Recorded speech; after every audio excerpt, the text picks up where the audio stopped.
Chapter 678. This bastard, son of a bitch, we agreed to go together. How can he not keep his word? This time, Yi Fengsheng, Wang Kaixian, and the others were really angry. They had clearly agreed to go see teacher together, so why did he quietly run off alone? This kind of behavior was much more serious than saying that they would grow old together, but you secretly went to bake oil. Exactly. What kind of logic is that? Wang Kaixian was so angry that he stomped his feet and cursed. Fang Yan, that be asterisk starred, pushing us once is what he should do. Pushing us twice is due to our friendship. Pushing us 3 or 4 times means that he doesn't treat us as brothers. We have treated him with sincerity. What does he mean by doing this? Yi Rou frowned slightly. She didn't like it when others scolded Fang Yan. No matter what the reason was, he didn't like her. Don't get excited. Let's listen to what Gentle has to say. Chen Yanqing was experienced and prudent. She stood out and said that to smooth things over. You still don't understand what happened? Why are you all cursing and swearing? Li Xiaotian and Ruan Qian also let go of each other. They stopped wrestling and gathered around to listen to Yi Rou. Yi Rou nodded to Chen Yanqing to express her gratitude and said, Fang Yan and I met Mr. Yi when we were walking by Shihizi. Mr. Yi asked me to come back and ask Fang Yan to go back with him. You can't be thinking of silencing me, right? Yi Fengsheng asked with a pale face. Let's *CK this thing up. Li Xiaotian was rather agitated. He rushed to the corner of the wall and took out a broadsword. Although the Li family was good at using fists, it was not a problem to have a broadsword to defend themselves. It also looked more threatening. As for whether the teacher would buy it or not, that would be another matter. Chen Yanqing looked at Yi Rou and said, Rou, you haven't recovered yet. You'd better go back and rest. Rest assured, as long as we're still alive, we won't let Fang Yan suffer any losses. Yes. I don't believe that Mr. can single-handedly wipe out all of us. Ruan Jing roared, his face red. It was quite interesting for a delicate and gentle man to shout such hot-blooded words. Yi Rou refused and said, I'll go with you. Sis, your body. Yi Fengsheng tried to persuade her further. I won't do anything. I'll just watch from the side, Yuan said. Watching is also a form of strength. If there were more witnesses, you wouldn't have gone too far with Fang Yan. I understand. Yi Fengsheng nodded. Let's go find Sir. Let's go see Fang Yan, Chen Yanqing said. Thus, the group of youngsters ran towards the entrance of Swallow's Dock where the teacher lived. As they ran, they shouted loudly at the yards they passed. A life for a life, a debt must be paid back. Mr. wants to see Fang Yan. Mr. wants to see Fang Yan. Everyone, come and take a look. Sir said that he will give justice to Fang Yan. As they ran, the gates of the courtyard were opened one after another. Some of the gates were open, and people ran out of the courtyard. More gates were closed at an even faster speed. It was better not to get involved in some things. When they ran to the Fang family's house, Yi Fengsheng turned a corner, trotted through the hall, and ran to the backyard. He shouted to Fang Hui, who was sitting in the yard drinking tea, Grandpa, Grandpa, Fang Yan went to see Sir. Sir wants Fang Yan to see him. Where's the thing you prepared? Fang Hui was stunned for a moment, then he laughed and said, in the second drawer of the mahogany cabinet in my room. You can use it. Yi Fengsheng rushed into Fang Hui's room and rummaged through it. Soon, he came out with something. He shook his fat butt and ran outside, saying, Grandpa, you don't have to come here. We're here.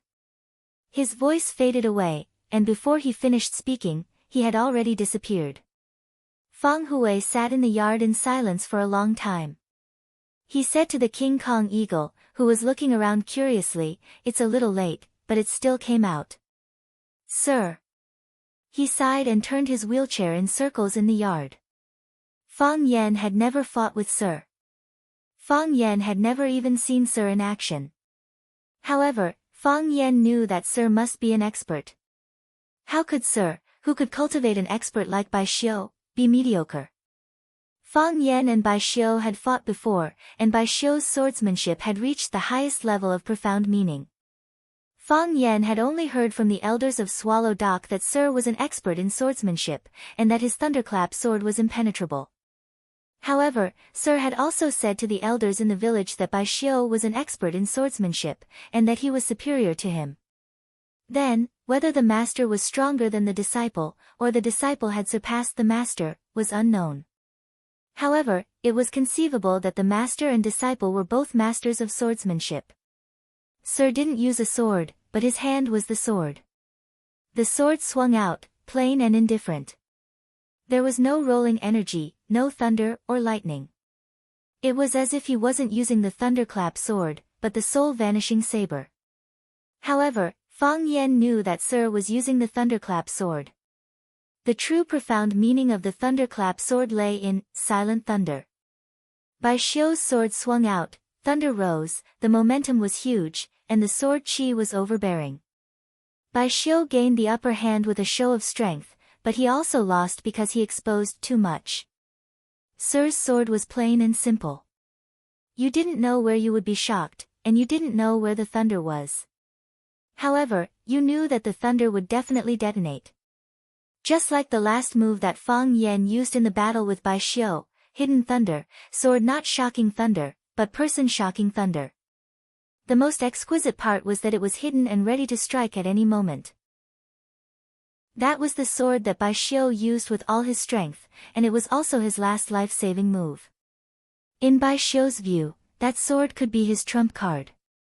Of course, that sword really caused great trouble for Fang Yan.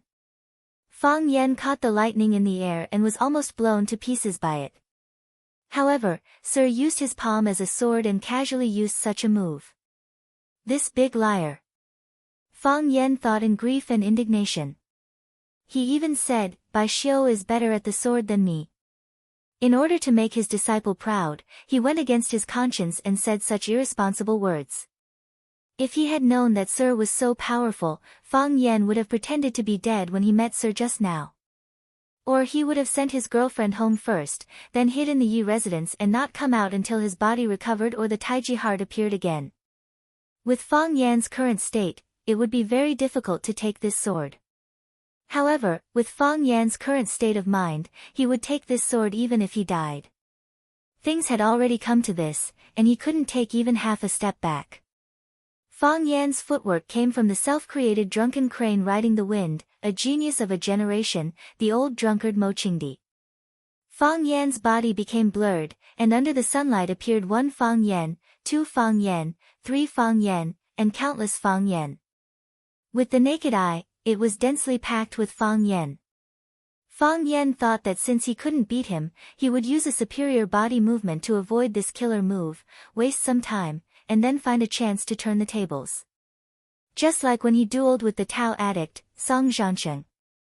As long as he didn't die, as long as he was alive, he would definitely find a chance to fight back. Fang Huohuo was good at this. Fang Yan's speed was at the extreme. He felt that he had turned into a bolt of lightning. Boom! He felt his chest tighten, and then his body rose into the air and flew backward. When he was still flying in the air, he spat out a mouthful of blood.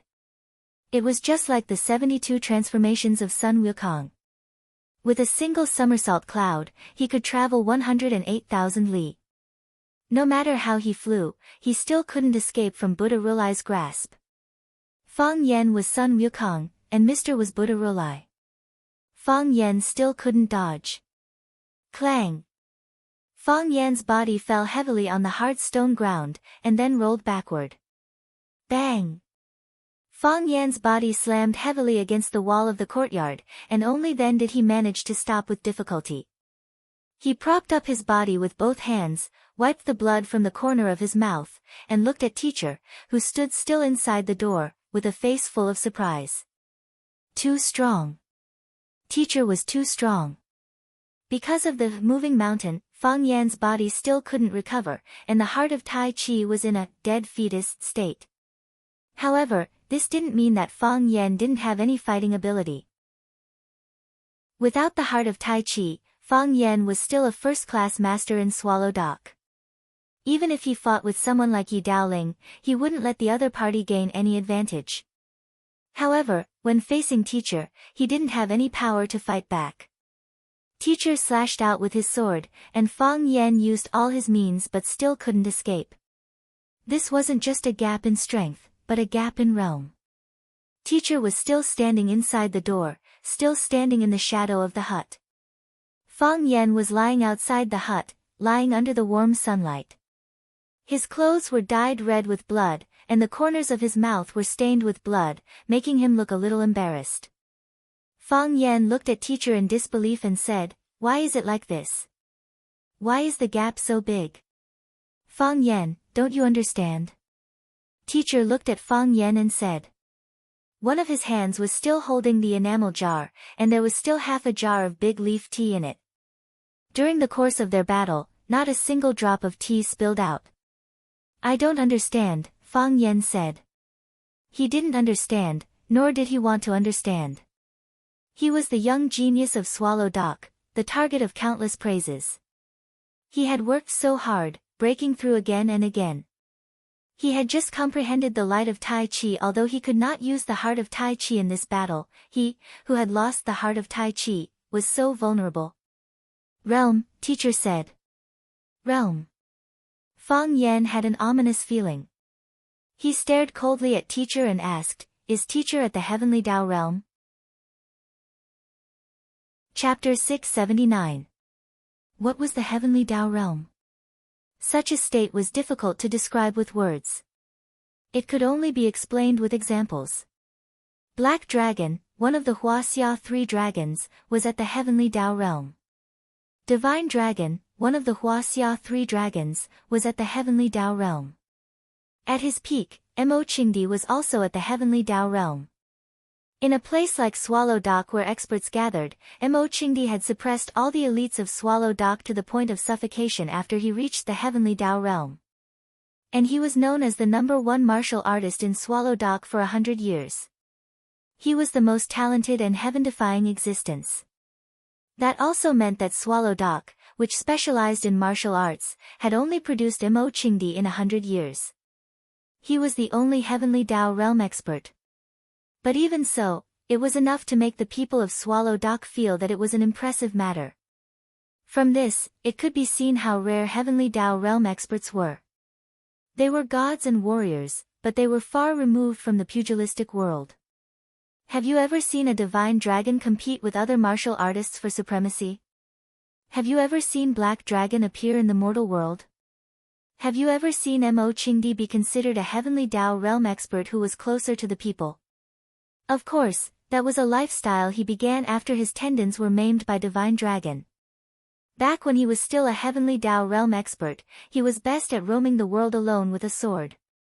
He would rid the world of injustice and challenge all the experts in the world, such as challenging the Japanese 36 islands. Even now, Japanese warriors would gnash their teeth at the mention of Mo Qingdi, treating it as a great humiliation. However, no one had ever told Fang Yan that Mr. was a Heavenly Tao Realm expert. His grandfather, Fang Hui, had never said it. His senior brother, Old Drunkard, had never said it. No one in Swallow Dock had said it. If Mr. wasn't a Heavenly Tao Realm expert, then what was the difference in realm between them? If Mr. was a Heavenly Tao Realm expert, how could such a shocking matter be hidden from everyone? How could it be hidden from Mo Qingdi's eyes?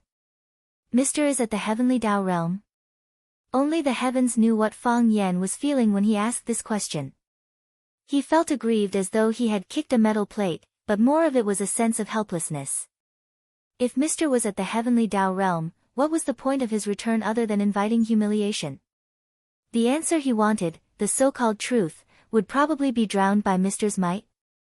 Heavenly Tao Realm. The gentleman's face revealed a ruminative expression as he said with uncertainty, "I'm not at the Heavenly Tao Realm." No. Fang Yan felt relieved. In the past, Fang Yan felt that the stronger Mr. was, the better. It would be best if he was the strongest in the universe. Even if Ultraman or Transformers came, they wouldn't be able to defeat him. Right now, he didn't want Mr. to be too strong. If Mr. was too strong, to the point of being a heavenly Tao realm expert, he would never be able to avenge his father's death, right? No. The teacher seemed to have finally figured it out. His attitude became firm as he said, I had one foot in it, but I found it boring, so I pulled it back. Fang Yan's heart suddenly became sluggish, as if someone had used a heavy object to hit him. His face was also burning with pain. One of his feet had stepped in, and then he pulled it back on his own. Did he think that the heavenly axiom was a zoo and a shopping mall? Fang Yan had yet to find the critical point for a breakthrough, nor did he know what it was like to climb the heavenly axiom. Old Drunkard had never discussed such topics with him. Instead, from Yi Gentle's description, the heavenly axiom was a state of mind after accumulating strength. The heavenly axiom was a process of breaking through oneself, as well as a process of finding oneself. Of course, most importantly, the heavenly axiom was a process of forgetting oneself and wholeheartedly serving the Tao. A pure land, a smile, a mortal fate. A thought, a tranquility, a lotus blooming in the heart. Let there be nothing else in your world except the heavenly axiom. Yi Gentle's shackles were due to her deep feelings, so it affected her advancement into the heavenly axiom. However, because she couldn't bear to sever her ties with Fang Yan, not only did she fail the challenge, she even suffered a backlash from the heavenly axiom. She was possessed by a mental demon, and was nearly burned to death by the volcano in her body. Because Fang Yan had risked his life to save her, Yi Gentle had escaped the calamity. Even so, her body was still weak, and it was difficult for her to move. This was the truth of the heavenly axiom, and this was the power of the heavenly axiom. How powerful was Mr. to be able to move freely within the heavenly axiom and leave at any time? If someone else had said this to me, I would have thought they were crazy. Fang Yan wiped the blood from the corner of his mouth and said aloud. But coming from Mr.'s mouth, I believe it. Mr. smiled indifferently and said, Little brat, you have confidence in me on this point. But, this won't do. Mr. said. I still want justice. Fang Yan held onto the wall with one hand and climbed up from the ground.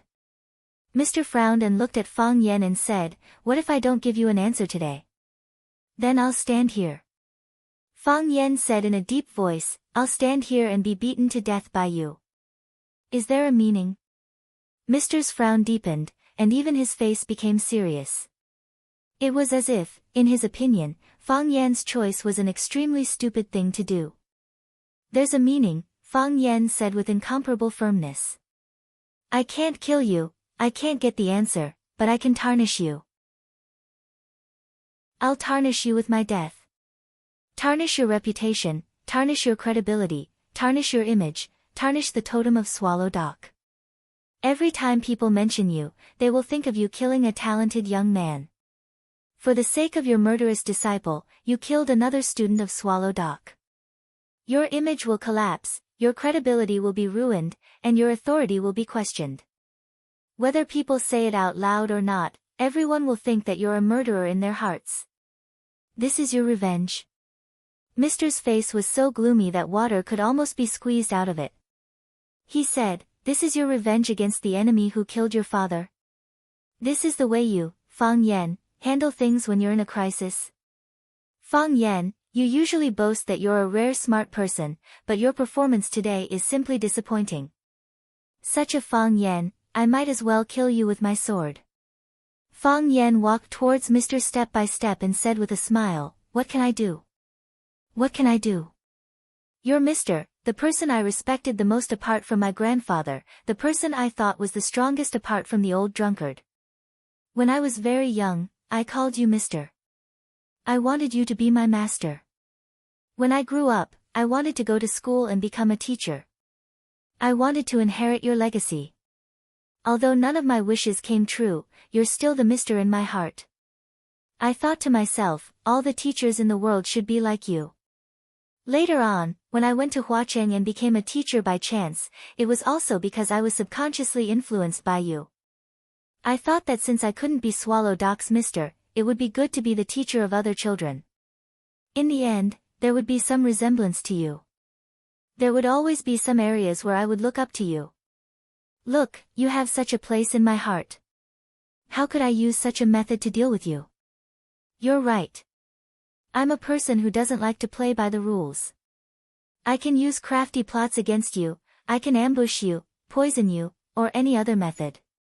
I have 10,000 ways to take revenge. But that person is you, Mr. from Swallow Dock. That's why I'm not willing to do that. The general dismounts the horse, the prime minister alights the palanquin. Ever since I was young, my grandfather said this to me. Although I didn't quite understand what it meant, I subconsciously felt proud of these words. Swallow Dock has its pride to protect, and Mr. has his reputation to protect. I'm a member of Swallow Dock, and I'm proud of this collective. I don't want to be an exception to this collective, and I don't want to be its disgrace. That's why I came back openly, and I stand in front of you openly. Mr.'s brows finally relaxed. His eyes looked thoughtfully at Fang Yan, who was walking towards him step by step. Mister, please give me an answer. Fang Yan stood at the door, stood in front of Mr., and said aloud. Chapter 680. The Mr. looked at Yi Fengsheng, Li Xiaotian, and the others who had hurried over, and said with a smile, I knew you little brats had returned, but you were always hiding and refusing to show your faces. Mr. is no longer qualified to be your Mr. You didn't even greet Mr. when you returned? What? Were you waiting for today to show me who I was? How could that be? We came back a few days ago, but not because we didn't want to visit Mr., but because Li Xiaotian was sick. Yes, Li Xiaotian was very sick. We have been staying by his side these few days, afraid that something might happen to him. Yi Fengsheng's face was full of awkwardness, and he said, we didn't come to show you who you are. In our Swallow Dock, who can show you who you are? We just heard that you wanted to give justice to Fang Yan, so we came to see. Yes, yes. Li Xiaotian also nodded, and said, I was sick some time ago, very sick.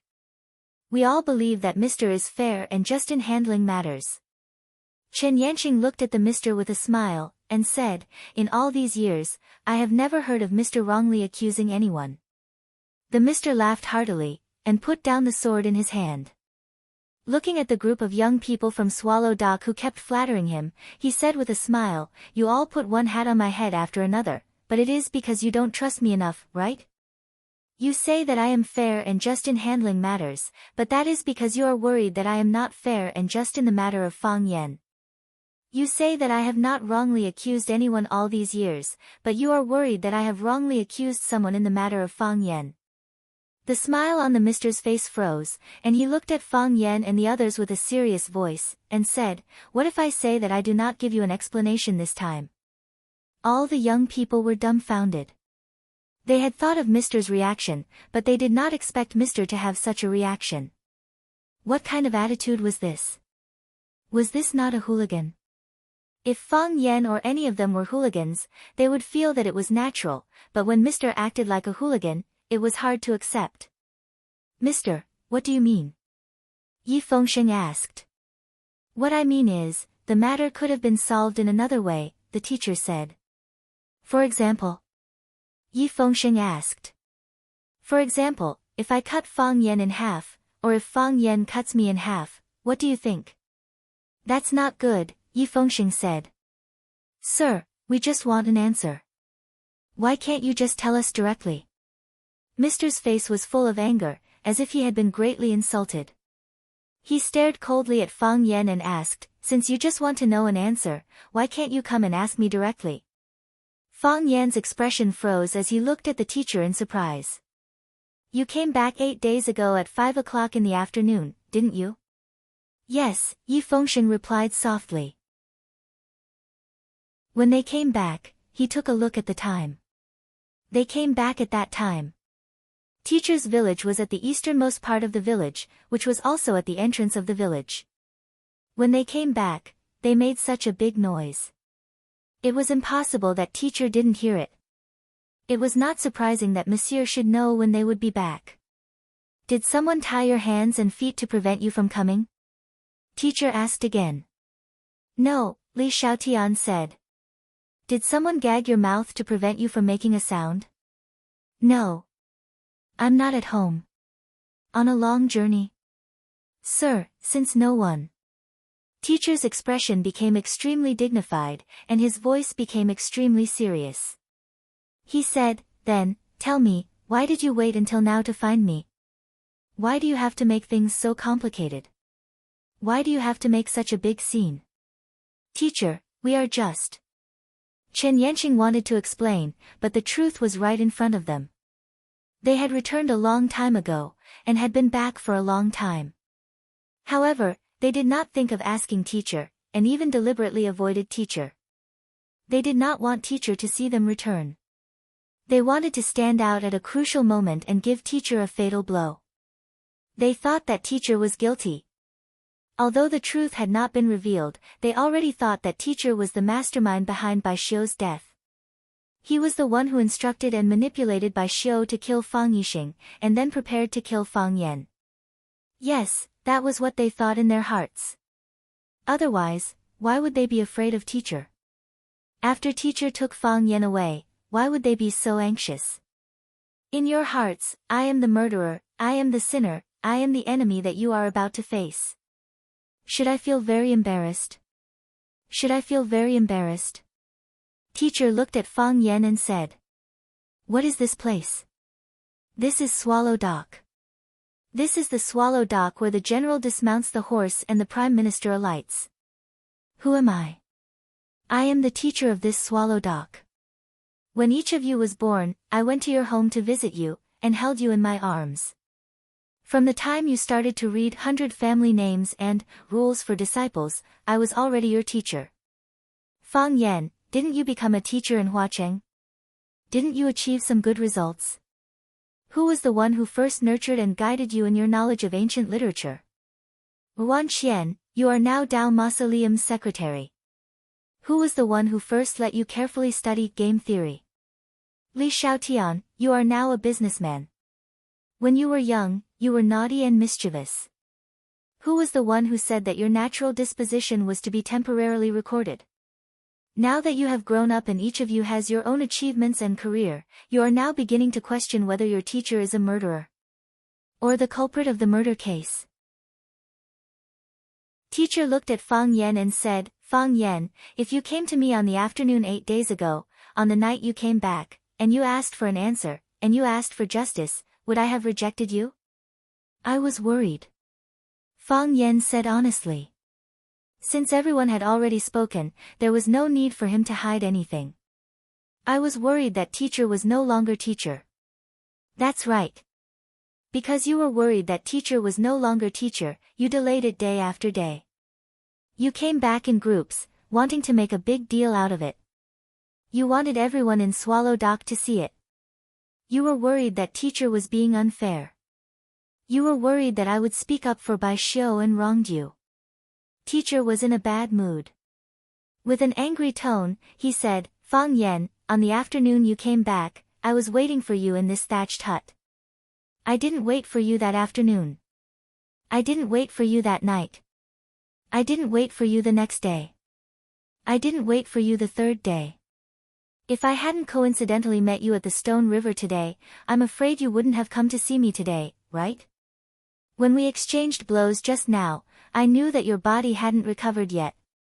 You couldn't use the heart of Tai Chi, now you are at your weakest. How would Fang Yan dare to meet the enemy who killed his father at this time? Am I right? Yes. Fang Yan gritted his teeth and said. From the beginning of that incident, I have been waiting for you in Swallow Dock. Do you know? I don't know. Fang Yan said. I didn't expect Bai Xiu to appear in Huacheng. I also didn't expect Bai Xiu to join forces with Jiang Junling to kill me. I never expected Bai Xiu to tell me in front of so many people that my father was killed by him. Teacher, Bai Xiu is your disciple. He is a student that you have groomed. You treat him like your own son. He is my father's enemy who killed my father. How do you want me to look at you? How do you want me to look at you? Teacher, you are teacher. You are omnipotent and omniscient. In all of Swallow Dock, what can hide from your eyes? Can you tell us that you have no idea that Bai Xiu did such a terrible thing? Teacher looked at Fang Yan and said, what if I tell you that I really didn't know? Then teacher has failed in his duty. Fang Yan said. Although he still didn't believe teacher's words, he felt as if a huge stone had been lifted from his heart. He didn't want teacher and Bai Xiu to be the same kind of people, even though this was a little self-deceiving. If teacher and Bai Xiu were the same kind of people, this would be a big problem. This situation was really too big. I did not teach my students well. This is indeed my failure. Teacher nodded sincerely and said. Teacher looked at Yi Fengsheng and the others and said, you came here in a group. Are you trying to force Teacher Gong again? Is he not going to give you an answer today? Teacher. Yi Fengsheng said a little embarrassedly, I've already said that we are here to watch the show.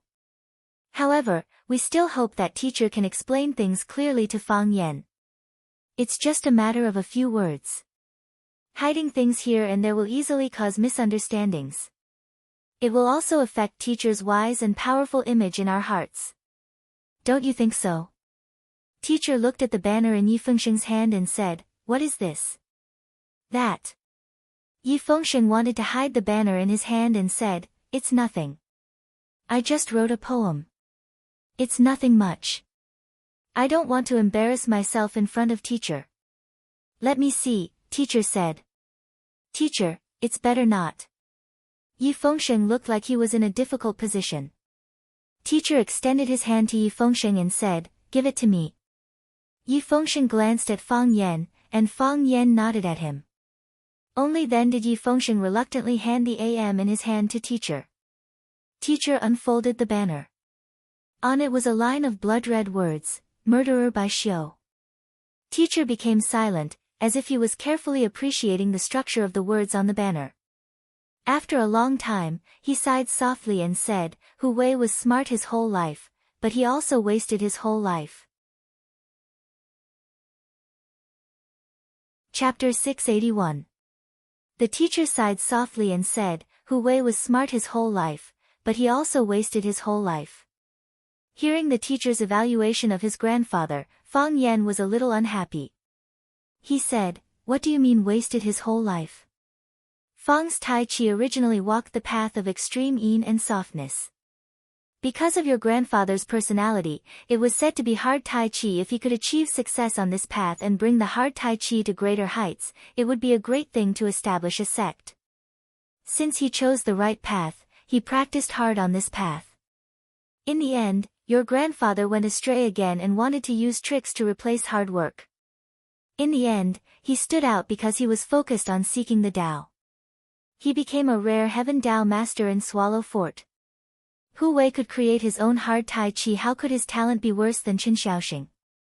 Why did he work hard all his life but never become one of the top masters? It was because he thought too much. There are some things that can't be taken shortcuts. Also, he was originally one of the top masters in the Jianghu. In order to revitalize the Fang family, he chose to be the guard of the old people behind the red wall. This was a good thing and a bad thing. The good thing was that he expanded the Fang family's connections. The bad thing was that he delayed his main business and lost his drive. With those old people, no matter how bad Hu Wei's temper was, he couldn't speak in a rough voice. Can a martial artist without a temper be considered a good martial artist? His heart is higher than the sky, but his life is thinner than paper. Hu Wei was ambitious and capable. Why did the Fang family end up in the hands of Qin Xiaoxing? It was because Hu Wei was smart. Relying on this intelligence, he thought more than others. In this world, most successful people are actually stubborn people. They are a little paranoid and don't know how to be flexible. Once they are certain about something, they grit their teeth and don't let it go. Sometimes, being smart can lead people astray. The teacher didn't want to explain too much. He rolled up the white scroll in his hand and said to Yi Fengsheng, since Fengsheng took it out, why don't you give it to me? I think it was originally for me to see, right? Yi Fengsheng didn't dare to disobey and said, "Since you like it, then take it." The teacher nodded and said, "I'll take it. If you don't want to bully others with martial arts and fight with me, then leave. It's none of your business here."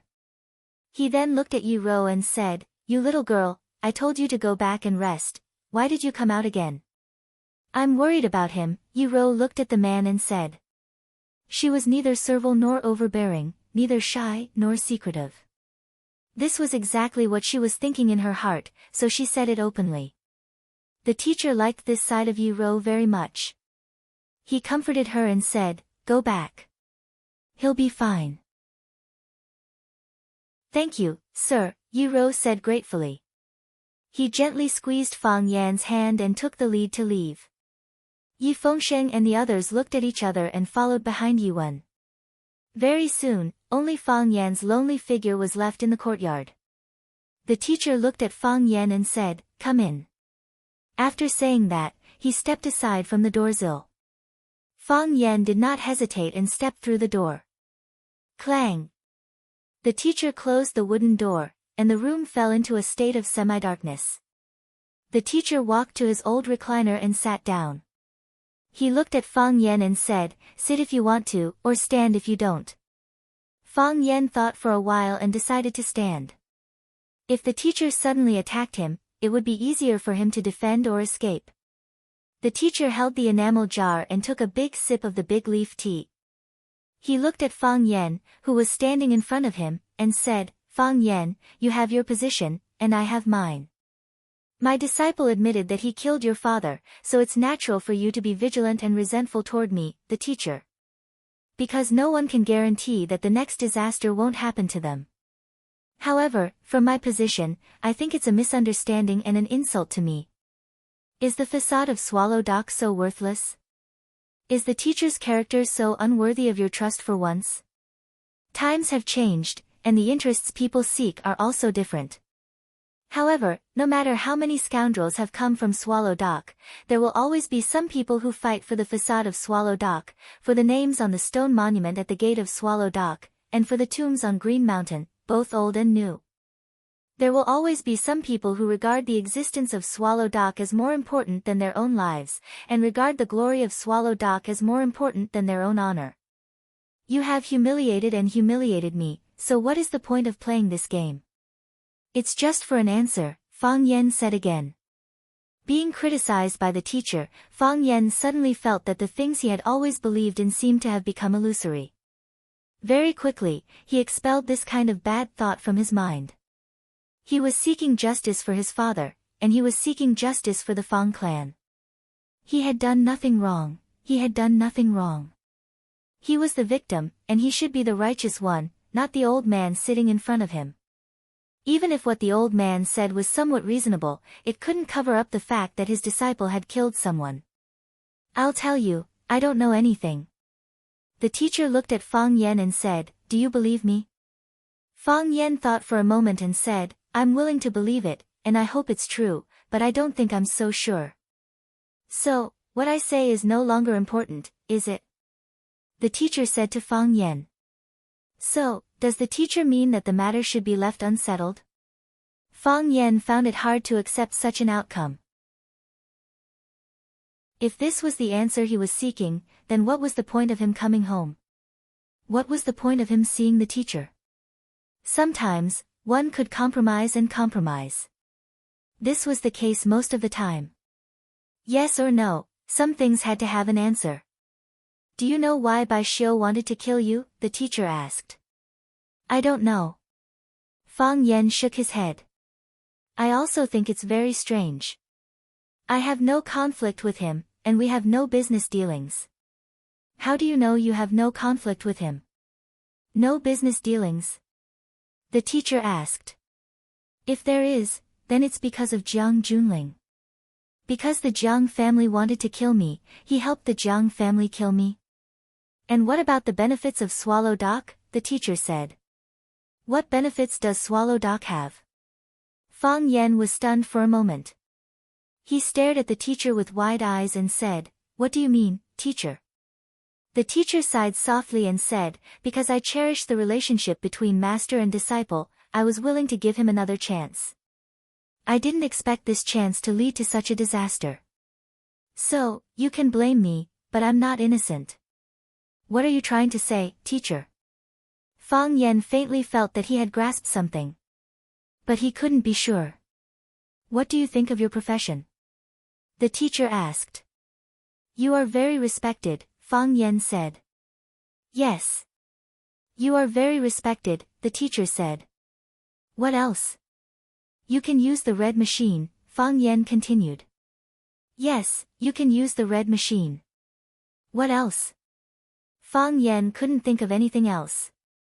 Apart from being respected, and being able to use the red machine once in a while, you're just a poor teacher in Swallow Dock. Isn't that so? The teacher asked Fang Yan. Fang Yan looked at the clothes the teacher was wearing and looked at the simple and crude home. He nodded and said, it is a bit poor. But, you didn't have to live like this. Would the teacher be short of money? If the teacher wanted money, there would be countless people willing to give it to him. If the teacher wanted women, there would be countless people who would give them to him. It was just that he didn't know if he could use his current body. You have to live like this, the teacher said with a sigh. Swallow Dock is a special place. We have the glory passed down from our ancestors, but we also have responsibilities that we have to fulfill for thousands of years. What kind of existence is the teacher? The teacher is the teacher of Swallow Dock, the guide of Swallow Dock, and the suppressor of Swallow Dock. The warriors of Swallow Dock are the weapons of the country and the important weapons of the country. Long knives need sheaths, and treasured swords need sheaths. The sharpness of Swallow Dock also needs someone to cover and hide. It would be bad if they hurt themselves. The teacher is the sheath and sheath of Swallow Dock. He is the lubricant between Swallow Dock and some important people. Such people can only be trapped in Swallow Dock for the rest of their lives. The narrow-minded think that Swallow Dock is very big. The big-hearted think that Swallow Dock is also very small. Some are willing to guard it for the rest of their lives, but some think that Swallow Dock is like a dragon swimming in the water, unable to show off their skills. Bai Xiu is a big-hearted person, so he thinks that Swallow Dock is very small? Fang Yan asked. That's right. The teacher nodded and said. I thought highly of Bai Xiu before because I thought that he was more suitable than you to guard Swallow Dock. This is also the reason why I kept him and rejected you when you both went to apply for the school teacher position. Bai Xiu has talent and wisdom, and he can read and calm his heart. At that time, I hoped that he could take over my mantle and become the next teacher of Swallow Dock. Later, I found out that he was too close with some outside powers, so I wanted to give him a knock. I wanted him to stay true to his heart, to let him know that his roots were in Swallow Dock. So, I found him a competitor.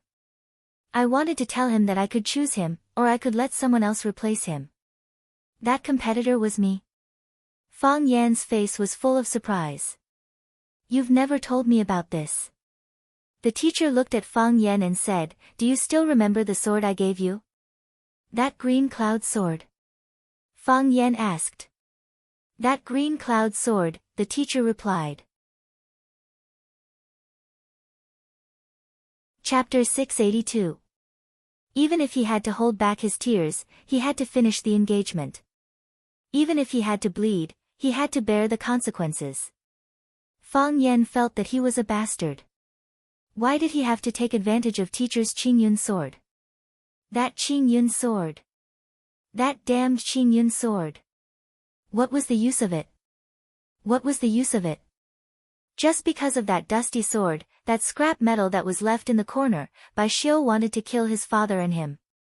Did he want to exterminate his entire family? On New Year's Eve, his uncle was poisoned, his father was buried at the entrance of Swallow's Dock, the ambush at the summit of One Sword Peak. Was Bai Xiu a pervert? Just because of that broken sword, just because of teacher's provocative words, Bai Xiu regarded him as an opponent that had to be eradicated? An enemy that had to be killed? Besides, if you have any problems, just come at me. Why did you have to kill your own father? How could he bear to deal with someone who had nothing to do with him? Thinking of his father's tragic death, thinking of his father's body that had been poisoned by goo insects, Fang Yan's heart convulsed with pain. No wonder he used to hate Bai Xiu so much. It turned out that even before Bai Xiu showed his perverted side, he had already subconsciously thought of him as a pervert. Bai Xiu, Bai Xiu, killing you was too easy. Knowing the truth of the matter, Fang Yan blamed himself in his heart. He shouldn't have killed Bai Xiu. He shouldn't have killed him so easily. He shouldn't have pierced his heart with a sword. He should have tasted the harshest torture in the world. He didn't have the right to die so easily. He couldn't bear to recall the past. Every time he thought about it, it was like a whip to his soul. That Qin Yun sword. Fang Yan's mouth was full of bitterness as he said sorrowfully, that Qin Yun sword that I asked for from you, why? Why didn't you tell me the purpose of the Qin Yun sword's existence? Why didn't you say anything to stop it? Why didn't you take that sword back from my hands? I treated it as a game, why did you also treat it as a game? A game? Mr.'s dim yellow eyes looked at Fang Yan thoughtfully and said, do you think it's just a game? If it was in the past, I would have treated it as a game. Everyone in Swallow Dock thought it was a game. You and Bai Xiu went to the academy to apply for the position of a teacher at the same time. Do you know why I chose Bai Xiu and rejected you? Because your thinking is jumpy, your personality is unrestrained, and the way you speak and do things don't follow common sense. You're not suitable to be a teacher at the academy, and you're not suitable to be a teacher at Swallow Dock either. So you chose that abnormal disciple of yours? Fang Yan asked with a sneer. Don't make yourself sound so great. It's as if you're not manipulating things behind the scenes. Didn't you choose Bai Xiu because he's your disciple? Mr. looked calm and ignored Fang Yan's mockery. He held the enamel jar in his hand. The tea in the jar had already gone cold. Judging from the qualities and potential that the two of you have shown, Bai Xiu is indeed more suitable than you, Mr. said with certainty. He wasn't trying to defend himself. He just wanted to state a fact to Fang Yan. But because of that incident, you've allowed everyone to see more possibilities. Which incident? The incident of forcing the abdication, Mr. said. The incident of the Maple Leaf Society forcing the abdication. That night, you young people stirred up a huge storm in Yanjing. In the end, I even had to use the red machine, Fang Yan. You must have no idea how amazing your performance was that night. Fang Yan just wanted to curse, *CK your grandma. I just wanted to show off once. I just wanted to trap that pretentious Jiang Junling. I just wanted to please Yi Ro and give the Yi family some gifts. How did I end up getting myself into trouble? Newton was hit by an apple, and as a result, he discovered gravity. Everything in this world is really full of coincidences. Life is like a game of chess. Everyone is playing on the chessboard. If you advance, the enemy will retreat. If you are strong, the enemy will be weak. You are on an insignificant battlefield. At least at that time, it seemed to be nothing more than a romantic occasion. But you were able to decide the outcome with one battle. You gambled yourself, the Fang family, the Yi family, the entire Swallow Fort, and me. You killed the Jiang family and nailed them to the pillar of shame. At that time, I understood your motives and hesitated. But in the end, I couldn't help it. You seem to have calculated the mentality that everyone should have. You knew that I couldn't help it. I knew that it would make you and the Yi family great, but I still couldn't help but help you and push you. It's like there's only one stroke left in a good character. There's only one drop left in a pot of good wine. Who can control it? You are the winner. The Fang family is the winner. The Yi family is also the winner. Even I am a winner. You won easily and it was pleasing to the eye. The Jiang family lost. You lost inexplicably, but you had no choice but to accept it wholeheartedly. I didn't say these words. It was that old man from the Jiang family who called me and said it himself. Fang Yan, you definitely didn't think that the decision you made that night would have such a great influence, did you? You definitely didn't think that the accident would continue to ferment and only display its enormous power and influence several years later, did you? Fang Yan muttered to himself for a long time. He said in a hoarse voice, I didn't think. If I had known it would be like this, I would have chosen to retreat. I would have even apologized. I didn't want to play with them. I couldn't afford to. Fang Yan was speaking from the bottom of his heart. If he had known that this would be the result, if he had known that his father would die tragically as the price, he would have chosen not to provoke Jiang Junling. He would have even been willing to apologize to Jiang Junling. If he could choose again, he would have said, I'm sorry, to him. He hoped that his father would live, and he would become a cowardly filial son. But in the end, you still fell into the trap, Sir said with a sigh. After that incident, countless people went to inquire about you. Even more people began to focus their attention on you. Before that, everyone thought you were still young. Everyone thought you were a playful child. It wasn't until that night that everyone realized that you had grown up. Your existence added many variables to Swallow Fort. It was also from that night that I suddenly had this thought. Perhaps you were more suitable for Swallow Fort than Baishio? I'm not suitable, Fang Yan said bluntly. But Baishio felt that you were suitable. So he listened to you and killed my father. And wanted to kill me as well. I just wanted to give him a warning. I wanted him to know that he wasn't the only choice. I still have you and Fang Yan. A trace of guilt finally appeared on Sir's face. So, when you took the Emerald Cloud Sword, Baishio reminded me if I wanted to get it back.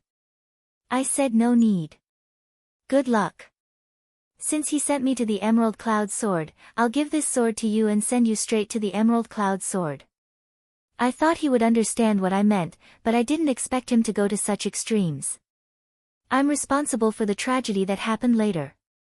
No matter what, I was the one who set you up. I was the one who pushed you against him, causing him to feel great pressure. But you should know that I've never thought about this. I've never thought about it, Fang Yan said with grief and indignation. I'm a simple person. I just want to live a simple life. I don't like scheming, and I don't want to fight. Everything I want, I have it. It's useless even if you give it to me if I don't want it. I just want the people I care about to be well, without illness or disaster, and for everyone to live well. What if I give you another chance? Sir said. You killed Baishio. You've already used your actions to prove that you're more suitable than Baishio. Now, what's your choice? I refuse, Fang Yan said again. Whether it's in the past or now, whether Sir is a Sir or not, my attitude is still the same. I refuse. The affairs of the world are laughable. Some people view them as treasures, while others discard them like rotten grass. It's a pity that they died, Sir said. But, how can everything go according to one's will while living in this world? Tell me, if I take off this tattered leather coat I'm wearing, who should take over Swallow Dock? What do you mean, Sir? Fang Yan stared at Sir and asked with wide eyes. No matter what, this started because of me. Personally, Baishio is my disciple. My disciple made a mistake, and I, as his master, didn't teach him well. Publicly, I'm the Sir of Swallow Dock. When such an evil thing happened in Swallow Dock, as the Sir, I have to stand up and take responsibility. I have to stand up and seek justice for the villagers. These are all very important things that I have to do. So, I'm no longer suitable to hold the position of Sir of Swallow Dock. But Fang Yan's heart was in a mess. Was this the answer he wanted? Was this the result he wanted? Would it be good or bad for him if Sir were to step down from his position? Would it be good or bad for Swallow Dock? Sir's decision was really hard to see through. You still haven't answered my question. Sir chuckled as he looked at Fang Yan and said, if you were to find someone in Swallow Dock to take over my mantle, who do you think is more suitable? Fang Yan thought for a moment, then said seriously, Yi Daowen. Chapter 683. The Fong family. In the backyard of the Fong family, Lu Wan was holding an official teacup made after the rain. The Longjing tea in the teacup was already cold. The color of the tea had thickened and the fragrance had diminished. Lu Wan did not bring it to her mouth to take a sip. She looked anxious and kept looking at the entrance of the yard. Fang Hui held the teacup and drank leisurely. He had just eaten one cup and asked his family member Fang Li to add water to the cup. Now he was drinking the second cup of tea. It's rare for Fang Yan to give me this rare roaring Longjing tea because of his filial piety. This tea can't be drunk by ordinary people. I only saved half a caddy of it, and I'm reluctant to give it to others. I'm in a good mood today, so I asked someone to make a cup for you, but you didn't even taste it. Did you just waste this good tea? Fang Hui glanced at Lu Wan and said with some dissatisfaction. Seeing her father-in-law so calm, Lu Wan couldn't help but ask, Dad, will Fang Yan really be okay after being called by master? No. Fang Hui said indifferently. How many times have I told you that he will be fine? But you don't believe me. What can I do? But, didn't Fang Yan come back this time to seek justice from master? Fang Yan looks casual, but he has a sense of propriety. If he doesn't agree with master. It's Fang Yan who went to master to seek justice, not master who came to Fang Yan to seek justice. Fang Yan didn't do anything bad. What can happen to him? Fang Hui said indifferently. Believe in Fang Yan and believe in your own son. What Fang Yan can do, we may not be able to do. What Fang Yan can't do, we definitely can't do. Instead of worrying, it's better to sit here and drink tea and chat, waiting for the news from the front to come back. This is Swallow Dock. Nothing big will happen. Lu Wan was not in the mood to drink tea and chat. She said with red eyes, I don't ask for justice. I just hope that Fang Yan is safe and sound. He called before and said that he would come back, and I wanted to refuse him. However, he said he would come back to see you. I can't possibly reject his filial piety. Fang Hui glanced at Lu Wan and sighed softly. You've just said that Fang Yan looks casual, but he has a sense of propriety deep down. If he insisted on doing something, who could change his mind? Now that the child had grown up, he needed to make his own path in the future. The only thing we can do is not to cause trouble for him. Don't worry, nothing will happen. I'll go out and take a look. Lu Wan put down the teacup and said aloud, Feng Sheng and the others also followed. I'll go and see if they have come back. Before he finished speaking, he had already left in a hurry. Old man Fang Hui shook his head with a wry smile and said to the Vajra eagle on the shelf, Women, their way of thinking is a bit too simple. I can't say that they're wrong, I can only say that they're shallow. How can there be such a simple thing in this world? He put the empty teacup on the small table in front of him, gently rubbed his thigh with his hand and said, There should be a result over there, right? Yi family. Yi family's ancestral hall. Yi Daowen placed 3 incense sticks in front of the ancestral tablet, then knelt on the praying mat in front of the offering table and respectfully kowtowed to the ancestral tablet. After kowtowing 3 times, Yi Daowen put his hands together, closed his eyes and mumbled. Dong dong. There was the sound of something hitting the ground. Yi Daowen opened his eyes and turned around to see the old ancestor standing at the entrance of the ancestral hall with a cane. Yi Daowen hurriedly got up and ran over to support the old ancestor, saying, Old ancestor, why did you come here by yourself? Where are the girls? Where did they run off to play this time? See if I don't break their legs. Don't scold the girls, I came here on my own. The old ancestor said. She let Yi Daowen support her to sit in front of the ancestral hall's armchair and said, Close the door. I want to have a few words of understanding with you. Yi Daowen was puzzled, but he still walked over and closed the vermilion door of the ancestral hall. Creak. The ancestral hall immediately fell into darkness. Smoke lingered, and longevity tablets stood in great numbers, looking somewhat eerie and terrifying. Yi Daowen looked at the old ancestor and asked with a smile, "Old ancestor, what do you want to say?" The old ancestor stared at Yi Daowen with a burning gaze.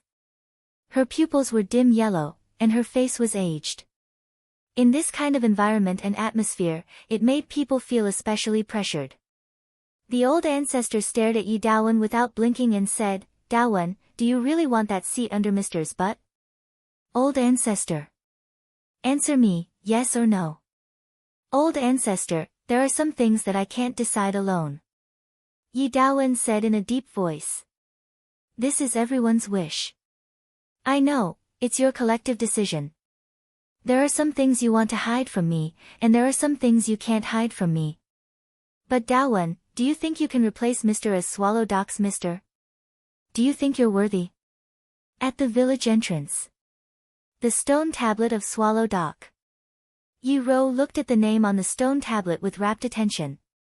After 100 years of wind and rain, the words on the stone tablet were somewhat blurred, but the name on it had been engraved in the hearts of every Swallow Doc villager.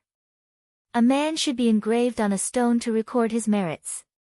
This was something that the elders of Swallow Doc often said to their children. Every villager of Swallow Doc wanted to engrave their name on the big stone at the village entrance one day. Originally, Yi Ro had a chance. If she had resolutely swung out that sword, she would have succeeded in breaking through the heavenly Tao, and her name would have been engraved on the stone tablet. Unfortunately, she had let go of such a precious opportunity. Sister. Yi Fengxing stood behind Yi Ro and called out carefully, "If we leave just like this, if Mr. were to kill Fang Yan, we won't be able to save him in time." Yi Ro finally came back to her senses and found that everyone present was looking at her anxiously. Yi Ro was touched. She knew that these outstanding young men were all Fang Yan's best friends. Her boyfriend's best friend felt proud of Fang Yan for no reason. "He'll be fine," Yi Ro said aloud. "Mr. won't kill him. If Mr. wanted to kill him, there's no need to wait until now, Yi Daowen," Fang Yan said aloud. Although Yi Daowen was his girlfriend's father, Fang Yan did think that Yi Daowen was the most suitable candidate to be the new Mr. If Mr. really wanted to resign from the position of Mr. Only a person of virtue and prestige could become the Mr. of Swallow Doc. Yi Daowen was originally a very virtuous elder in Swallow Doc. He was honest and righteous, so he was deeply loved and respected by the villagers. Although his talent was above average and his martial arts were slightly weak, the Yi family was developing rapidly like the sun at noon. This strong backing could make up for some of his personal shortcomings. If he took over Mr.'s mantle and became the new Mr. of Swallow Doc, not only Fang Yan, but the other people in Swallow Doc wouldn't have any objections. Yi Daowen. Mr. chewed on the name, then looked at Fang Yan happily and said, "It seems that Daowen is the most suitable candidate in line with the interests of all parties." Interests? Fang Yan frowned. What interests of all parties? Mr. asked me to choose a candidate, so I said the most suitable person in my heart out of fairness. There are no interests involved in this. Is that so? Mr. stared at Fang Yan with sharp eyes and said, "You really don't know?" "What should I know?" Fang Yan said. Mr.'s expression eased a little and said, "It seems that they didn't discuss this matter with you." "Mister, what do you mean?" Fang Yan asked aloud. Mr. looked at Fang Yan and said, "I know that you chose Yi Daowen out of your heart, but if it's out of selfishness, who do you think is more suitable to be Swallow Doc's Mister?" "I haven't thought about it," Fang Yan said. "You might as well think about it now." Mr. looked at Fang Yan with a sense of exasperation and said, "If Daowen becomes Swallow Doc's Mister, do you think it's still possible for you and that girl from the Yi family? The gap is getting bigger and bigger, I'm afraid it will be difficult for you to catch up. But from the standpoint of Swallow Doc, I think Uncle Yi is the most suitable Mr. candidate," Fang Yan said. "I know Mr. is thinking for me from my standpoint, but I can't forget the public for selfishness. For the sake of Swallow Doc, Uncle Yi is indeed more suitable than the others. The Yi family instigated Daowen, your Fang family instigated Daowen, and even you instigated Daowen. Since all of you have chosen Daowen, I'm not willing to let Dawen take over my mantle. Mr.'s tone was light when he spoke, but Fang Yan could see that he was indeed saying these words seriously. He wasn't joking. Why? Fang Yan asked aloud. Because I want a more suitable candidate. Mr. said. Who is it? It's you. Mr.'s eyes suddenly became bright, like a dusty gem that was wiped away, revealing its original dazzling brilliance. Fang Yan, are you willing to take over my mantle? Are you willing to become Swallow Doc's new mister? Fang Yan's mouth opened for a long time, and his pupils expanded several times. He said unhappily, Mister, isn't this too willful? Chapter 684. Because everyone else had incited Yi Dawen, the teacher had deliberately not chosen Yi Dawen. Other than saying that the teacher was willful, what else could describe such an irrational behavior? Willful? A faint smile appeared on the teacher's face, and he said, when you live to my age, you can also be as willful as I am. The teacher looked at Fang Yan, and said, Fang Yan, what do you think? I haven't thought about it. Fang Yan shook his head in refusal. I'm not suitable. Why not? I'm neither virtuous nor prestigious, and I'm still too young. Fang Yan said. He could list out 100 shortcomings that made him unsuitable for the position of teacher, but when faced with his true shortcomings, he was unwilling to admit them in front of others. It was the same as a fatso not willing to tell others that he was a fatso, and he would tell others that he had a bad temper. Therefore, the reasons he gave for his refusal seemed somewhat insignificant. The teacher pointed to where Fang Yan was standing, and said, at that time, you were also standing here. Do you remember what I told you at that time? Whether you are suitable or not, you can only find out as you go on. You have already led Swallow Doc to take a step forward, so Swallow Doc can no longer retreat, and others won't allow us to retreat either. We can only move forward with all our strength. Since you have led Swallow Doc to take the first step, then lead Swallow Doc to continue moving forward. You are duty-bound to carry out this mission. Fang Yan, you are duty-bound to carry out this mission. I told you this a long time ago. At that time, you didn't remember it. This time, no matter what, you must remember it. I still say the same thing, I am not qualified for the position of teacher. Fang Yan said with a serious expression, no matter who becomes the teacher of Swallow Doc, that person will definitely not be me. The teacher chuckled, and said, it seems that we are also divided on this issue. Yes, Fang Yan said. I know myself, and I know what kind of job I am suitable for.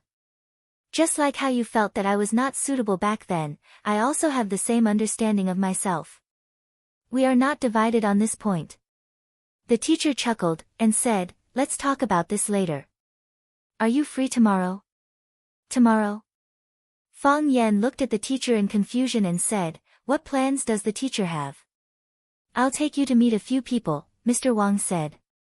They bullied the people of our Swallow Doc. They have to give us an explanation. So much time has passed, but here. The teacher touched his chest and said, I've never been able to pass through here. Fang Yan's eyes flickered as he said, then I'll have to trouble you, sir. I'll listen to your arrangements tomorrow. Next, I should tell your grandfather that Hu Wei should be waiting in the yard, right? The teacher said, Fang Yan, I'll have to trouble you to go back and pick up your grandfather. Pick up my grandfather? Fang Yan looked confused. The teacher smiled and did not reply. Fang Yan stood in the house for a while, then pushed open the wooden door and walked in. When Fang Yan pushed Fang Hui into the room again, Mr. Fang had already fallen asleep on the rattan chair. He looked very tired, and there was a heavy snore between his breaths. Fang Yan did not speak, but just quietly stood behind his grandfather. Fang Hui glanced at Fang Yan and waved his hand, signaling him to go out first. Fang Yan glanced at the teacher again, and then tiptoed out. The teacher was sleeping soundly, and Fang Hui did not want to disturb him. He was lying on the back of the wheelchair, eyes slightly closed, hands swinging on his thighs, and mouth lightly humming an unknown song. It's taking Tiger Mountain by strategy, the teacher suddenly said. He still did not open his eyes when he spoke. Through the forest sea, across the snowfield, the spirit soars to the sky, expressing lofty sentiments and lofty aspirations, facing the mountains. May the red flag flutter in the 5 continents and the 4 seas, even if it's a sea of fire and a mountain of knives. I can't wait to turn the flying snow into spring water, and usher in the spring to change the world, the teacher sang, and Feng Hui echoed. The more they sang, the more passionate they became, and the more energetic they became. When the voice came out of the door, Fang Yan smiled bitterly and said, "These 2 old men are having a good time." After singing a part, the teacher opened his eyes, glanced at Feng Hui, and said, "Do you want some tea?" "I just drank at home," Feng Hui said. "I drank 2 bowls." "Waiting is torturous," the teacher said. "Drinking a bowl of tea to calm the mind is also necessary." The teacher stood up, took a kettle, and filled his big enamel jar with water. He took out a big bowl, threw a handful of big leaf tea at the bottom of the bowl, and then filled it with water, brought it in front of Feng Hui, and said, "Your legs are not flexible, let me make you a cup of tea." Feng Hui hurriedly took it and said, "Thank you, sir. This kind of thing should be done by me. I didn't expect a cripple would also take advantage of others." The teacher sat back on his recliner with the enamel jar, looked at Feng Hui, and said, "You, cripple, are not simple." "It's not simple, sir," Feng Hui replied without raising his head, blowing the big leaf tea on the bowl. "Hui, is there a need to do this?" the teacher said. "Why would I need it?"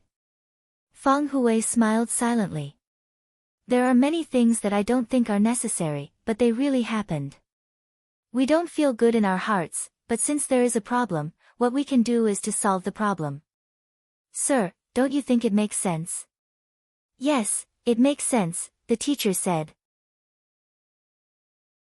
"You have prepared for so long and built up your momentum for so long. Don't you want the position under my butt?" "Hui, in fact, as long as you say it, I will give it up. I don't care about this position, and I don't want to be a teacher. I was forced to be a teacher by my master. For this position, I put 1 foot in the door of the way of heaven, and then I took it back. As I get older, I think about more problems. Sometimes, I would think about it. Was my choice the right one?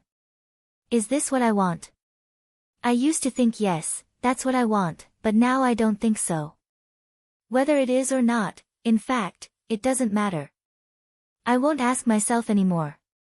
Asking itself is a kind of questioning of my own choice. Since I have made a choice, I have to stick to it to the end. This is what we should do. We thought that you would give it up, but we also thought that you wouldn't," Feng Hui said with a smile. "You are a teacher. If you don't give it up, we can't influence your decision.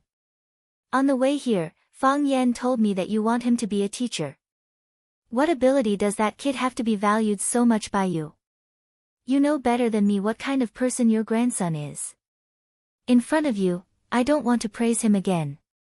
Lest you, old man, are secretly happy in your heart and say something that you don't mean. Hui, are you determined to tie your Fang family and Yi family together?" Feng Hui picked up a big bowl and took a sip of tea. He said, "It's not really a tie. It's just some cooperation. I know that nothing can be hidden from you, sir. You didn't try to hide it from me, did you?" Sir said with a sarcastic smile. "You have been preparing for so long. Didn't you want to give me a fatal blow?" Sir took out the Murderer by Xiu scroll that he took from Yi Fengsheng and looked at Feng Hui. "How long have you been writing this scroll?" The entire Swallow Dock knew that you had written such a piece of calligraphy. Also, when Fang Yan went to the Yi family, smashed the door and broke into the ancestral hall, the Yi family was all bark and no bite. They didn't do anything to Fang Yan. Before Fang Yan returned to Swallow Dock, you had already made sufficient preparations. When Fang Yan returned to Swallow Dock, you pushed him to the teeth of the storm. When everyone was paying attention to Fang Yan, they couldn't help but think that Fang Yan came back to see Sir. When will Fang Yan meet Sir? How will Sir treat Fang Yan? You've portrayed Fang Yan as a hero who wants to avenge his father, and you've portrayed me as a hypocrite who is a hypocrite. If I still don't know your purpose, then I'm not the Sir of Swallow Dock. Some things are designed, and some things are really God's will, Fang Hui said embarrassedly. That child, Ting Wen, forced her way in. Fang Yan was worried about Ting Wen's safety, so he hurriedly ran over. He broke the door and broke into someone else's ancestral hall. The Yi family was also very angry about these things. For this matter, Dao Ling specially asked someone to bring me to his house to discuss for a while. Later, the truth was revealed. Dao Ling went to our house to apologize. I begged the Yi family to stand up and say something at the critical moment. It was a fair and just sentence, and Dao Ling agreed. However, he also put forward his own request. They wanted Dao Wen to become the Sir of Swallow Dock. I felt that this request was not bad for us, so I agreed. Don't you think that the Yi family is too greedy? Sir looked at Fang Hui and said. Fang Hui nodded and said, but, Dao Wen is indeed the most suitable candidate. Most of the time, we choose people not only because they are suitable, but also because they are suitable. Sir said in a deep voice, if Yi Dao Wen becomes the Sir of Swallow Dock, at that time, who can stop the crazy development of the Yi family? Chapter 685. Fang Yan didn't want to be Mr. Yi. He didn't want to be like Mr. Yi, who only had one foot in the heavenly Dao realm. After some thought, he pulled back. He didn't want to be like Mr. Yi, who had to work for the country and suffer in Swallow Dock. He didn't want to be like Mr. Yi, who had to protect Swallow Dock for the rest of his life. He didn't want to be like Mr. Yi, who had to carry a manure basket everywhere to shovel feces and become a manure digger. Fang Yan liked peace and freedom. He wanted to see the precipitousness of Mount Tai, and the vastness of the grasslands. He wanted to experience the sunrise of the Red River, and feel the snow on the glaciers. He wanted to go to the deserted North Sea to hunt eagles. He wanted to go to the inaccessible land of extreme cold to find Ice Dragon. He wanted to bring Imo Qingdi back. He wanted to travel all the famous mountains and rivers, and he also wanted to see all the spring flowers and winter snow. He wanted to be free and unrestrained. He wanted to buy a plane ticket and fly to Paris to feed the pigeons when he was bored. He wanted to go to Hengdian to listen to the sound of shooting stars streaking across the sky when he was depressed. He wanted to take Yi Gentle and let Yi Gentle carry the money. They could go on one trip after another whenever they wanted. He didn't want to be Mr. Yi. He only wanted to live for himself. He didn't want to live for others. He didn't want to live for responsibility. If he did that, he would be going against his own conscience. So, when Mr. Yi proposed such a tempting condition, he didn't hesitate to reject the men of Swallow Dock. How many people didn't want to be Mr. Yi? However, Fang Yan was still worried. He knew that his grandfather often thought differently from him. He lived for himself, but his grandfather would add different things to his life, such as glory and responsibility. So, even when Fang Yan waited alone in the courtyard, he still felt uneasy. He heard Mr. Yi and his grandfather singing. They were singing excerpts from Taking Tiger Mountain by Strategy. In their eyes, who was Yang Zirong? Who was Mountain Eagle? Now that the singing stopped and there was no sound from inside, it seemed that they had just entered the main topic. The negotiation had indeed entered the main topic, but it was different from Fang Hui's plan. If Yi Daowen becomes the teacher of Swallow Dock, then who will be able to stop the Yi family's crazy development?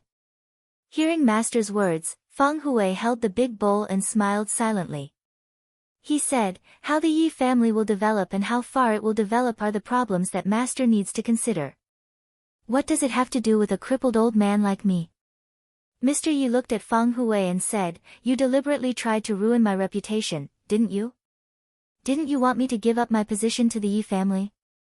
This happened because of you. How could it have nothing to do with you? Fang Hui sighed and said, I'm only responsible for helping the Yi family get Master's position. As for how the Yi family will develop in the future, I'm not in the mood to study it, nor am I able to find out. So you're saying that you're only responsible for releasing the monsters in the cages, but you're not willing to take any responsibility for the monsters' actions after they're released? In your eyes, the Yi family is a monster. Any unrestrained power is a monster, Mr. said. It's the same for Swallow Dock, but it's locked in a cage. That's why Swallow Dock has master. Mr. looked at Feng Hui with a playful look and said, "It's strange that your Feng family keeps creating opportunities and fighting for benefits for the Yi family. 3 years ago, Feng Yan helped Yi Daoling get his current position. Now he's in charge of Hua Xia's economic lifeline. Now, you, this old fellow, are pushing the waves from behind, wanting to help Yi Daoling obtain the position of Mr. Hui, do you really think the relationship between the Yi family and the Feng family is unbreakable? Does your Feng family really want to be tied to the Yi family's chariot?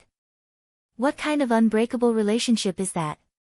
I just want to send some betrothal gifts to my grandson. But you should know better than anyone that the more betrothal gifts you send, the lower the possibility of Feng Yan and Wen Raowen. With the Yi family's current development speed, will you still be able to climb up to the Yi family?" Mr. said with a smile, "It's better to retreat and form a net than to envy the fish in the pool. After all, it's not a wise thing to do for others.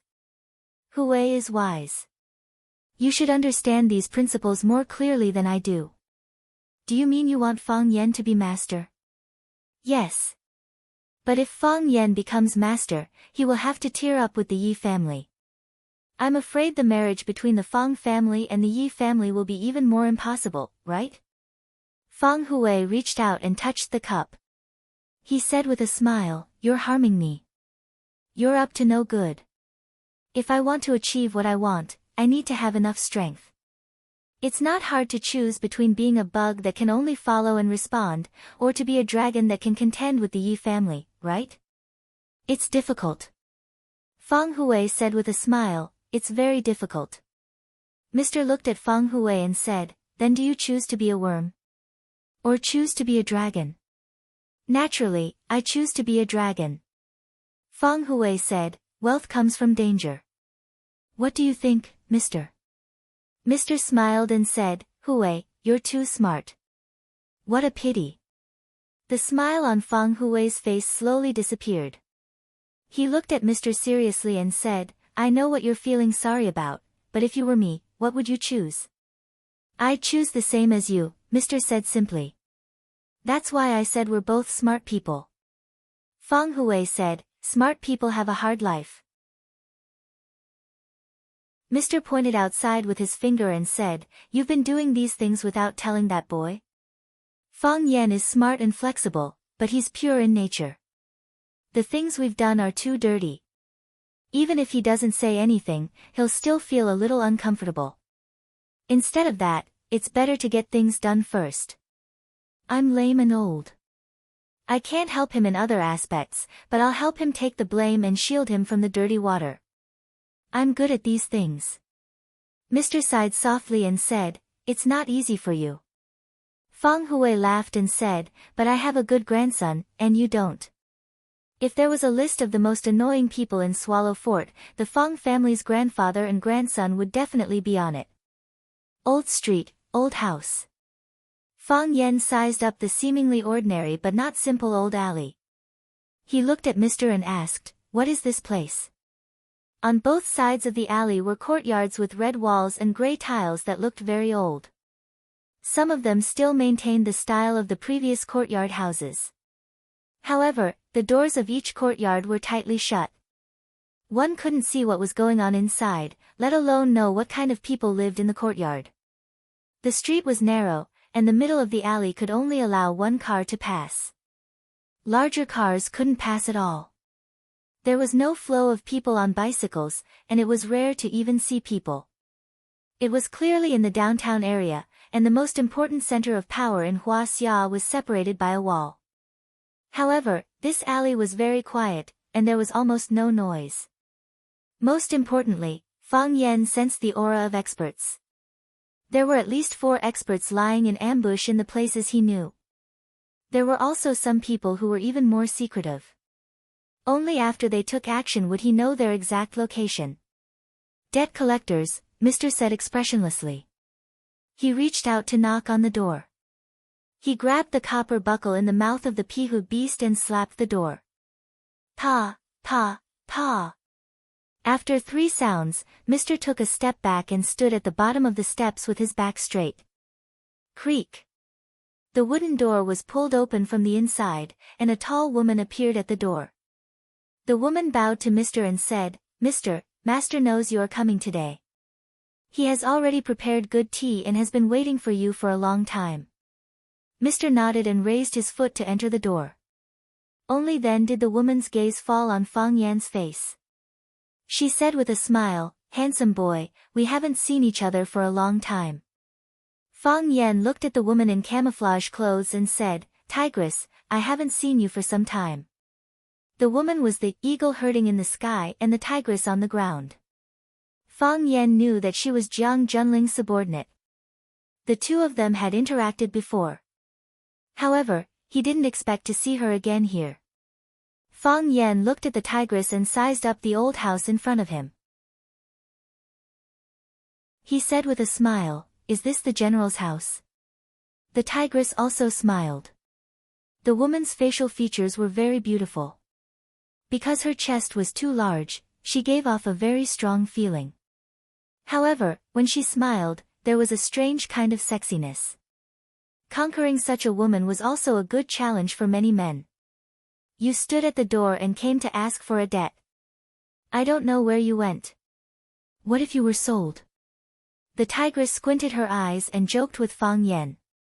She moved her body to the side and made a gesture of invitation. "That depends on whether you can sell it for a good price." Fang Yan said, "If the price is right, I can also get a share of the benefits. If you want to sell it, then so be it. Big sister can't bear to sell you." The tigress said with a smile. "You are a man that I rarely see that makes my heart beat." Fang Yan followed behind Mr. and walked towards the backyard of the small courtyard. The front yard wasn't big, but the backyard wasn't small. There were a lot of flowers and plants in the backyard, and there were also some fresh vegetables. There was a grape tree under the eaves of the porch. The vine of the grape tree climbed everywhere, covering half of the sky in the small courtyard. It blocked the sunlight outside, making the small courtyard look a little gloomy. Winter had arrived in Yanjing, and the weather was a little chilly. The vegetables were growing green, and the flowers were blooming beautifully. It was a comfortable and beautiful countryside. In a chives field, an old man wearing a straw hat was using a sickle to cut chives. Hearing the footsteps behind him, the old man adjusted his straw hat and looked over. He said to Mr. "You came at the right time. I'll make chives dumplings for you tonight." Chapter 686. He was not tall and slender, nor did he have a sage-like demeanor, nor was he gloomy, cold, or awe-inspiring. His figure was slightly plump, his skin was a little tanned, and his smile was a little wretched. It was a very ordinary old man, exactly the same as the old men he saw in the fields in the village. However, this old man was not ordinary at all. The general cherishes his fortune. Jiang Fengxing was Jiang Junling's grandfather, the head of one of the most powerful families in Yanjin. With the wisdom of the ancients, they created the phrase, "wealth comparable to a country." We often use the phrase, "as rich as a country," to describe a person's wealth, but most of the time, it's actually a praise for that person. This was because most people's wealth couldn't rival a country's. Those who could truly rival a country were extremely rare existences in the human world, and the Jiang clan was one of them. In Dream of the Red Chamber, in order to describe the wealth of the three great families, they even made up a few rhymes like this: Jia is not fake, white jade is the hall, gold is the horse, 300 li of Ipang Palace cannot hold a single official of Jinling. The East Sea lacked a white jade bed, so the Dragon King invited the king of Jinling over. A family of generals would not use white jade as a roof and gold as a horse. They would not do such a vulgar thing. However, the wealth of the Jiang family was far beyond that of the Jia, Shi, and Wang families.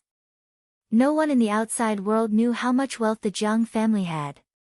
Even the Wolf King of the Jiang clan didn't know about this, right? That's great. The teacher said with a smile, I haven't eaten your chive dumplings for many years. That's because an esteemed guest like you doesn't easily pay a visit. Jiang Shifu chuckled. Tell me, what's so good about guarding Swallow Dock? With such a group of powerful people around, who could bully them? Do you really have to be like an old hen protecting her chicks, guarding there for a moment? I say, when you have nothing better to do, you should come out and walk around more. You should go to Yanjing City more often. You didn't see your group of old friends in Yanjing City back then? Aren't I here now? Mr. Wang said with a smile. An old friend is an old friend. Whether he comes or not, we are still friends. While Jiang Shifu was talking to the teacher, he had already walked out of the vegetable field with a basket. He handed the basket in his hand to the tigress and said, wash the vegetables, then add a few more eggs and fry them together. Chop the stuffing into smaller pieces and add more sesame oil. I'll go mix the dough later. The tigress carried the basket and left, leaving Shifu in the corner of the yard with the tap to wash his hands. The teacher pointed at Fang Yan and said, Fang Yan. Oh. There were waves rolling in Jiang Shifu's eyes, and in an instant, he restored his tranquility. He looked at Fang Yan with great interest and said, let's eat dumplings later. Young people should eat more bowls. Fang Yan smiled and said, I will try my best. Fang Yan didn't expect to eat dumplings at the general's house. He also didn't expect the dumplings at the general's house to taste so good. Tigress stir-fried dumpling stuffing, Shifu, and dough rolled into dumpling skin. It was neither soft nor hard, and the thickness was just right. With a single bite, his mouth was filled with oil.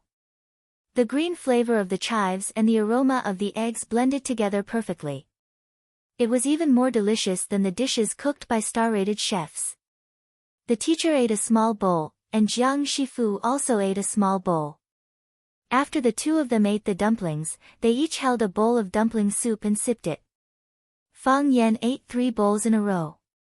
When he ate the second bowl, he felt almost full. The tigress asked him to eat another bowl, and he felt that eating another bowl was fine. Since the teacher dared to eat it, he wasn't worried that there was poison in the dumplings. Jiang Shifu looked at Fang Yan with a smile and said, It's good to be young. When I was young, I could eat 5 bowls, but it wasn't a bowl like this. It was a bowl that was much bigger than this. Each bowl was full of sprouts. That bowl must be filled with dozens of dumplings, right? Dipping it in chili oil and mixing it, eating the dumplings and then drinking the soup, tsk, that taste is really beautiful. The teacher looked at Jiang Shifu and said, You speak as if you had suffered a lot when you were young and how much tiredness. When I knew you, you were still a playboy. Brother, eating dumplings with chili oil was just you getting tired of eating delicacies and changing your taste. Your ancestors have a foundation that can't be squandered in 10 lifetimes. You can't lie to me about this kind of thing. Jiang Shifu laughed loudly and said, It's strange. Our Jiang family has produced great generals and great scholars, but we've never produced farmers. But I just happen to like this life in the countryside. I like to grow some flowers and plants, grow some fruits and vegetables, and make my own dumplings to eat. Stepping on the muddy ground with my feet makes people feel at ease. Your heart is at ease, but other people's hearts aren't at ease. The teacher said with a sigh. AI, it's all the children's business. Jiang Shifu said. Do you really think it's worth bringing it out of your mouth? It's indeed the children's business. The teacher said. The children's business isn't necessarily a small matter. At the very least, my side is quite passive. The teacher held the bowl in one hand and pointed at Fang Yan with the other, saying, Look, he's already come knocking on our door. How can we not give an explanation? Then give him an explanation. Jiang Shifu said. He drank most of the noodle soup in the bowl in one gulp, then put the large bowl on the stone table and waved at Fang Yan, shouting, "Young man, come here." Fang Yan quickly stuffed the last dumpling in the bowl into his mouth, threw the bowl to the side, and walked in front of the two elders. Jiang Shifu looked at Fang Yan and asked with a chuckle, "Are you full?" "I'm full." Fang Yan chewed the dumpling in his mouth and quickly swallowed it. "It's good that you're full," Jiang Shifu said. "This is the first time you've been a guest at my house. I don't have anything else, but I have to make sure you're full. Since you're full, let's talk about some serious matters." Fang Yan knew that the main topic had come. He didn't respond and waited for Jiang Shifu to continue. Jiang Shifu looked at Fang Yan and said, "Long Qianxiang said that you came knocking on our door, so we have to give you an explanation." "What kind of explanation do you want?" "Father died tragically, and Huaqing was in danger. I want justice," Fang Yan said with a serious expression. It was all done by that brat of our family?" "Indeed," Fang Yan said. He was worried that Jiang Shifu would act shamelessly and be unwilling to admit to the disgusting things his grandson had done. In his heart, he was willing to do anything for his family. Not to mention a small matter like lying and acting shamelessly. "I think that many people can testify to this matter. I'm not doubting your character. I've also heard a little about what that brat has done." Jiang Shifu smiled and waved his hand. "If Jiang Junling returns, he will naturally punish the Jiang family. But you also know that ever since Jiang Junling went to Huaqing, he hasn't returned. If that's the case, how should I give you an explanation?" "So you're saying that the Jiang family is prepared to deny it to the end?" Fang Yan said with a cold smile. He knew that the matter wouldn't be so easily resolved. Now, the Jiang family was indeed beginning to quibble. After the failure of the encirclement at the summit of One Sword Peak, Jiang Junling had indeed disappeared without a trace. Of course, his disappearance was aimed at outsiders like Fang Yan. If even the Jiang family themselves, or the Jiang family's old man, Jiang Shifu, didn't know where Jiang Junling was, then they were treating people like idiots. Was Fang Yan an idiot? Fang Yan would only eat for free. "Don't be impulsive. Don't be impulsive." Jiang Shifu saw the anger on Fang Yan's face, and comforted him. "Young people are hot-tempered. I can understand your feelings, but the truth is like this. I know that if I tell you that I've never seen Jiang Junling, you absolutely won't believe me. But, I really haven't seen him. I really can't drag him out and kill him. But, the Jiang family cares about our reputation. We won't do something like not investigating the wrongdoings and not punishing the evils." Jiang Shifu thought about it, then looked at Fang Yan and said, "I can't find him. If you can find him, then you can do whatever you want, but the Jiang family needs to make a statement about this matter. How about this, I'll banish that bastard from the Jiang family and remove his name from the family tree. What do you think of this punishment?" Banishing Jiang Junling from the Jiang family and removing his name from the family tree was a serious punishment. If Jiang Junling was no longer a member of the Jiang family, then he wouldn't be able to use the Jiang family's resources, and he would become a stray dog without power. If Jiang Junling's name was removed from the family tree, then he wouldn't be able to enter the Jiang family's ancestral hall or tomb after he died. In other words, Jiang Junling would have no parents, no relatives, no ancestral tablets, and would become a person without roots. Thinking about how Jiang Junling would have no roots in the future, Fang Yan was quite pleased. However, this kind of punishment didn't have much meaning to Fang Yan. If the Jiang family could banish Jiang Junling and remove his name from the family tree, then they could call him back. Even if they didn't allow Jiang Junling to return to the family tree, wouldn't Jiang Junling no longer be a member of the Jiang family? At that time, without the restrictions of his identity and with the secret support of the Jiang family's resources, wouldn't Jiang Junling be like a fish in water and be able to do even more things? However, Fang Yan had no way of rebutting Jiang Shifu's proposal. In a situation where they couldn't find Jiang Junling, they had already shown such great sincerity. What was there to be dissatisfied about? Fang Yan thought for a moment, then said with a smile, wouldn't that make it impossible for the Jiang family to reunite? You reap what you sow, you can't blame anyone else. Jiang Shifu looked at Fang Yan with a smile and said pointedly, everyone should pay the price for their own stupidity. What does young friend Fang think? Yes. Fang Yan pretended not to hear the deeper meaning in his words and said solemnly, Jiang Junling will die without a doubt. After leaving the Jiang family, the teacher turned his head and glanced at the tightly shut wooden door. He sighed softly and said, the Jiang family wants to kill you.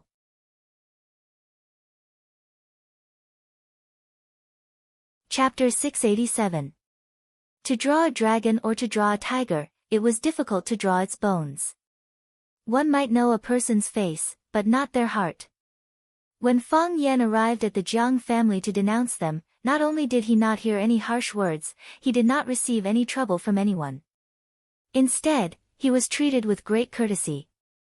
The Jiang family's old patriarch, Jiang Shifu, was amiable and treated him like a nephew. He did not put on airs when speaking to him, and even ate several large bowls of dumplings that the Jiang family's old patriarch had personally made.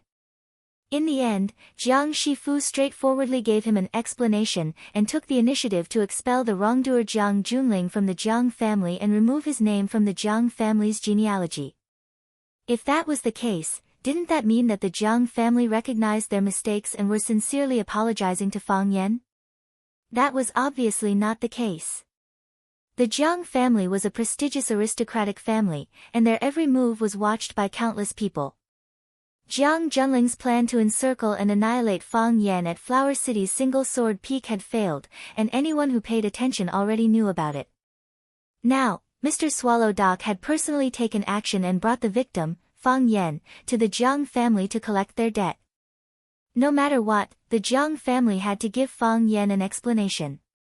Not only an explanation to Fang Yan, but also to Swallow Dock, and to the countless pairs of eyes that were watching and watching from the shadows. If the Jiang family did not handle this matter fairly and did not handle it beautifully, then the character and virtue that they had built up over thousands of years would be instantly wiped out. The Jiang family is using their power to bully others. The Jiang family has caused the Jiang family to be ruined, and they did not even say a word of apology. The Jiang family has really gone too far, they don't even want any face. This kind of rumor would definitely spread through the mouths of countless people, and the matter of the Jiang family using their wealth to bully others would become a pillar of shame that would be tied behind them. Therefore, when Mr. brought Fang Yan to his door, the old man of the Jiang family personally received him. His words and actions, as well as the final result of their handling of the matter, made it so that no one could find any basis for criticism. Even the most picky observer, after learning about the way the old man handled the matter, could not say a single word of criticism. If the matter of Fang Yan eating the dumplings personally made by old Master Jiang in the Jiang family's old house were to spread out, perhaps many people in Yanjing City would develop feelings of envy and jealousy towards Fang Yan, and even more people would not be able to help but give a thumbs up to old Master Jiang and say, benevolence and righteousness.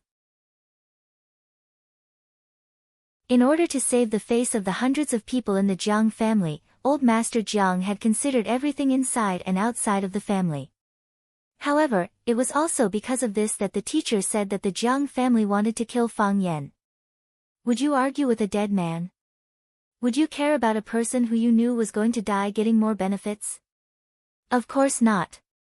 The reason why the Jiang family treated Fang Yan so generously was because they would soon take back everything they had paid from Fang Yan. It was just like how gangs were willing to buy arms at a high price, but when the arms dealers were about to leave with the money, they would immediately kill them. In the end, they would get the goods and money back. Therefore, what was so unacceptable about a higher price in the beginning of the negotiation? Fang Yan turned his head to look at the Jiang family.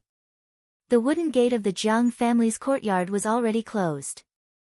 After it was closed, the Jiang family's old house was exactly the same as the other old houses.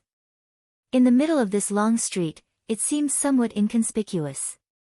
No one would have thought that the famous tycoon of Yanjing was hiding in the dim yellow light of this old street. Fang Yan squinted his eyes and smiled, saying, "Why does Mr. say that?" Their attitude was a bit too kind. The Mr. said, the apology was a bit too easy, and the punishment for Jiang Junling was a bit too severe. They were the ones who committed the crime in the first place. If their attitude was a bit more kind, their apology would be a bit faster, and their punishment for Jiang Junling would be a bit more severe. Isn't this something to be expected? Besides, I don't think their punishment for Jiang Junling was that severe. Banishing him from the Jiang family? Removing his name from the Jiang family's genealogy is something that has no real meaning.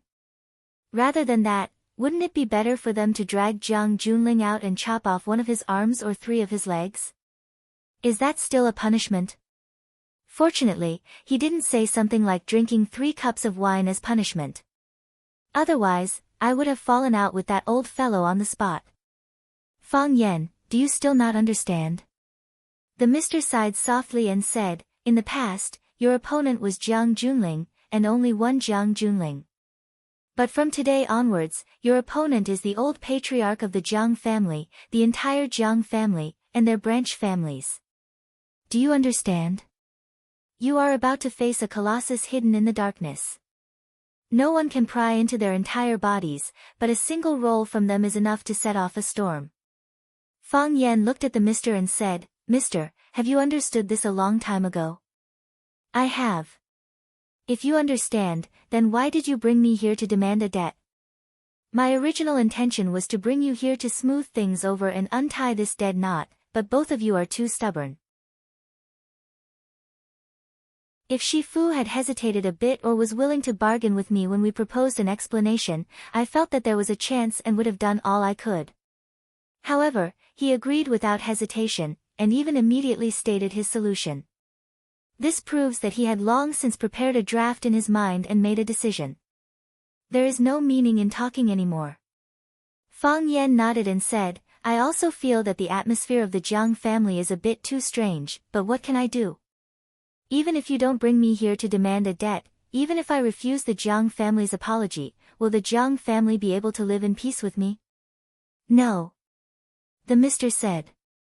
So, do I have a choice? Or is it better to say that simply avoiding will solve the problem I face?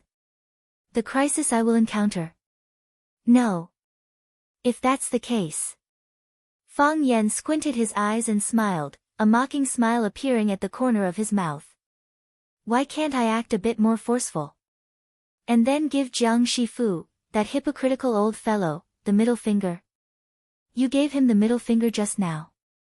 The Mr. paused and asked. I did. Fang Yan said. I did it secretly in my heart. It's not that I don't dare, I just feel that doing this is a bit too much of a loser. If word gets out, I'll be laughed at. Fang Yan said. The Jiang family is too strong right now. If I give him the middle finger, others will only laugh at me for overestimating myself, and say that I'm an ant laughing at an elephant for needing to lose weight. But, when the day comes when I trample the Jiang family under my feet, wouldn't everyone's applause be even more enthusiastic when I do this again? Trampling the Jiang family underfoot is what I'm going to do next.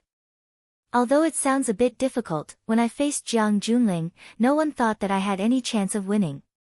The Mr. looked at Fang Yan and said, So, be the Mr. of Swallow Dock, I can help you.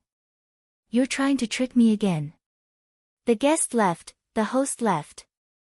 After the courtyard door closed, old man Jiang Shifu walked towards the backyard with a teacup in his hand, humming a tune. Every night, he had to water the flowers and plants he planted. He had to do this by himself, and no one else was allowed to help. Jiang Shifu placed the teacup on the stone table under the grapevine, and then carried the sprinkler to water the triangle plum in the nursery. General Xing, dressed in white, stood behind him and said with a smile, I could smell the fragrance of the dumplings in the study, and my saliva was about to flow out of my mouth. At that time, I wanted the tigress to send me a bowl, but I was afraid that the guests would laugh at me. That kid is really lucky to be able to eat the dumplings that Grandpa personally made. General Xing turned to look at the tigress in the dark corner and said, Is there any more of Grandpa's chives dumplings? If there is, tell the kitchen to quickly make a bowl for me, a big bowl. If there isn't any, give me a bowl of dumpling soup. At least let me satisfy my craving first. The tigress chuckled and said, I know that young master likes to eat this, so I specially asked the kitchen to leave a bowl for you. It should be ready now, right? I'll bring it over for you. General Xing had a satisfied look on his face and said, Go, go. I can't wait. When the tigress turned to the kitchen to bring the dumplings, General Xing said to Grandpa, Today, these two unwelcome guests are not easy to entertain, right? Unwelcome guests. How evil can they be? Jiang Shifu said without turning his head. How powerful can a cat be? Can it eat people like a tiger? Grandpa, let's not talk about Mr. He has guarded Swallow Dock for decades, and his hands and eyes are everywhere. Even that person above him is his brother. Although that kid Fang Yan is young, he is not easy to deal with. We can't be deceived by his appearance. Jiang Shifu turned his head to look at General Xing and grinned. I was just testing you on purpose. I was afraid that you would make the same mistake as the military order. If that kid was really a simple person, how could he force your little brother to the point where it is difficult for him to return home? If he was really an ordinary person, how could he have the guts to run to our Jiang family and flaunt his strength? I had no choice but to make dumplings for him and expel your little brother from the Jiang family to settle the matter. General Xing nodded and said, It seems that Grandpa's evaluation of him is very high. Giving birth to a son is like a general's order. That old bastard Song Zaniang really is shameless enough to do anything to support his disciple. Jiang Shifu said with an unfriendly expression. It's fine if things go smoothly. These words have the smell of fate. But if there are any twists and turns, won't these words become a whip that ruthlessly slaps your face?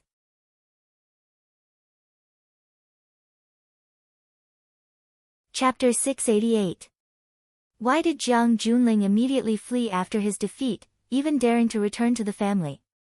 If I were him, I would be too embarrassed to return and have children, just like Jiang Junling. His cheap master made him the benchmark of all the heroes in the world. But this benchmark was easily pushed by someone. How could he have the face to return? Coming back would just be adding a joke to the Jiang family. The higher you climb, the harder you fall. Now, if anyone mentions those words in front of the Jiang family again, feel free to slap them. No need to doubt that he definitely doesn't have any good intentions. Even if Jiang Junling were to hide in the remote mountains and ancient forests, he would still feel a burning pain on his face when he muttered those words, right? When it came to matters involving his own younger brother, General Xing was normally unwilling to speak. Moreover, he really didn't know how to respond to this kind of matter. Saying he was good was against his heart, saying he was bad was jealousy. Simply not saying anything was the proper thing to do. The Fang Yan of the past wasn't even worth mentioning compared to Jiang Junling. Does anyone think that Fang Yan can defeat Jiang Junling? It really is unexpected.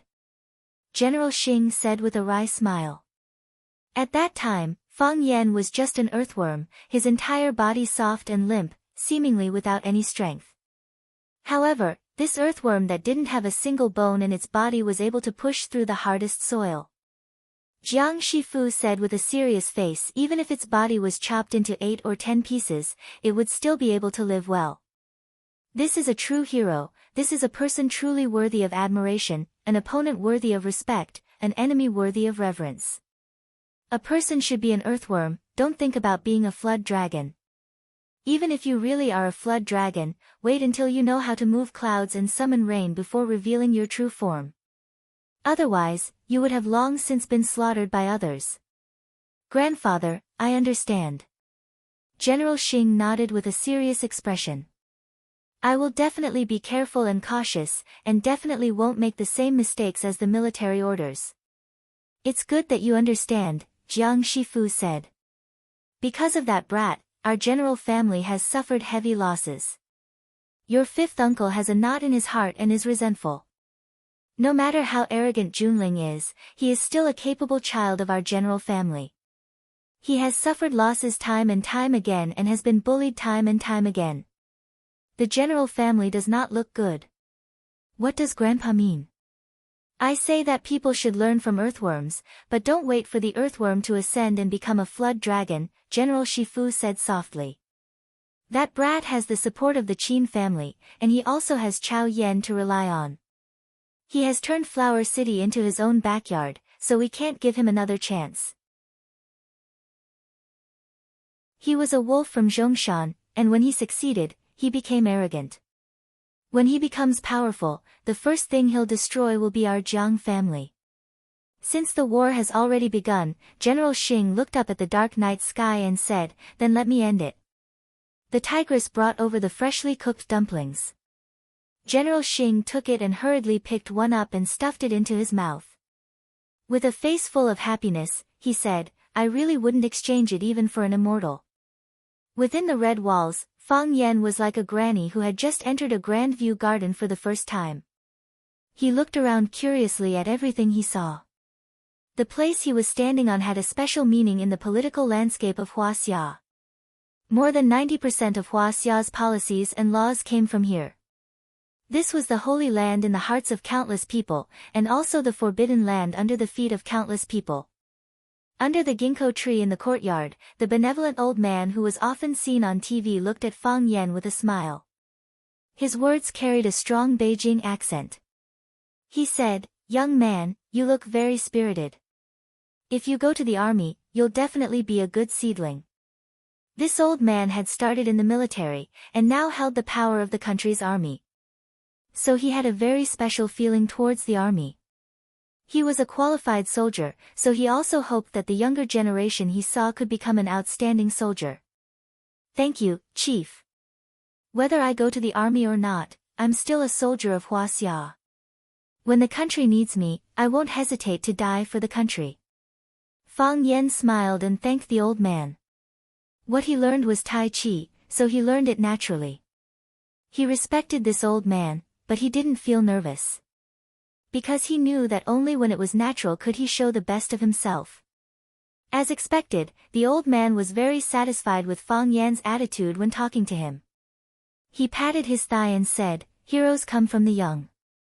To be valued so highly by Qianxiang at such a young age, he must have something extraordinary. Looking at the teacher sitting opposite him, he said, "Qianxiang, it's been a while since you brought me to see such an outstanding young man." The teacher held the moonlight teacup in his hand and said in a deep voice, "I have some things to take care of, so I want to pass the position of teacher to Fang Yen." The old man's expression was slightly confused, but he returned to normal in an instant. He laughed and said, "This is your family's matter, so it's up to you to decide. If you think he's good, then he must be very good." "Thank you, Chief," the teacher said seriously. The old man waved his hand and said, "Qianxiang, let's not talk about this between us. This moonlight teacup is not bad, right? You know that I've always liked collecting cups, and this moonlight teacup is my favorite among my many collections.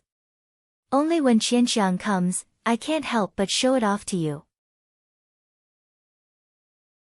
Usually, even I can't bear to drink tea with it.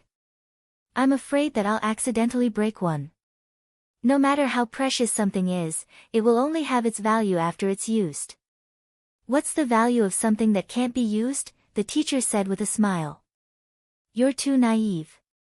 The old man laughed and said, "That's true. But sometimes, even if you know you've made a mistake, you still don't want to correct it. Most of the time, we make mistakes in the name of love." "That makes a lot of sense," the teacher said. "I just made a big mistake in the name of love. Now, I'm taking this kid around to atone for my mistake." After chatting for more than 20 minutes, the secretary came over and whispered in the old man's ear that the prime minister of a certain country had arrived and was waiting in the conference room. The old man's time was counted by minutes and seconds.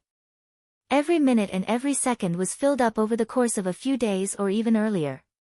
When he found out that the teacher had brought Fang Yen over, it was not easy for him to take such a long time to meet with them. The old man waved his hand to show that he understood. He looked at the teacher with a face full of guilt and said, "Qianxiang, I still have something to take care of today. When I'm completely free, I'll go to Swallow Dock and stay there for a few days. We'll drink and play chess, and have a good time.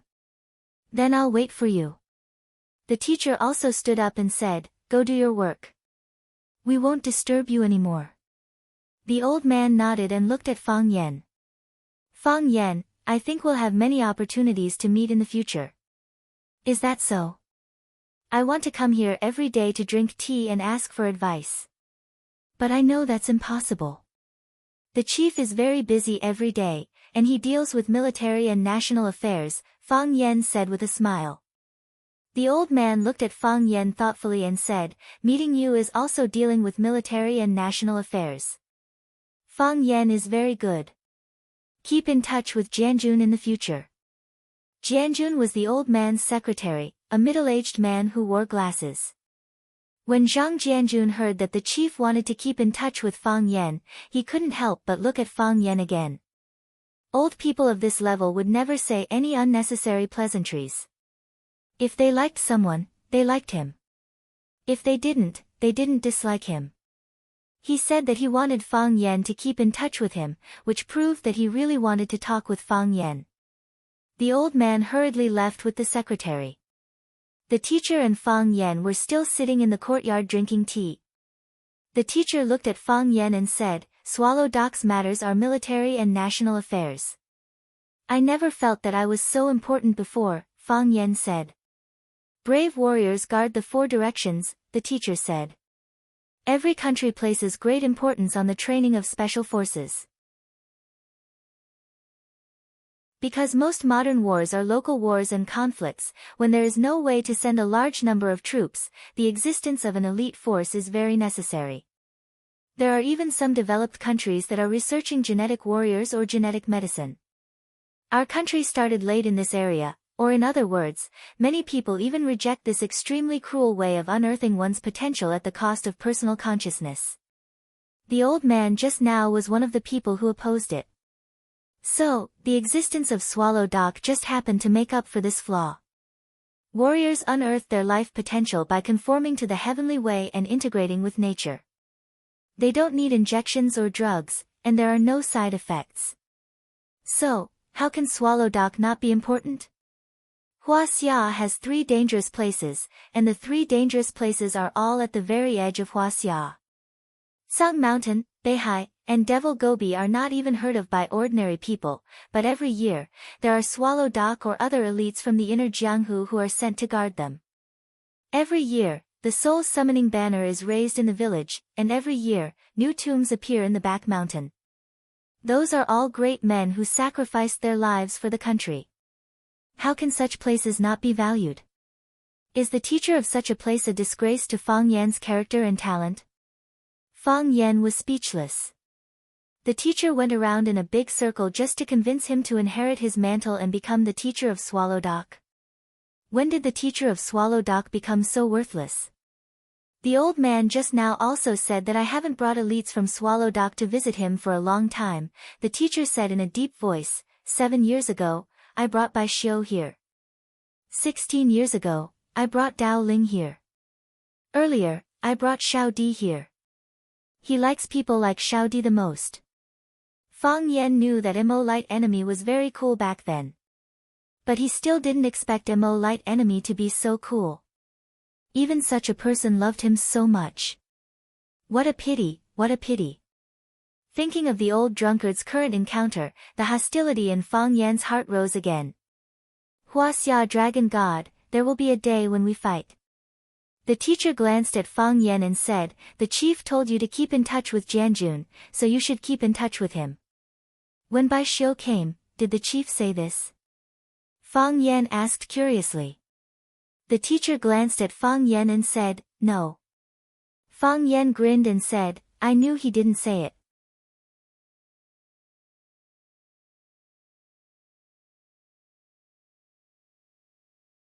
Fang Yan looked at the teacher with a serious expression and said, I hope to be able to live an outstanding life.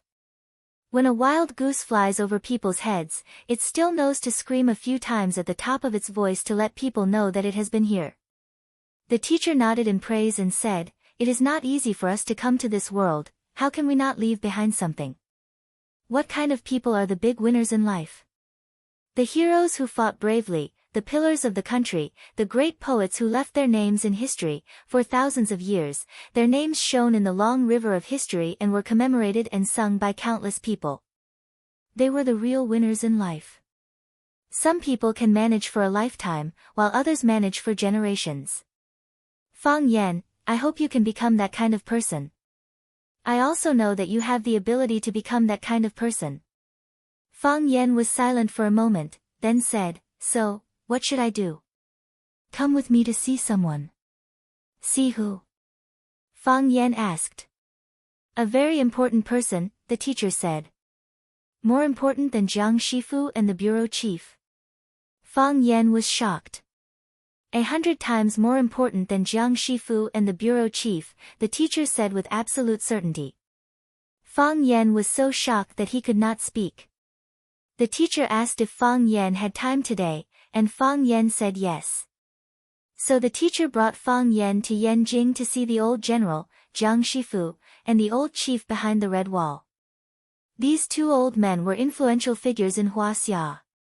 One could stir up the economy of a country with a stomp of his foot, and the other could mobilize millions of lions with a word. Especially the latter one, he had a decisive position on the map of the entire world.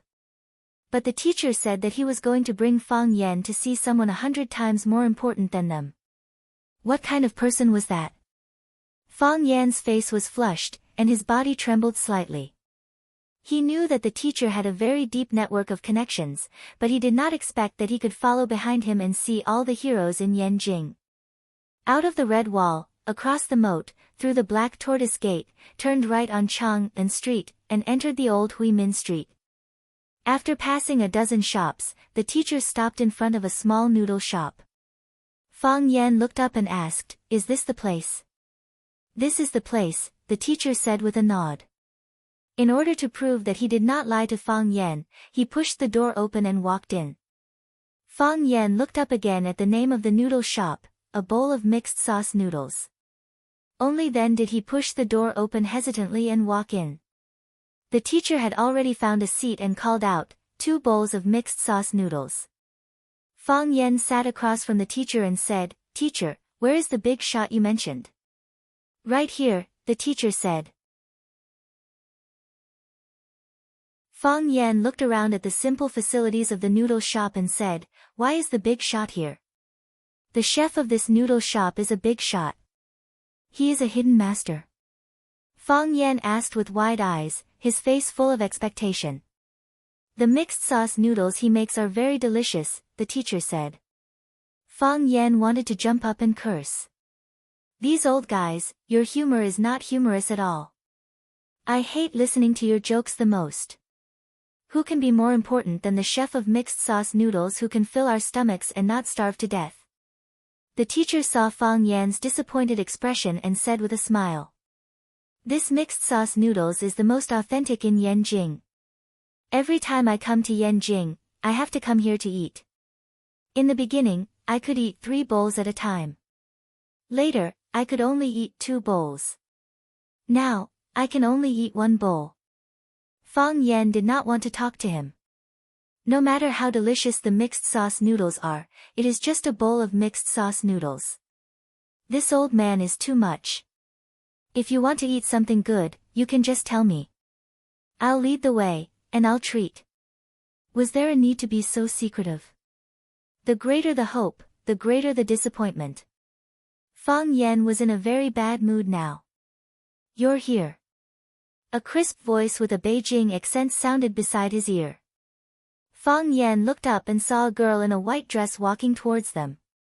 The girl was young and immature. Her soft long hair draped over her shoulders and she wore a floral apron around her neck. She looked fresh and refined. The girl walked in front of Fang Yan and the teacher. She smiled at Fang Yan and said to the teacher, "Grandpa Long, do you want 2 bowls of mixed sauce noodles?" "Little Bai, didn't you go to school today?" "Grandpa Long, today is Sunday. I don't have to go to school. Did you forget?" The girl looked very familiar with the teacher and replied with a smile. "Oh." The teacher nodded and said with a smile, "So it is Sunday. Grandpa, you are confused. Grandpa Long, You are confused about small things, but you are smart about big things. The girl winked at Fang Yan and said jokingly. No one is smarter than you. You little brat, you only know how to flatter Grandpa. The teacher said with a smile. But this time Grandpa has no gift for you. Humph, the girl wrinkled her nose and said with dissatisfaction, I knew you didn't bring me a gift. You stingy brat, drink cold water. Ha, I don't want to drink cold water. I came to eat mixed sauce noodles. The teacher smiled happily, and the wrinkles on his face smoothed out a lot. It could be seen that he liked this little girl very much. The teacher pointed to Fang Yan sitting opposite and said, he is called Fang Yan. The girl looked at Fang Yan and said, Big brother Fang Yan, don't be with this stingy old man. If you learn his stingy habits, no girl will like you in the future. Fang Yan nodded and said with a worried expression, I will separate from him after eating this bowl of noodles. The girl giggled and said, yes, quickly separate from him after eating the bowl. You can't be with him for too long. You two are quite congenial. The teacher said with a smile. Of course. The girl raised her beautiful and flawless face and said, Big brother Fang Yan is young and handsome, and he is not stingy. How do you know he is not stingy? The teacher looked at Fang Yan and said, I don't see you give her any gift. Why is this girl saying good things about you? Fang Yan also looked back at the teacher and said, didn't my aunt say that I am young and handsome? This is a world that looks at faces. Sir, don't force yourself too much. Since little Bai is speaking for you, you should give her a small gift. The teacher looked into Fang Yan's eyes and said, Sir, do you think it is necessary? Fang Yan looked at the teacher and asked. The teacher nodded seriously and said with a firm voice, it is very necessary. Fang Yan thought for a moment and took out a heart-shaped stone from his pocket and said, I accidentally found this when I was walking by the river. The girl took the stone and said happily, ah, it is the same type as Li Chen.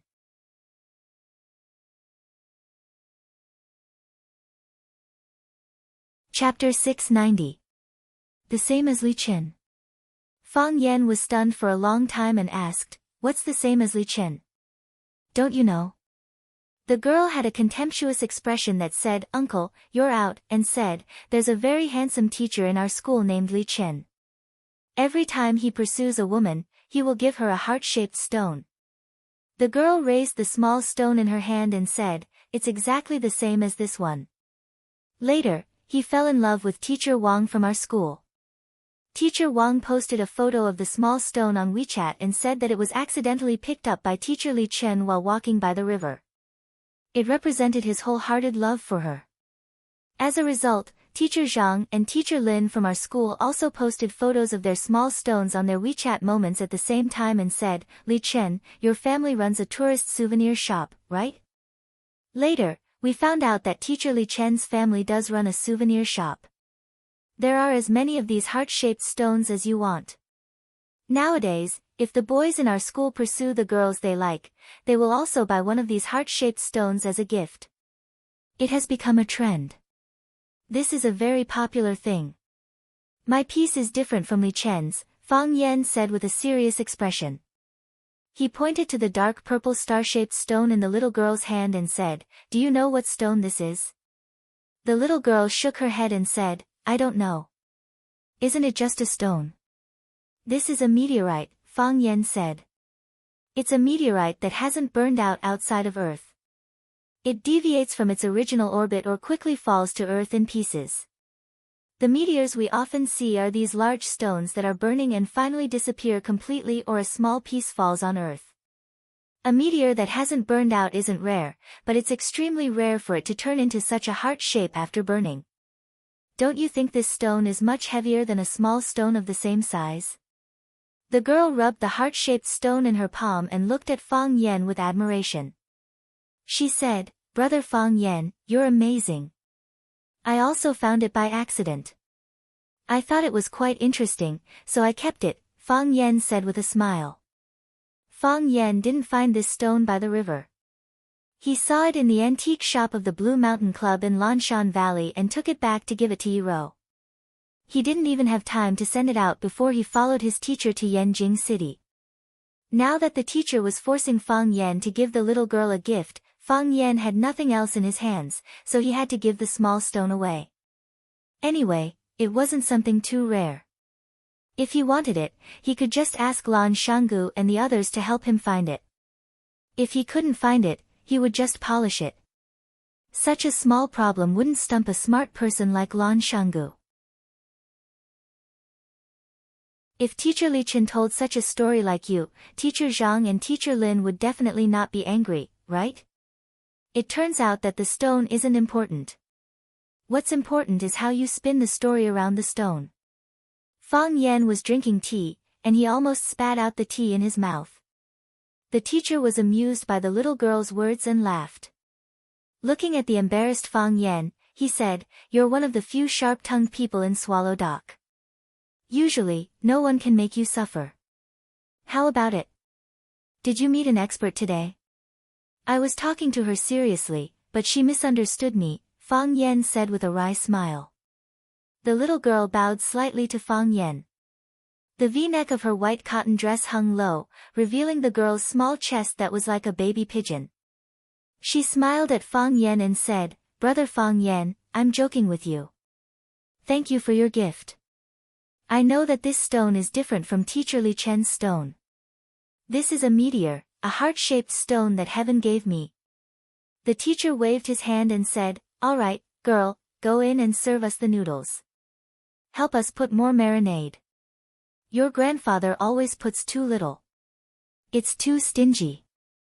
The girl made a face at the man and ran in with a smile on her face. The teacher retracted his gaze and looked at Fang Yan and said, "Her name is Bai Jia, Bai Xiu's sister." "I guessed it," said Fang Yan. "There aren't many people with the surname Bai to begin with, and it's even rarer for you to specially bring them here." "Fang Yan, I've never underestimated your wisdom. It's precisely because of this that I specially brought you here to take a look. This is Bai Xiu's home. Their family runs a noodle shop. It's because I like eating their noodles that I discovered Bai Xiu, the little fellow. After that, I brought Bai Xiu to Swallow Fort and made him stay by my side." Mr. looked at Fang Yan with a serious expression and said, "You saw it just now. Bai Xiu's sister is an ordinary person. She doesn't have any schemes and doesn't know any martial arts. Her grandfather is a master of braising, and her father is a master of making wheaten food. Their family has been running a noodle shop for generations. The most delicious noodle they make is mixed paste noodles. You'll know when you try it later." Fang Yan stared at the teacher with sharp eyes and said, "Are you afraid that I'll take revenge on these ordinary people?" "Fang Yan, I can feel the hostility in your heart. It's so strong that even I'm shocked. I know that Bai Xiu has wronged you. Bai Xiu killed your father and tried to kill you. Now Bai Xiu is dead, but the resentment in your heart hasn't completely dissipated. You're still thinking about revenge and killing people. I know that if you have the heart, you'll find this place sooner or later. With your scheming methods, you can destroy this family with just a move of your finger." The teacher said in a heavy voice, "From my point of view, I can't make you stop, and I don't want to talk nonsense about revenge. I brought you here to let you see it with your own eyes. I want you to rest assured that this family can't hurt you. They can never hurt you." Fang Yan's face was so gloomy that water could almost be wrung out. He looked at the teacher and said, "Do you think I'm that kind of person?" The teacher was silent and didn't answer. "Do you think I can do that kind of thing?" The teacher was still silent. "Do you think I'll do anything to these ordinary people who don't have the strength to truss a chicken?" The teacher acted as if he didn't hear Fang Yan's question. "The noodles are here." The little girl, Bai Jia, came over with 2 big bowls of mixed sauce noodles on a tray. She placed the bowls in front of the teacher and Fang Yan, and then put cucumber strips and marinated sauce bowls in front of them. She said with a smile, "Be careful with mixing. Don't splash it on your clothes." The little girl liked to smile very much. Every time she said a word, she habitually showed two small dimples on her cheeks. She was a slim and graceful young lady, and when she smiled, it was as if she had her own little son. Every time she looked at her, there was a feeling of radiance in all directions. After she placed the bowls of noodles, she looked at Fang Yan and said, "Brother Fang Yan, let me help you mix the noodles." Only then did Fang Yan stop looking at or confronting the teacher. He turned his head to look at the little girl and said, "Thank you, Bai Jia. I can do it myself." "Ah, how do you know my name?" The little girl's white and tender face instantly turned red. She stared at the teacher with dissatisfaction and said, "Grandpa Long, did you tell him?" The teacher lowered his head to eat the noodles and said, "He gave Lu Xing to you, and he still doesn't know your name. Isn't that impolite?" "Then I should say it," the little girl said with a red face. "Okay. You say it next time," the teacher said. "You have already said it. What else can I say?" "Really?" The little girl was a little angry. The teacher pushed the bowl of noodles in front of Bai Jia and said, "Come, mix the noodles for Grandpa." "Humph, you eat it yourself. I don't want to mix it for you." The little girl stuck out her small chest and said proudly. The teacher shook his head and took back his bowl of noodles. He poured the cucumber strips and marinated sauce into the bowl of noodles and stirred it himself. Bai Jia saw Fang Yan's rusty mixing movements. She grabbed the chopsticks from his hand and said, "Brother Fang Yan, let me help you." With that, she stirred the chopsticks skillfully. Pulling and pulling, flicking and pressing, Bai Jia's movements were quick and agile. There was also a unique rhythm, as if she was performing a musical instrument. Soon, Bai Jia pushed a bowl of mixed sauce noodles to Fang Yan and said with a smile, "Brother Fang Yan, eat it quickly. It won't taste good when it's cold." Fang Yan nodded and said, "Thank you." "You're welcome. You just gave me a meteorite. It's nothing for me to help you mix the noodles." The little girl squinted her eyes and smiled again. The teacher sighed softly and said, "This is really an era where looks are important." Bai Jia curled her lips, raised her head, and said, "Humph, who asked you to tell others my name? I should have told him myself. I had already thought about it. When I came out, I was going to tell him, but you brought it forward." The teacher lowered his head and ate the noodles. He said, "Isn't it because I saw that Fang Yan is good-looking?" At this moment, the glass door of the noodle house was pushed open from the outside. A few tall men walked over. When the bald man saw Bai Jia, who was standing beside Fang Yan, talking and laughing, his eyes immediately lit up and shouted, "Bai Jia, Big Brother wants to eat your underwear today." As soon as this sentence came out, the group of men laughed unscrupulously.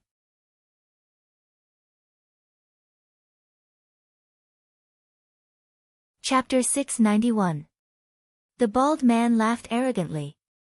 He was very proud of his classic line. If he could, he really wanted to have a loudspeaker in his hand so that the whole street could hear the joke he unintentionally said.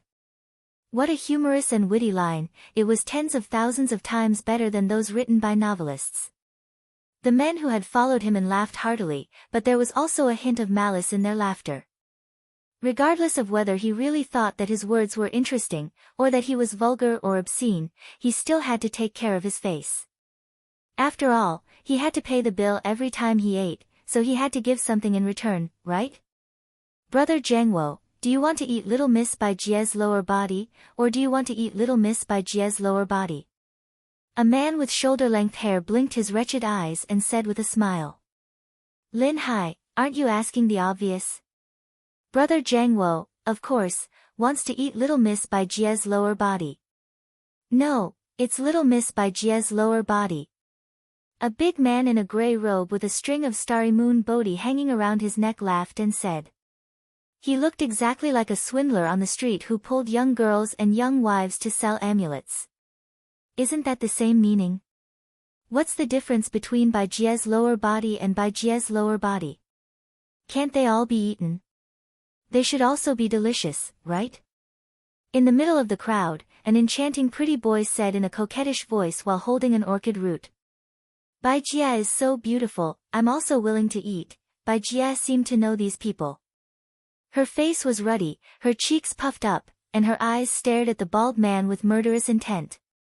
She said, Kong Jiangwo, don't talk nonsense. Who wants to eat your lower body? Don't even think about it. Go away, don't enter my shop. Hearing Bai Jia's answer, Kong Jiangwo became more energetic and strode toward Bai Jia. His huge body stood in front of the thin Bai Jia like a big grizzly bear coveting a little white rabbit. The little white rabbit felt that it was impossible to escape even if it had wings. She said, Little sister Bai Jia, is there a problem with your words? Is your family running a noodle shop? Since it's a noodle shop, brothers, if you don't give us lower body to eat, are you going to give us egg fried rice? You. Bai Jia took 2 steps back, avoiding the man's close proximity. What happened to me? Don't you think what I said makes sense? There was an undisguised evil light in Kong Jiangwo's fish-like eyes. He said, Sister, it's not the first time I've asked you out. Would you like to go to the bar with me tonight? Let me tell you, Big Brother will give you whatever you want to drink, and whatever you want to play, Big Brother will let you play. You can choose any bar in Hohai or Sanlitun, how about that? I'm not going.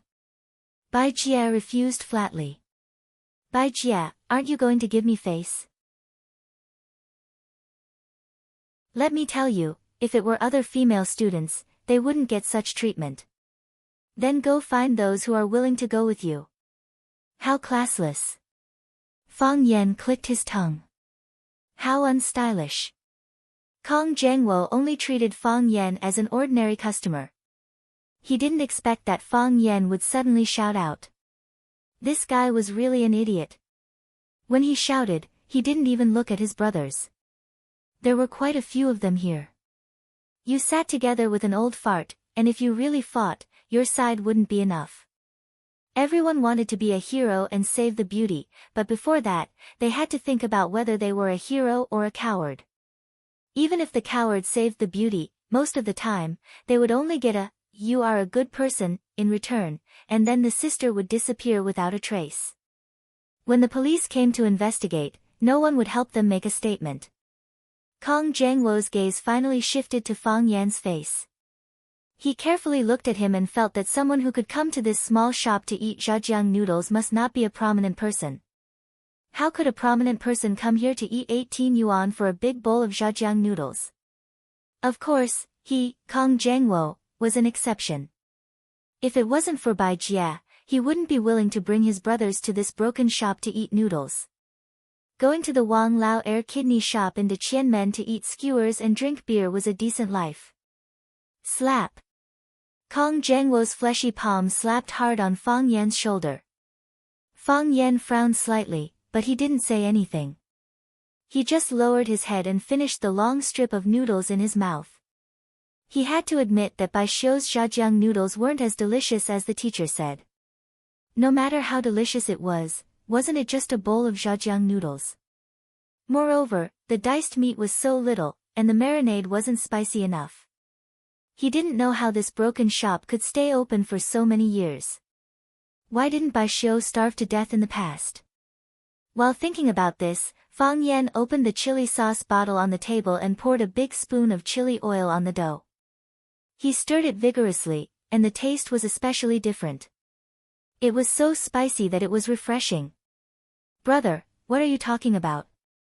Kong Jiangwo bowed slightly and said with a smile. Because his big fat head was too close to Fang Yan's bowl, Fang Yan was particularly worried that the sweat on his face would drip into his bowl. Although the rice and porridge were earned by the sweat and hard work of the farmers, if someone were to directly pour someone's sweat into the porridge, perhaps not many people would be able to eat it. Fang Yan had no choice but to put down his chopsticks. He wiped the chili oil stain on the corner of his mouth with a paper towel and said, "I said it's not classy." Oh. That's kind of interesting. Kong Jiangwo looked at Fang Yan with a smile and said, "You think us brothers are not classy? That's not how it is." Fang Yan looked at Kong Jiangwo with a serious face and said, "This way of speaking is very uncultured. If he doesn't have any cultured qualities, then this man doesn't need to talk about classy. Qualities are the foundation, and classy is a deeper level of self-restraint." Kong Jiangwo was amused. The big hand that patted Fang Yan's shoulder began to exert force and said, "Then what kind of way of speaking do you think is more classy? For example, what you said just now is very wrong." Fang Yan had the appearance of a good teacher. He seriously discussed with Kong Jiangwo. As for the gravity on his shoulder, if this fatso wasn't afraid of dislocating his claws, he could continue to exert force and treat it as a free massage. "What did you say just now? You said you wanted to eat Bai Jie." Fang Yan glanced at Bai Jie's infinitely angry look and said, "To be honest, I don't even have the courage to repeat those words. I can't say it. I'm sorry. In fact, this can't be blamed on you, because many people in society will make this kind of mistake. They are uncultured, but they like to treat shamelessness as humor, treat vulgarity as humor, and treat lack of class as yuppie to show off to the public. Shameless, how can you talk to our brother Jiangwo? Brother Jiangwo, slap his face. Slap him shamelessly." The sissy jumped out with great dissatisfaction. Fang Yan looked up at him and remembered his appearance in his heart. "That's right. Look at how arrogant he is, as if he's some powerful person." The swindler pointed in the direction of the red wall and said, "Do you know what that place is? If you're really powerful, you can walk around there for a man to see." "I just came out from there," Fang Yan answered truthfully. The man who was eating his noodles with his head down looked at Fang Yan and said, "Don't show off your wealth." The group of punks was stunned for a moment, then they laughed. The sissy clutched his stomach and said, "I'm dying of laughter, I'm dying of laughter. Oh, this little guy is really cute. Brothers, did you hear that? He said that they just walked around there. Do you believe him?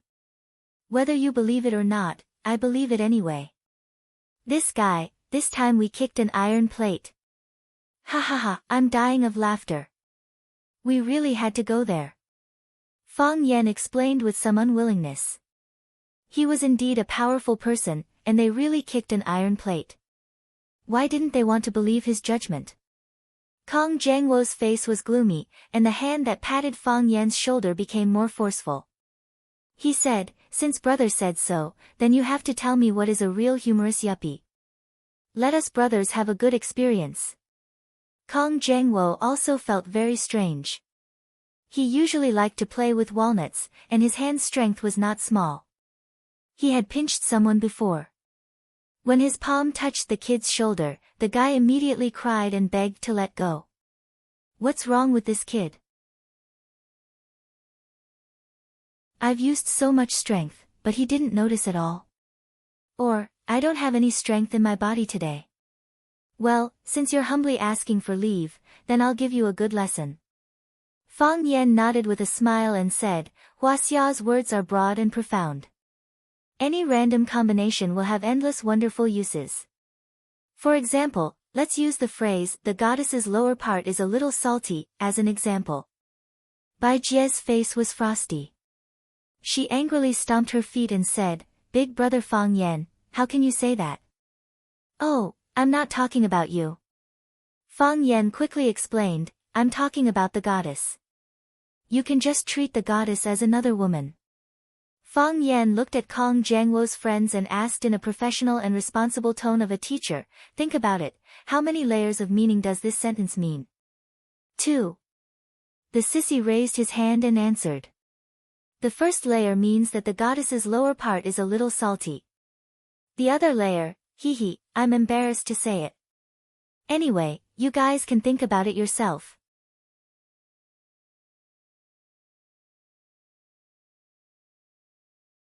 Chapter 692. Correct answer. Fang Yan hit the edge of the bowl with his chopsticks and praised, this sissy student answered correctly. The goddess's lower part is a little salty. This sentence literally has two meanings. We can simply misunderstand that he is evaluating the goddess's noodles with too much salt. Of course, it can also be very unhealthy to think in another direction. So, it depends on the relationship between the receiver and the speaker. If the receiver and the speaker are ordinary friends, then it is an evaluation of the noodles.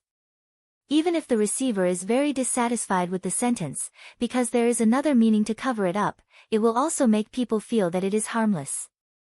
If the two people are ambiguous or in a relationship, then it can be extended in another direction, that is, it will increase the interaction between the two people, and also increase the interest,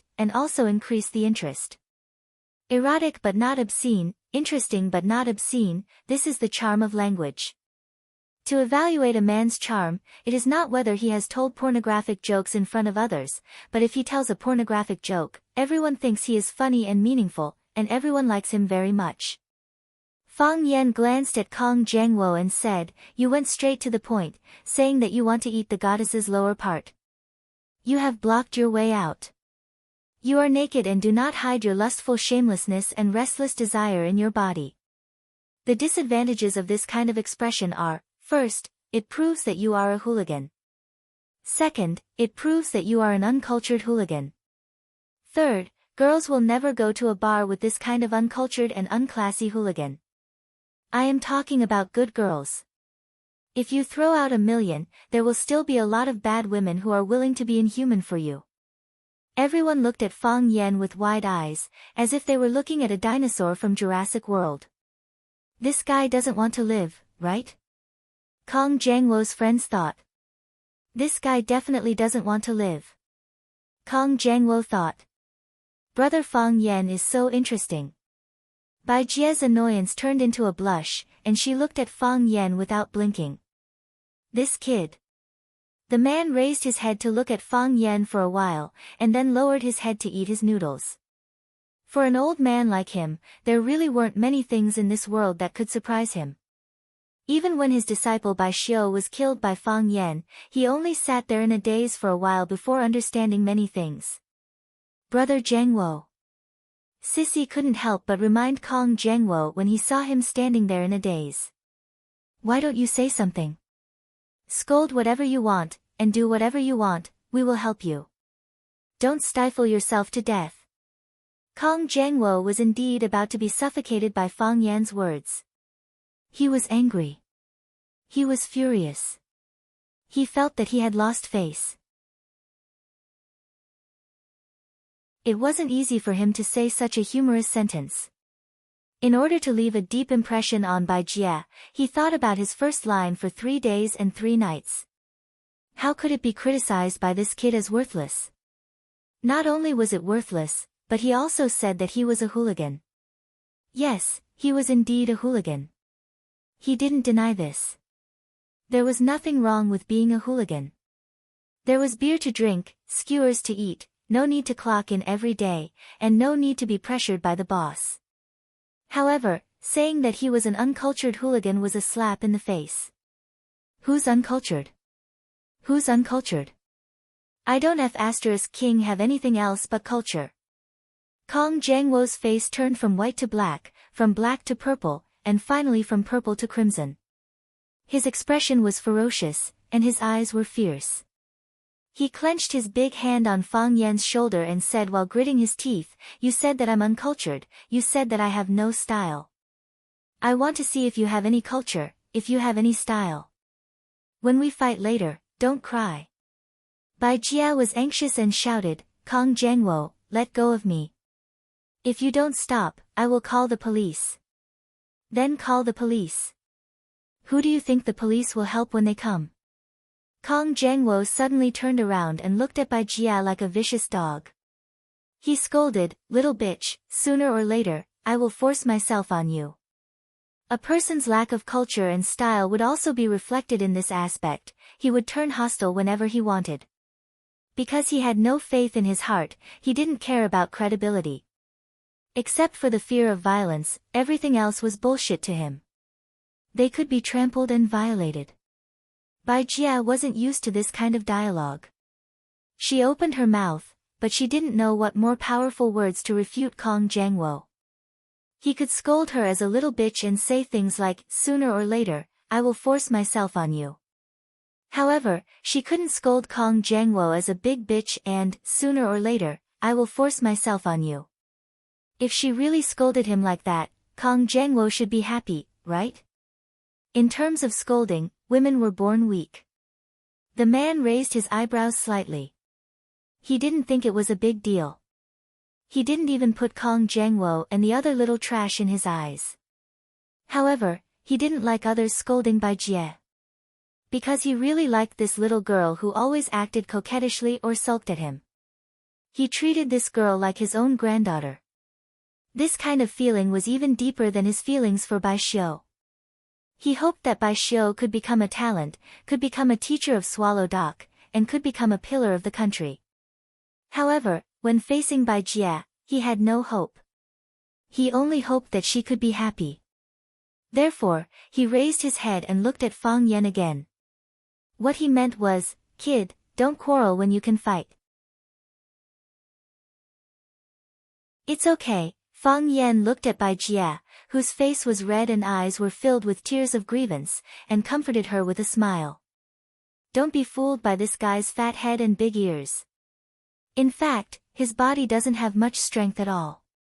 His hand was on my shoulder for a long time, but he was actually massaging me. Hearing Fang Yan's words, Bai Jie's tears turned into a smile. She reminded him, be careful, the others weren't happy. The pretty boy looked at Fang Yan with jealousy and said in a resentful voice, Brother Jiangwo, can you use more strength? Don't tell me you've fallen in love with this pretty boy. Look, he has a sharp tongue and doesn't know how to serve people at all. He's not worthy of you at all. Jiangwo, if you don't have strength, let me help you. The swindler in a Taoist robe said aloud. They all knew Kong Jiangwo's strength. Kong Jiangwo used so much strength for a long time, but the kid didn't even kneel down and beg for mercy. He didn't even show an expression of discomfort. Wasn't the truth in front of them? Kong Jiangwo threw the match. F***ck your grandma. Kong Jiangwo couldn't stand Fang Yan's sarcasm, and he didn't want to be looked down by his companions. He grabbed Fang Yan's shoulder with one hand, holding him so that he couldn't get up or struggle. His other hand clenched into a fist and smashed fiercely towards Fang Yan's head. Who? The wind from the fist blew. Ah! Bai Jie was so scared that she closed her eyes. Silence. Dead silence. Bai Jie opened her eyes in confusion and found that Kong Jiangwo's fist was caught in Fang Yan's palm. Bai Jie's small mouth turned into an O shape as she looked at everything that happened in front of her in astonishment. Big brother Fang Yan, you look very powerful. Fang Yan looked at Kong Jiangwo's fat face in front of him and said with a smile, can't you use a little more strength? Bah! Kong Jiangwo spat at Fang Yan's bowl of noodles. Fang Yan stared at this scene with his eyes wide open. He didn't have time to stop it, nor did he think about intercepting it. He really couldn't understand, how could a righteous hooligan do such a disgusting thing? You're really... Fang Yan weighed the words in his heart and said, a pile of stinking mud. Fang Yan grabbed Kong Jiangwo's wrist and began to exert force. Kong Jiangwo once again heard his fingers cracking. His expression became hideous and distorted again, and large beads of sweat began to drip from his forehead. Let go. Kong Jiangwo endured the pain in his hand and put on an expression that he could completely endure it. This was a move he learned from Fang Yan. He said calmly, let go. Of course, Fang Yan wouldn't let go. You bullied Bai Xiu's sister. Although I feel a little uncomfortable, I also feel a little happy. Who asked her to be Bai Xiu's sister? But, you spat in my bowl, this is unacceptable. Fang Yan continued to exert force, and Kong Jiangwo's hand continued to make cracking sounds. But this time, it was not as clear as before. All that could be heard were intermittent muffled sounds, as if the bones deep in the flesh were bursting. Let go. Kong Jiangwo couldn't hold it anymore. He was not only sweating, but also crying. Kong Jiangwo, who had just said to Fang Yan, don't cry later, was crying. He was sobbing and looked heartbroken. Dad, please let go. Dad, I was wrong. I know I was wrong, I won't dare to do it again, Grandpa. Grandpa. Grandpa. Grandpa. Kong Jiangwo didn't continue to call Fang Yan ancestor, because as he spoke, his body began to tremble. Then, his vision darkened, and he fell straight on the floor. Bang! Kong Jiangwo's huge body smashed on the floor tiles of the noodle house, and several cracks appeared on the floor tiles. Fang Yan was shocked. If this guy said that he didn't practice the iron plate skill, it would really be unbelievable.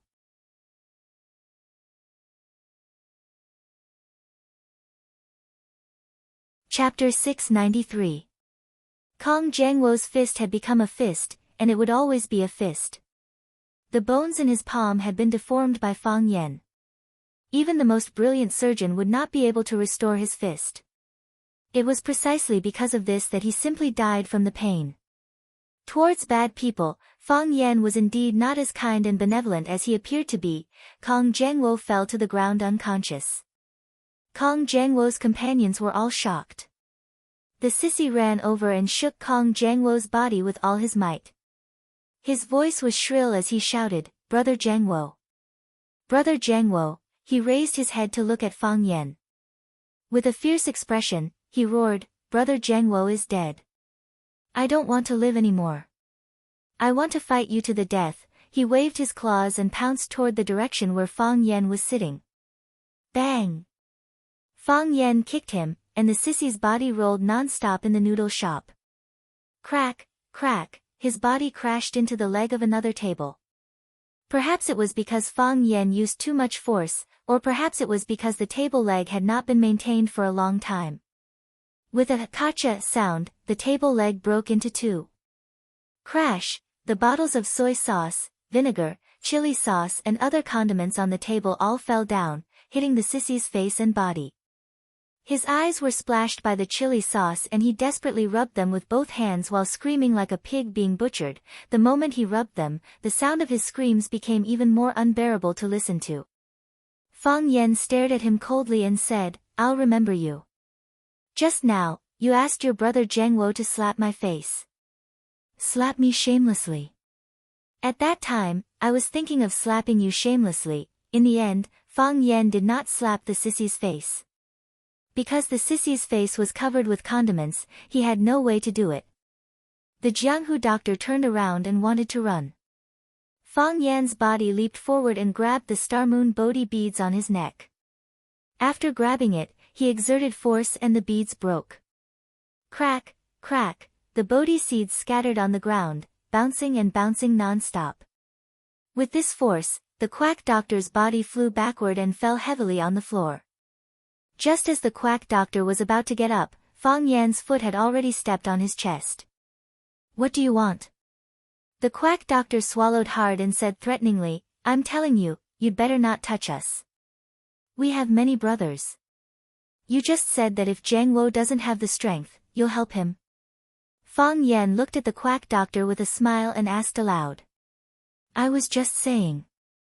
The quack doctor quickly quibbled and said, "I'm a monk. I've never fought with anyone before. Why would I hit you? I was just joking with you." Fang Yan frowned and said, "My two masters are also monks. He saved my life, then we're a family." The quack doctor was happy and quickly tried to get close to him. "If they know that there's a scum like you among the monks, they'll definitely take care of you personally." Fang Yan said, "I want to discuss something with you. Can you not wear a Taoist robe when you go out in the future? It's fine if you wear a Taoist robe, but you also wear a string of Bodhi beads. Your appearance is too ugly and your taste is too low. It will lower the overall appearance and aesthetic taste of our Tao sect." "No problem. No problem. I won't wear it in the future. I definitely won't wear it." The quack doctor quickly agreed. Not to mention that he didn't wear a Taoist robe. Even if Fang Yan asked him not to wear clothes in the future, he wouldn't refuse at this time. "You agreed so readily. It's obviously perfunctory." Fang Yan said. "I hate it when people are perfunctory. His toes twisted in the middle of the quack doctor's chest, and then 2 of the quack doctor's ribs were broken. He was lying on the floor like a dead fish. There were many questions that he didn't understand. The others wanted to escape, but Fang Yan shouted, "Come back." So, everyone stopped at the door and didn't dare to move. "Are you going to leave like this?" Fang Yan asked coldly. Plop, the long-haired little gangster knelt on the ground, kowtowed, and begged for mercy, saying, "Grandpa, Grandpa, we were wrong. We kicked an iron plate this time.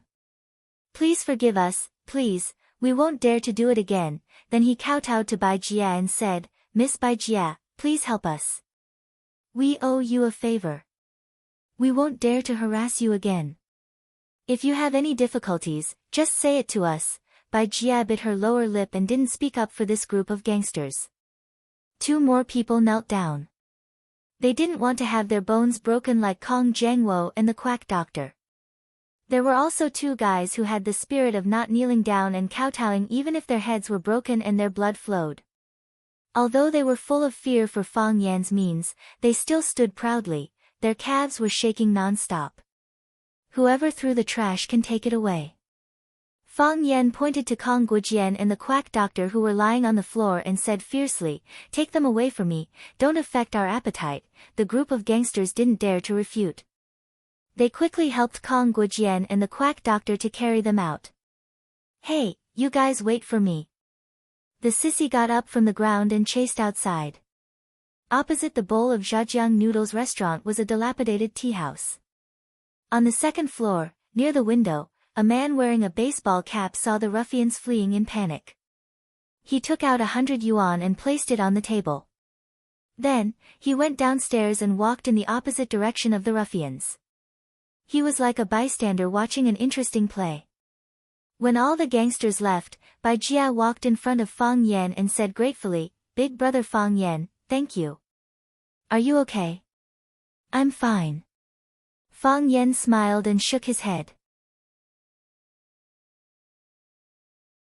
"Big brother Fang Yan, I didn't expect you to be so powerful. With just one move, you knocked down all the bad guys." The little girl confirmed that Fang Yan was really fine and became happy again. She said, "Kong Jiangwo and the others are too bad. Relying on their connections, they usually swagger around on this street. Before this, they came several times. Every time, they wanted to make a move on people. So annoying, they won't come looking for you in the future." Fang Yan said with a smile. "And?" The little girl nodded seriously and said, "Big brother Fang Yan taught them a lesson today.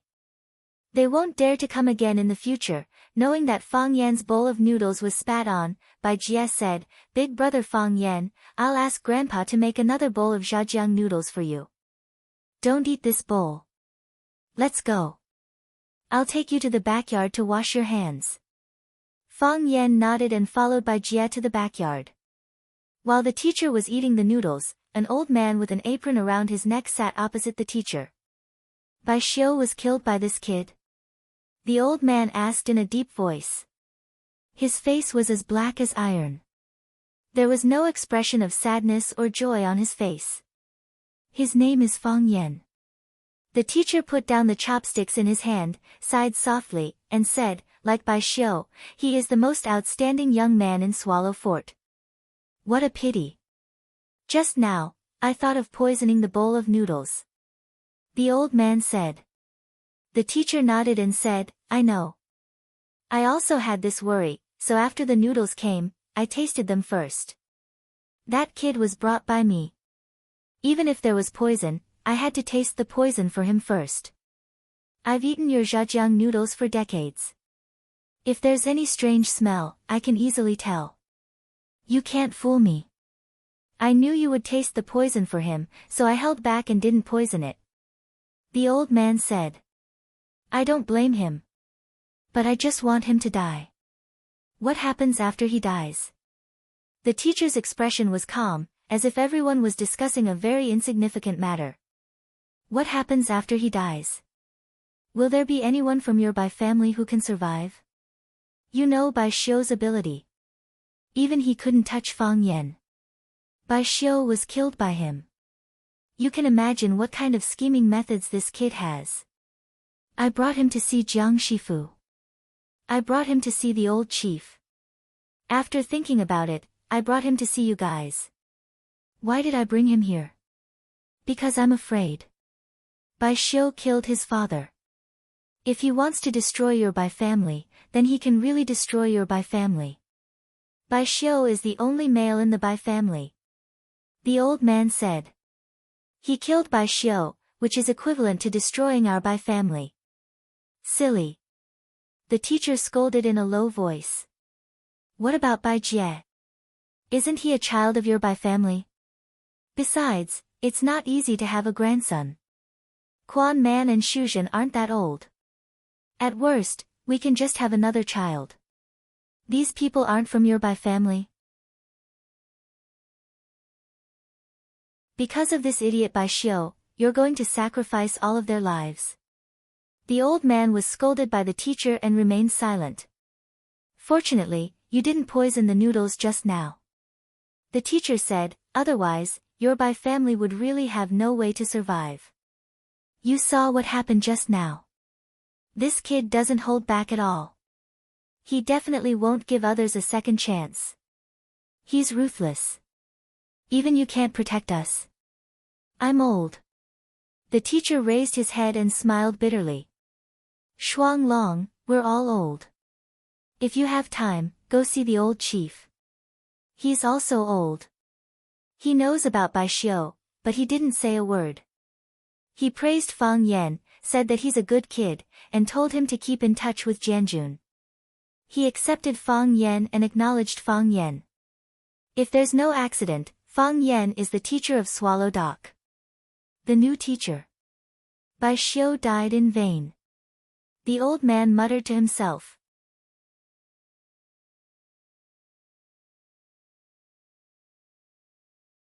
Chapter 694. Bai Xiu died in vain, the teacher echoed. I have a son and a daughter-in-law. We can have more grandchildren. I have a granddaughter. At worst, I can let my grandson-in-law marry into our Bai family. I can always think of a way to carry on the family line. It doesn't matter. The old man rubbed the flour on his palms and said, but Bai Xiu can't die in vain. Bai Xiu already died in vain, the teacher said coldly. If you dare to do anything, I'll kill you first before Fang Yan does anything, so as not to harm my granddaughter, then Bai Xiu can only die in vain? Big tears fell from the old man's eyes. How can he die in vain? What else can he do? Bai Xiu wanted to kill someone, but his skill was inferior. What else can he do? Why did I bring Fang Yan here? Do I really want to eat this bowl of noodles from your family? I want him to see with his own eyes what the Bai family has become. The Bai family is no longer a threat to him. We won't bring him any danger. I brought him here and let him see with his own eyes. It's countless times better than him coming here himself or sending people to find him. With me by his side, whatever he wants to do, he'll more or less consider this old man's feelings. If he comes here himself, if his friends come here, do you think the Bai family can survive? Things that can be solved with one sentence. Why did I force him to give little Bai a small gift? I was thinking if I should let them recognize a brother and sister. I just want him to have a good relationship with the Bai family. In the future, no matter what he does, he will think a little more, and he will also know how to hold back. Even if the Bai family is in trouble, he will still lend a hand. Fang Yan is a good child. If he wasn't forced into a corner, he wouldn't do anything to hurt people. Double Dragon, this is the best result. You can't ruin things in the middle. Bai Xiu died in vain. The old man sighed, got up, and walked towards the back of the kitchen. Another bowl of noodles, the teacher said. Zhajiang noodles without poison. The old man didn't say anything. The teacher put down his chopsticks and looked at the bowl of noodles in a daze. No one knew what he was thinking. This time, he could only eat half a bowl of Zhajiang noodles. After eating another bowl of Bai Xiu's fried paste noodles, Fang Yan and the teacher left together. Fang Yan wanted to pay the bill, but Bai Jie refused. Big brother Fang Yan, you gave me meteor and helped me so much. This bowl of noodles is on me. Bai Jie was so anxious that her face was red. She kept waving at Fang Yan, for fear that Fang Yan would put down the money in his hand. Fang Yan looked at her delicate and flawless face, nodded and said, "All right. Thank you, Bai Jie.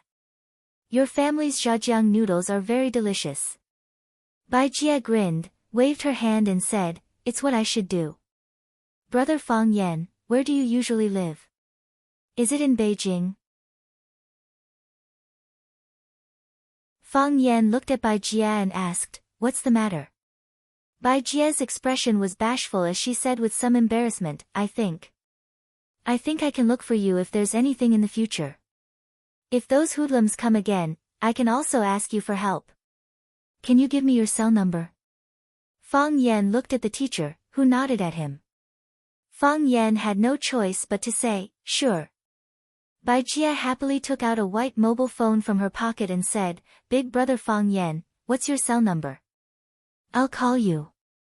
Fang Yan told her his cell number, and Bai Jie dialed it.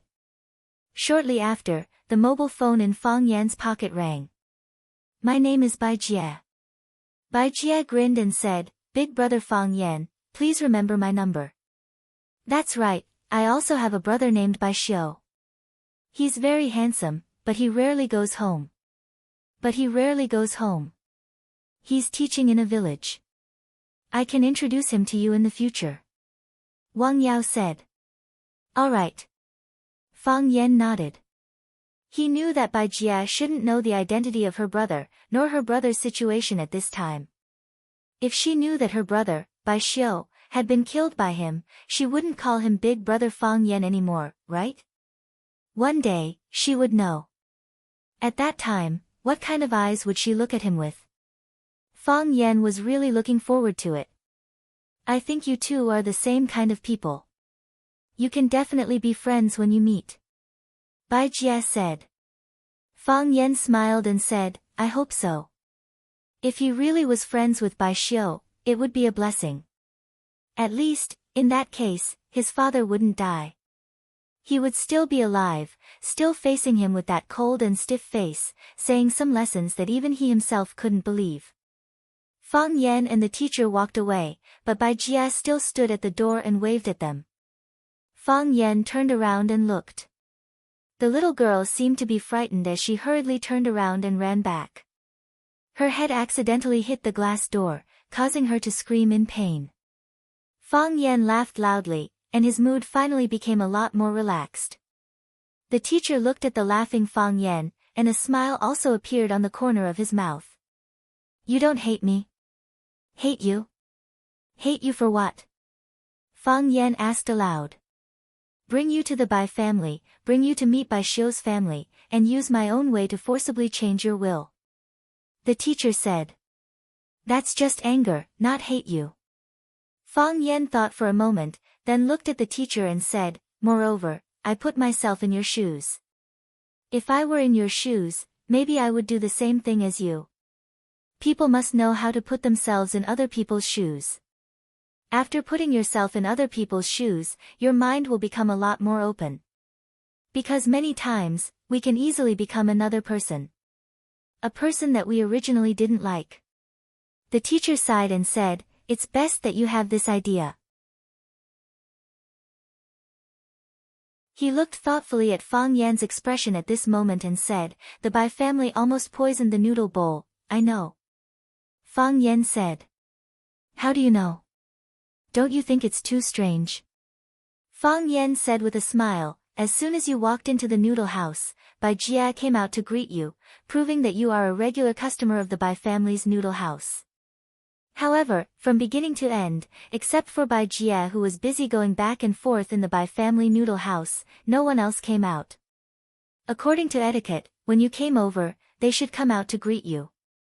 In the end, those hooligans provoked and even said such shameless words, but no one from the Bai family stood up for Bai Jie. The reason why I didn't immediately make a move was because I wanted to wait and see how they would deal with this matter. In the end, until the end, I didn't see them appear. When things are abnormal, there must be a reason. At that time, I knew that they had the intention to kill in their hearts. The reason why they didn't want to come out to greet you, the reason why they didn't want to stand up to help Bai Jia, maybe there was only one reason. They wanted to kill. If they wanted to kill, they couldn't easily stand up. Because they knew who I was, they were worried that they would reveal their resentment when they saw me. They were worried that I would see through the means they were about to use. They knew that they couldn't beat me, so the best way to kill me was naturally to poison the noodle house. So, they dared not come out to see you, or dared not come out to see me. The teacher was silent for a long time and said, "It's precisely because of this, because nothing can be hidden from you, so I told them not to provoke you." At this time, they had no ability to protect themselves. Only I sold my old face to support them. Fang Yan looked at the teacher and said, "Sir, there's one thing you're wrong about." "What's wrong?" "You don't know me well enough." Fang Yan said. "For example?"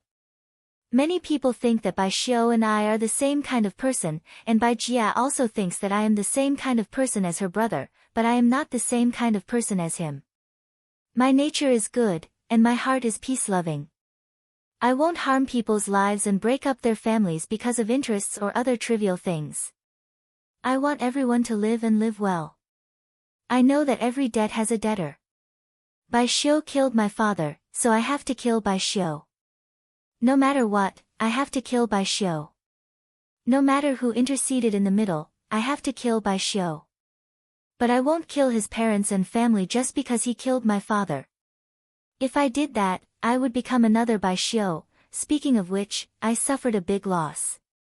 If someone said that they would kill your family, they would kill your family, but you could only find the real murderer to take revenge. But, aren't good people often at a disadvantage? If no one was willing to suffer a loss. If someone scolded you, you would scold that person's entire family. If someone accidentally hit your family with a car, you would hit that person's entire family. If someone hurt your family, you would kill that person's entire family. How could that be considered a normal person? This is a homicidal maniac that everyone is afraid of.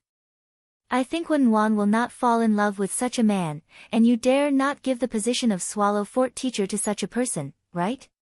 Fang Yan looked at the teacher, looked at his old face, and said in a deep voice, "How can there be real revenge in this world? At most, it's just revenge. The victim always suffers more. Because, if there is a choice, most people hope that nothing has happened, and that the people they care about the most are still living happily and healthily."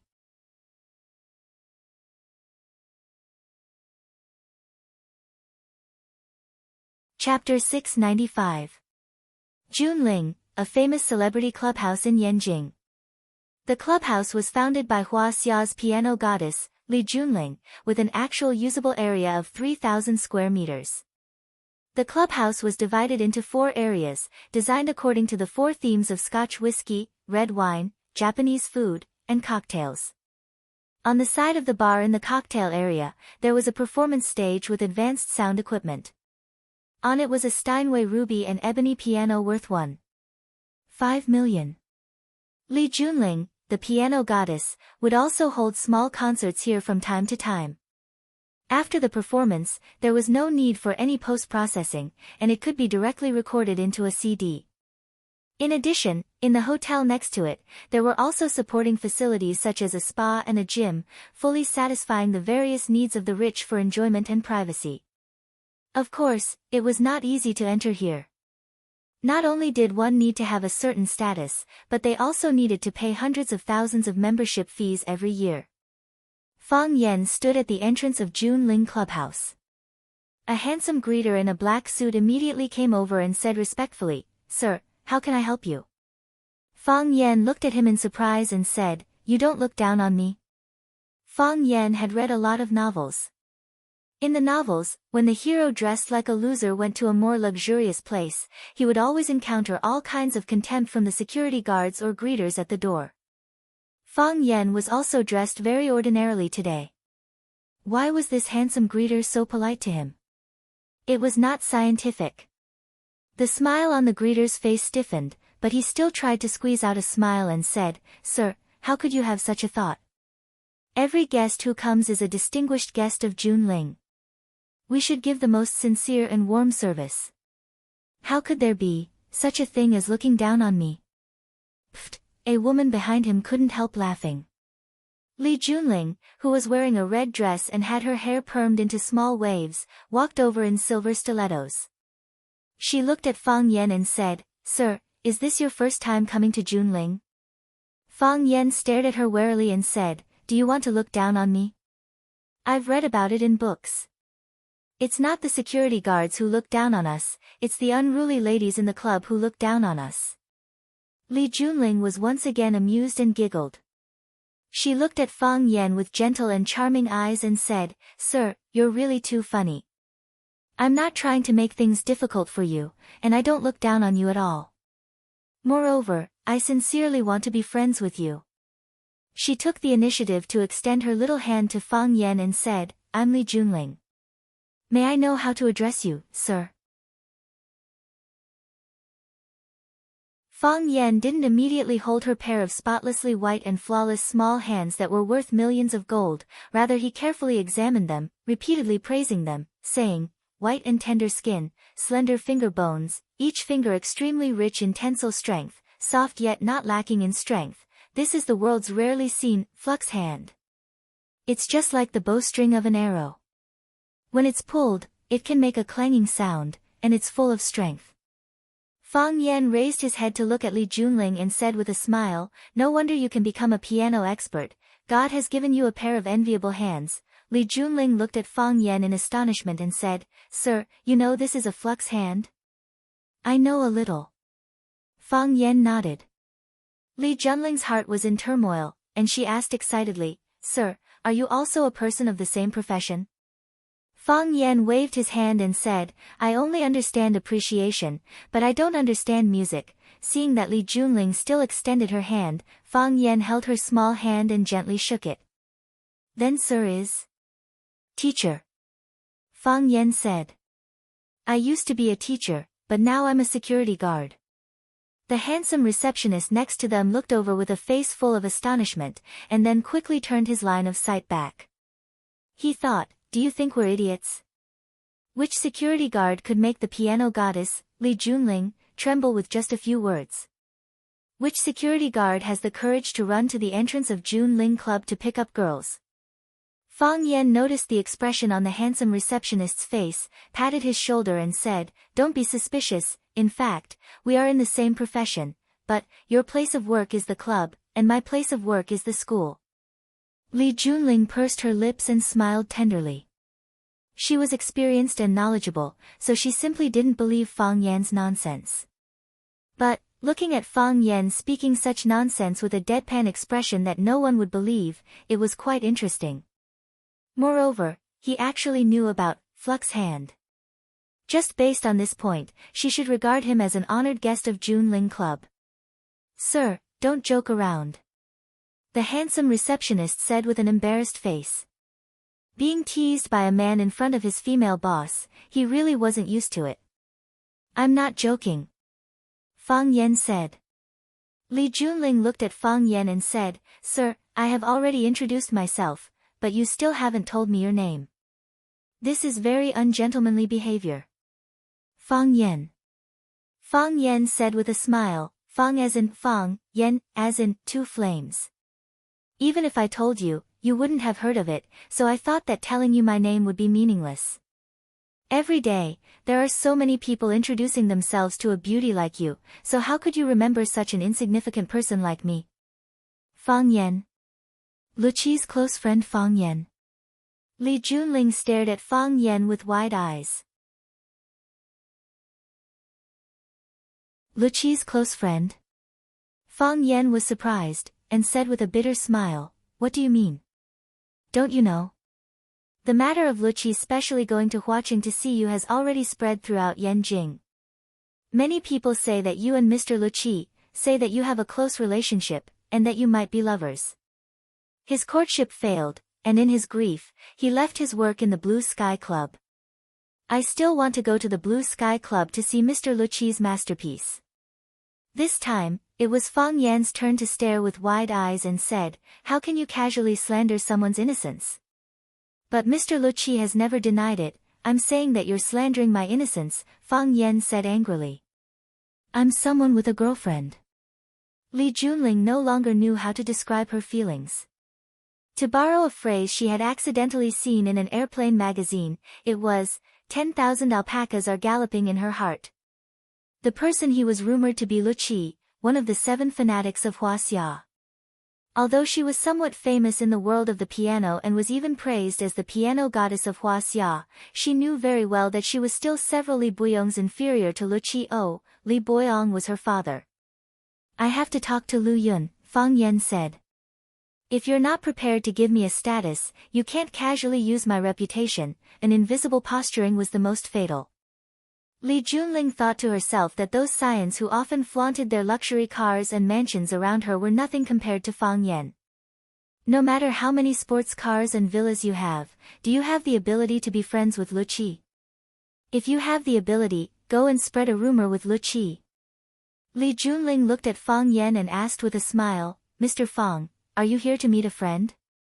Yes. Fang Yan nodded and said, I have a friend inside. I'll take you in, Li Junling said with a smile. Which friend do you want to see? Don't tell me that Mr. Luqi is inside. I'll be so excited that I was lucky enough to hear her play once and became her brainless fan on the spot. It's the Arasima duo, Fang Yan said with a smile. Oh, a beautiful girl duo. So you like this type? Li Junling teased. The two of them have been especially popular in recent years. No matter how popular they are still my students, Fang Yan said with a smile. Li Junling nodded and said, I know. You have indeed been a teacher, and they are really your students. Xia Tian and I are good sisters. She has told me a lot of things. Fang Yan nodded and said, the entertainment circle is only so big. It's understandable that you are familiar with each other. Which box are they in? In Autumn Whispers, Fang Yan said. What a strange name. This is a very famous piano song and one of my favorite piano songs, Li Junling explained. There are only 7 boxes in the Junling Club, and the name of each box is named after a world-famous song. For example, Croatian Rhapsody, For Alice, Starry Sky, and other songs. That's really creative, Fang Yan said with a smile. Li Junling's popularity was excellent. Everyone who saw her would take the initiative to say hello to her. Even some people who sat far away would wave at her from afar. Li Junling's attitude was amiable, and he responded gracefully without losing his distance. Under the guidance of Li Junling, Fang Yan soon came to the door of the Autumn Whispers box. Before Fang Yan had time to open the door of the box, Jiang Qin had already jumped up from the brown leather sofa, ran over and hugged Fang Yan's arm, and shouted, Mr. Fang, you are finally here. Yuan Lin and I have been waiting for you for an hour. There are still guests. Fang Yan said embarrassedly. Although they hadn't seen each other for a long time, Jiang Qin's attachment to him still hadn't changed. She saw that he was still throwing himself at her like a few years ago. Perhaps, in her heart, he would always be the young and handsome male teacher who liked to wear a white shirt. Seeing Li Junling standing behind Fang Yan, Jiang Qin's face suddenly turned red. She quickly let go of Fang Yan's arm and took the initiative to greet Li Junling, saying, Sisterly, so you and Mr. Fang also know each other? I just met your Mr. Fang at the door. Li Junling said with a smile, still thinking about the scene she had just seen. Fang Yan said that he had a girlfriend. Could his girlfriend be Jiang Qin of the South Star Group? If that was the case, Fang Yan had already had a secret relationship with Jiang Qin when he was a teacher. Wasn't that a teacher-student relationship? This beast.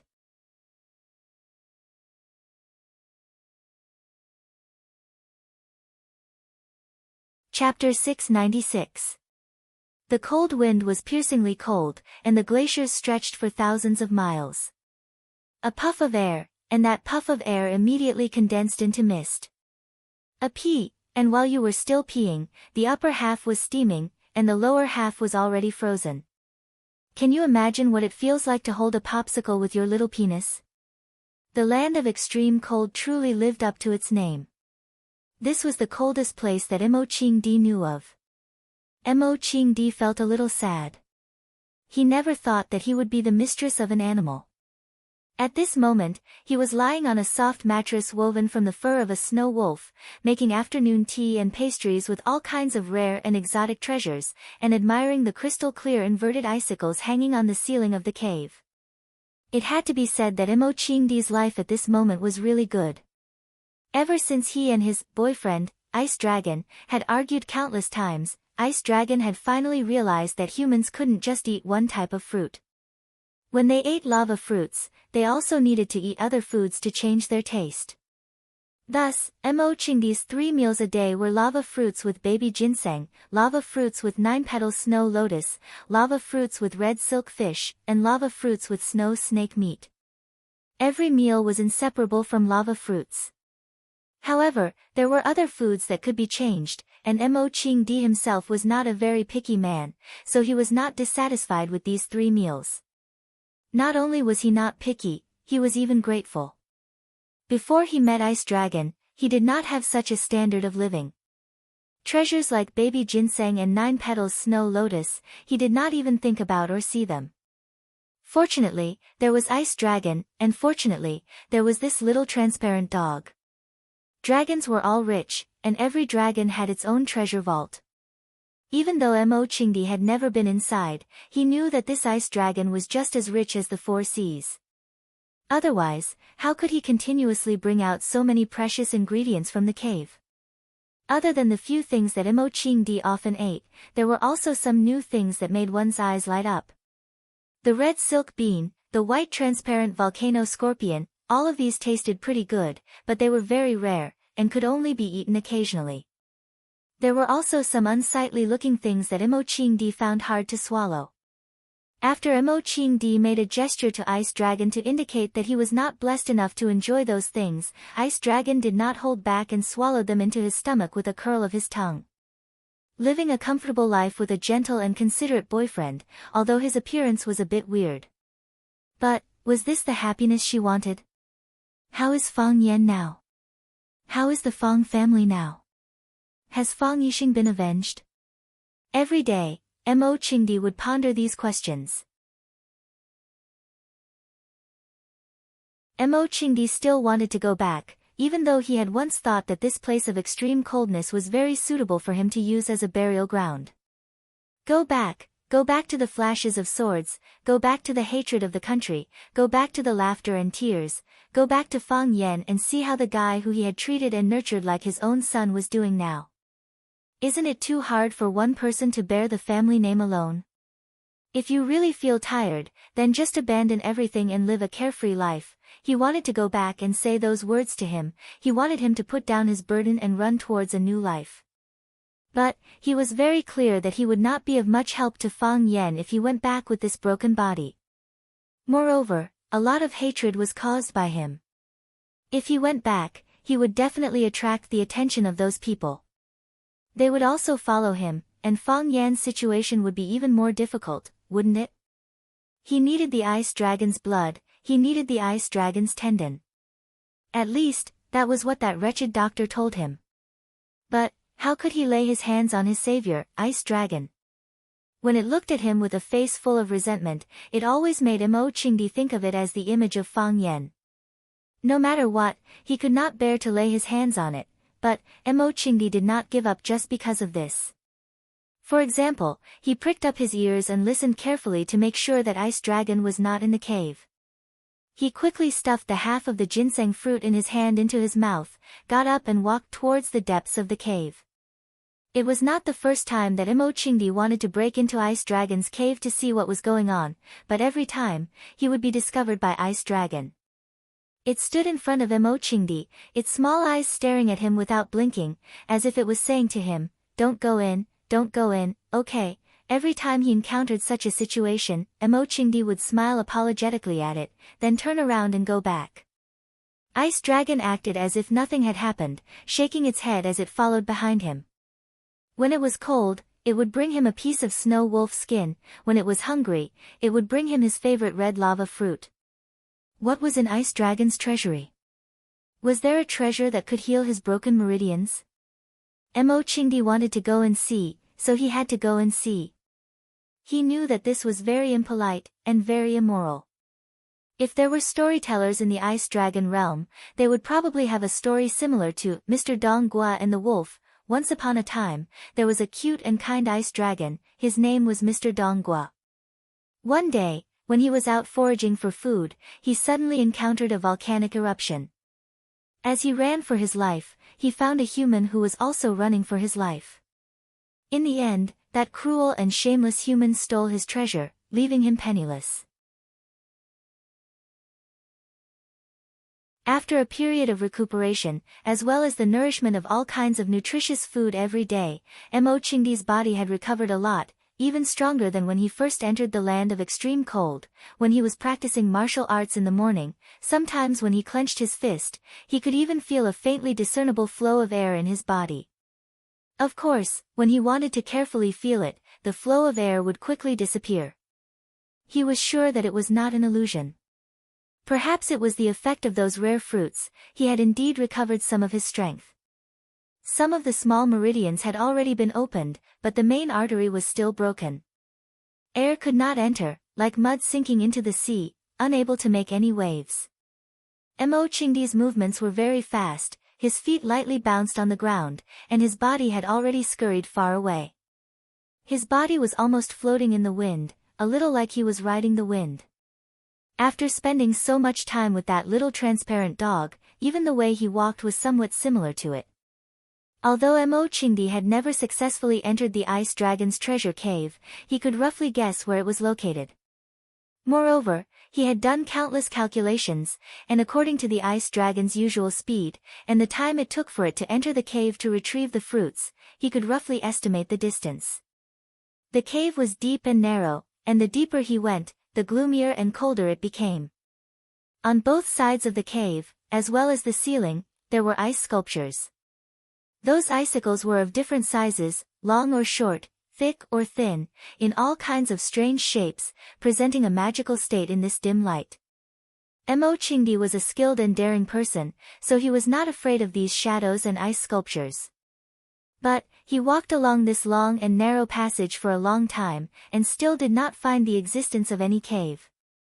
Could it be that the Ice Dragon's intelligence was so high that it could set up a password or a secret door as a smokescreen?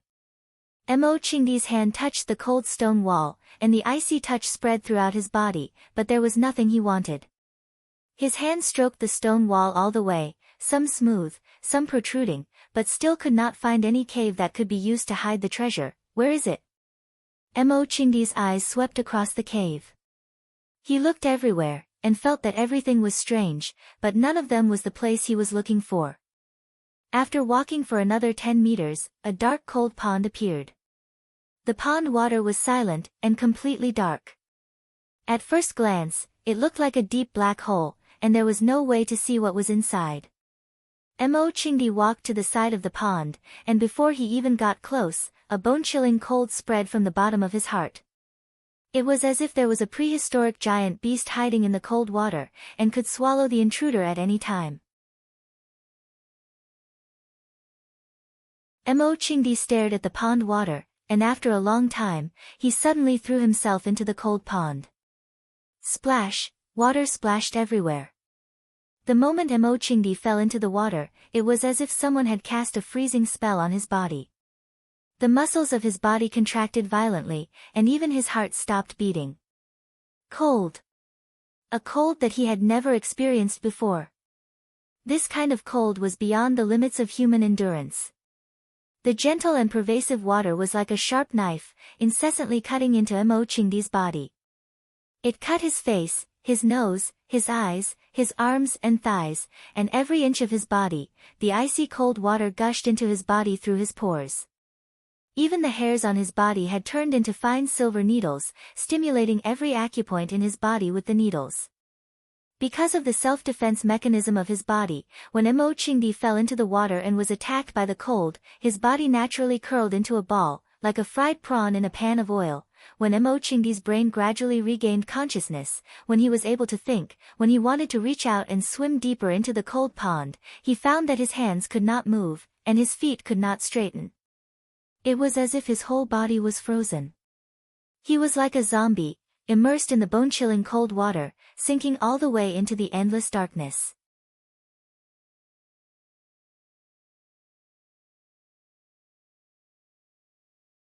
Chapter 697. Mo Qingdi did not know how long he had sunk. In his heart, it seemed as long as a century.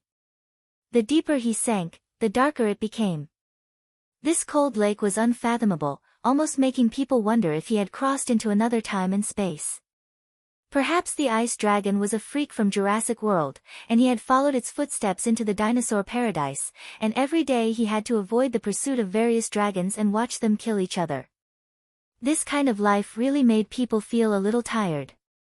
Unable to speak, unable to move his hands and feet, surrounded by bone-chilling frozen water, every part of his body was undergoing this kind of continuous torture. It was really strange. Water at this temperature should have long been frozen. Why was there no ice floating on the surface of this lake? Weak water is not ice. Could this be the legendary weak water that will never freeze? Just as Mo Qingdi was thinking, suddenly there was a glimmer of light in front of him. In this dark and gloomy lake bottom, there was suddenly such a glimmer of light in front of him, like a drowning person grabbing a piece of wood, or a starving person begging for a bun. Whoosh! Mo Qingdi's body followed the undercurrent at the bottom of the lake towards the light, and then with a bang, he fell into a pool. Splash! Mo Qingdi's body fell into the pool, and then his head quickly floated up again. Only then did his bound hands and feet regain their freedom. Mo Qingdi had arrived in another world, but it was not the Jurassic Park that he had imagined, but after sinking to the bottom of the lake, following the undercurrent below, he entered a more open cave. A huge cave, the size of a basketball court. At this moment, Mo Qingdi was situated in a large pond. The pond was connected to the bottom of the frigid pond, and the spring in the frigid pond was constantly pouring water into the black pond. The water from the black pond was constantly flowing into the pond. This is the ice dragon's treasure vault. Mo Qingdi thought. Strangely shaped stones, huge icicles hanging upside down over his head, rushing water, and a world of ice and snow. It has to be said that there was really nothing to see in this extremely cold place. Other than ice and snow, there was only ice and snow, and cold wind and cold wind. If you accidentally see any bright colors, it is definitely a very rare lucky day of the year. Mo Qingdi climbed out of the ice pool, and then began to search the huge cave.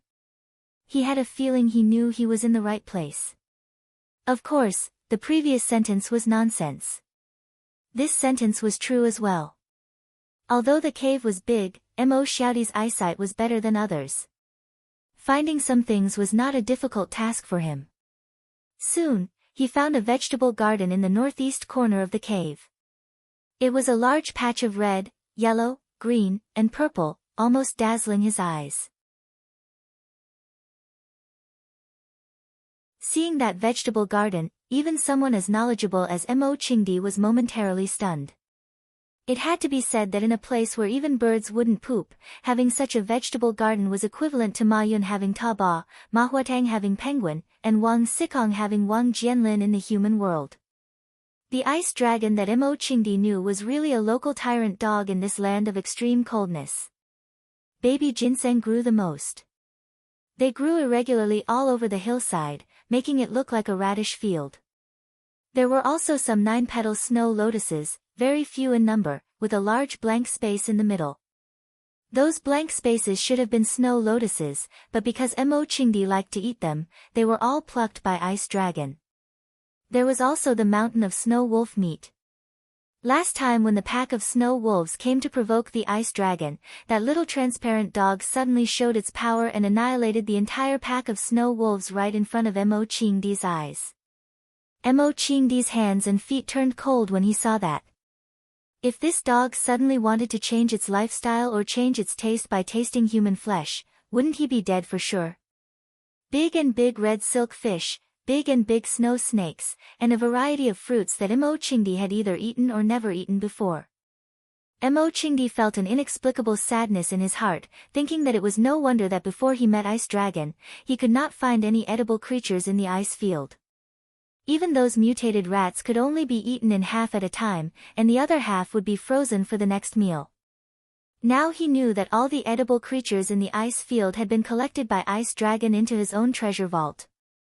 It was said that dragons loved to collect things, and it seemed that the saying was true. Mo Chingdi naturally did not come here to look for food. Whatever he wanted to eat, Ice Dragon would not hesitate to send it to him. He had confidence in this. Ice Dragon was a very considerate dog. He walked in another direction and stopped at the entrance of a small cave. The reason why he stopped at the small cave was that he was attracted by the golden light inside. Diamonds, a lot of diamonds. White diamonds, red diamonds, yellow diamonds, green diamonds, blue diamonds, brown diamonds that were close to the color of stone, and some strange stones that were unknown but shining brightly. The dragon race liked sparkling things. They liked gold or diamonds. They liked anything that could shine. Although Mo Chingdi had always regarded Ice Dragon as an invisible little dog, he was still a side branch of the dragon race. He had many or all of the characteristics of the dragon race. Greed, lust. Of course, lust referred to his love of color. As for whether he was attracted to men or women, Mo Chingdi had not yet found out. Based on Mo Chingdi's mathematical skills, he made a preliminary calculation in his mind. If he brought all these diamonds back to Yanjing, he would definitely be able to sell them for an astronomical figure. As for how much that astronomical figure would be, he had no idea. Mo Chingdi stood at the entrance of the cave for a few seconds, then turned and left. Looking at the pile of stones, he was not as surprised as he was when he saw the vegetable field. Presumably, Fang Yan would like these stones more. Then, Mo Chingdi continued to walk along the small path. In the most secluded northwest corner, he found a cave blocked with stones. Because the stones blocking the door were not big, there were many gaps in the middle. Through these gaps, he could see light coming from inside the cave. Mo Chingdi peered through the gaps, but he saw nothing but light. This made Mo Chingdi feel very strange. The precious vegetable field and glittering stones were not sealed with stones, so why was this cave blocked with stones? Could it be that there were more precious treasures inside than the vegetable field and the diamonds? Without any hesitation, Mo Chingdi quickly removed the big stones blocking the entrance. When he stood in the middle of the cave and looked at the huge ice sculptures on both sides of the cave, he felt an indescribable sense of shock. Ice dragons. Huge ice dragons. These ice dragons were big and small. The big ones were as big as a yacht, and the small ones were as small as a fishing boat. They stood on both sides of the stone wall, frozen by ice and snow, eternally accompanying the sun, moon, and stars. 1, 2, 3, 4. The entire family of the ice dragons was buried here, right? Although these ice dragons had been dead for a long time, because of the ice and snow, they still looked lifelike. The huge ice dragons stood there with their chests puffed out, just like the proud look of the transparent little dog in front of Mo Chingdi, except that these ice dragons were more domineering and intimidating. Mo Chingdi had never had a clear concept of ice dragons. He thought that ice dragons were the transparent little dog that he knew now. They were like this when they were young, and they would still be like this when they grew up. Of course, because of the language barrier, he could not ask the transparent little dog if it was 3 years old, 13 years old, or 30 years old. He didn't expect that the little transparent dog that looked so weak to be so huge. It looked like a mutated monster. It was a dragon, a species that had the potential to grow into the shape of a dragon. There really are dragons in this world? Mo Chingdi stood there with a dull face, unable to believe the reality before his eyes. But they stood there, and as long as he took a few steps forward, he could reach out and touch their skin, their strong bodies, and their tall thighs that were almost as tall as a man. They were taller and more powerful than the biggest bear. They were the predators of this world. Fortunately, they lived in this land of extreme cold and not the human world. Fortunately, they were rare and could not reproduce in large numbers. Otherwise, it would be a disaster for the human world. Mo Qingdi's heart was beating wildly, and he could not stop swallowing his saliva.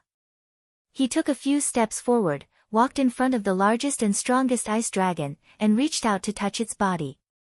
Its body was still well preserved, its skin was transparent, and the meridians inside were vaguely visible.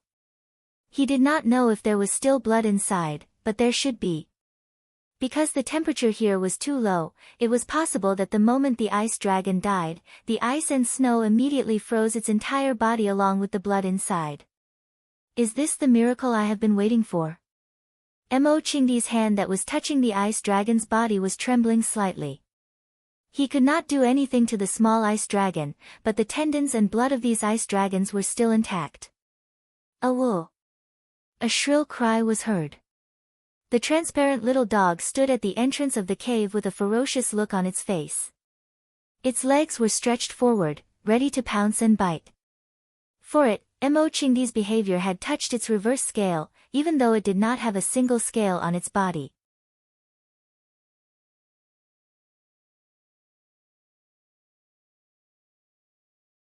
Chapter 698.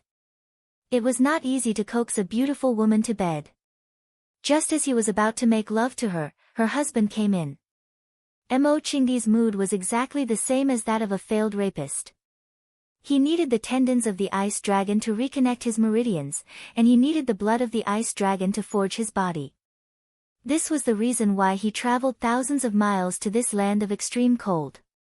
He could not lay his hands on his savior, the little ice dragon, so he could not recover, and he could not go back to Huaxia, to the Fang clan, and to Fang Yan's side.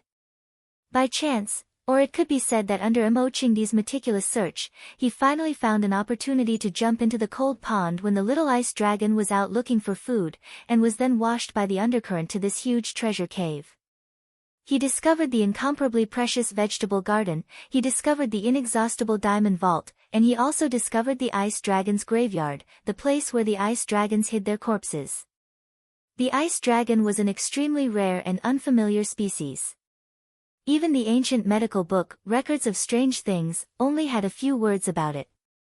Mo Qingdi was guided by the medical fanatic to search for the ice dragon, and he had the thought of dying in vain. However, he did not expect his luck to be so heaven-defying. He actually found the legendary ice dragon, and even found many ice dragons. Mo Qingdi wanted to hug the legs of the ice dragon and cry. His illness could finally be cured. He could not lay his hands on the little ice dragon, so he would put down a big one. He would pull out its tendons, drink its blood, and then quickly leave this land of extreme cold. After doing such a thing, he no longer had the face to face the cute resentful expression of the little transparent dog. Unexpectedly, before he could do such a thing, the little ice dragon had already rushed over, blocking the entrance of the tomb and howling at him. This was the first time the ice dragon had treated him with such a violent attitude. Even when they first met and were still strangers, it did not act like this. Roar! The ice dragon roared, and the sound lasted for a long time. The last time they were besieged by the pack of snow wolves, the ice dragon had also roared like this. But at that time, its roar was full of power and fighting spirit. It was like a battle cry before a battle, but also a declaration of victory. This time, it was different. Its voice was even sharper and more majestic, but there was no power in its voice. There was only grief and indignation, no fighting spirit, only endless killing intent. Ice Dragon was angry. Dragons had reverse scales, and those who touched them would die. For the Ice Dragon bloodline, protecting the bodies and graves of their fathers and ancestors was their greatest responsibility. No matter who it was, anyone who dared to trespass would be torn apart by the sharp teeth and claws of the Ice Dragon. What Ice Dragon did not expect was that the person who barged in this time was Emochingdi. The Ice Dragon did not understand the human language, but in its heart, it treated him as a companion. It was the same kind of dragon as him. It would not hurt him, nor would it discriminate against him. If there was good food, it would feed him. If there was something good to drink, it would let him drink. If there was danger, it would rush to the front. The Ice Dragon was lonely because he lacked his own kind. Therefore, the lonely Ice Dragon recognized Emochingdi as one of his kind. But how could he do this? How could he hurt himself like this? Oh! Ice Dragon's eyes turned crimson. His dragon heart was in great pain. It was as if his heart was being cut by a knife. Ice Dragon stretched his front legs forward and his back legs back. His body was arched, like a sharp arrow that could be shot at any time. This was the posture of the Ice Dragon when he was about to attack. Ice Dragon was about to attack. Emochingdi felt a little melancholy. He had thought of such an outcome, but in his heart, he did not want it to happen. Emochingdi knew that the Ice Dragon did not understand the human language, but he could not help but want to say something. Because if he did not say something, his heart would be very uncomfortable. Talking to an animal was such a stupid thing to do, but no one could see it anyway. I know you are very sad. This is my fault. Emochingdi was like a father who had done something wrong, apologizing to his wrong child. I have never told you that I came to this land of extreme cold to find you. A doctor told me that eating the Ice Dragon's tendon and drinking the Ice Dragon's blood could repair my damaged meridians. I did not believe it at that time, but I still wanted to come and try. When I was young, I did not have a family.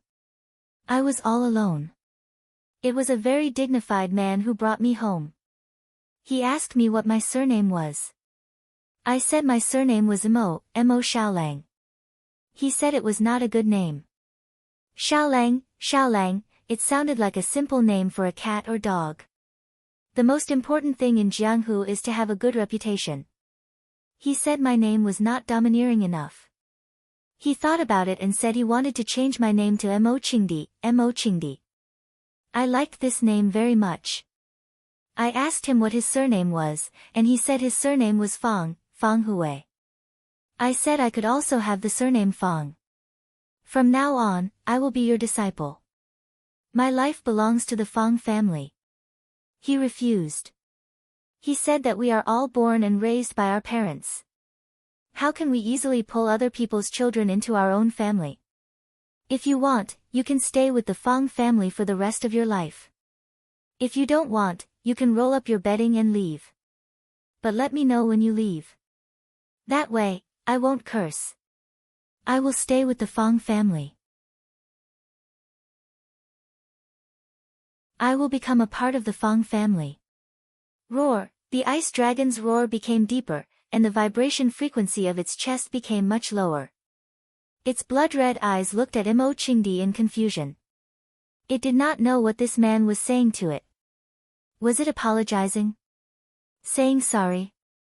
My surname is not Fang, but I have never felt that I am not a member of the Fang family. Fang Hui is my master, and also my father. Fang Yixing is my senior, and also my elder brother. Fang Yan is my junior, and also my child. In those years, the Fang family had some good days. Especially after I succeeded in climbing the heavenly Tao, the Fang family was in the limelight.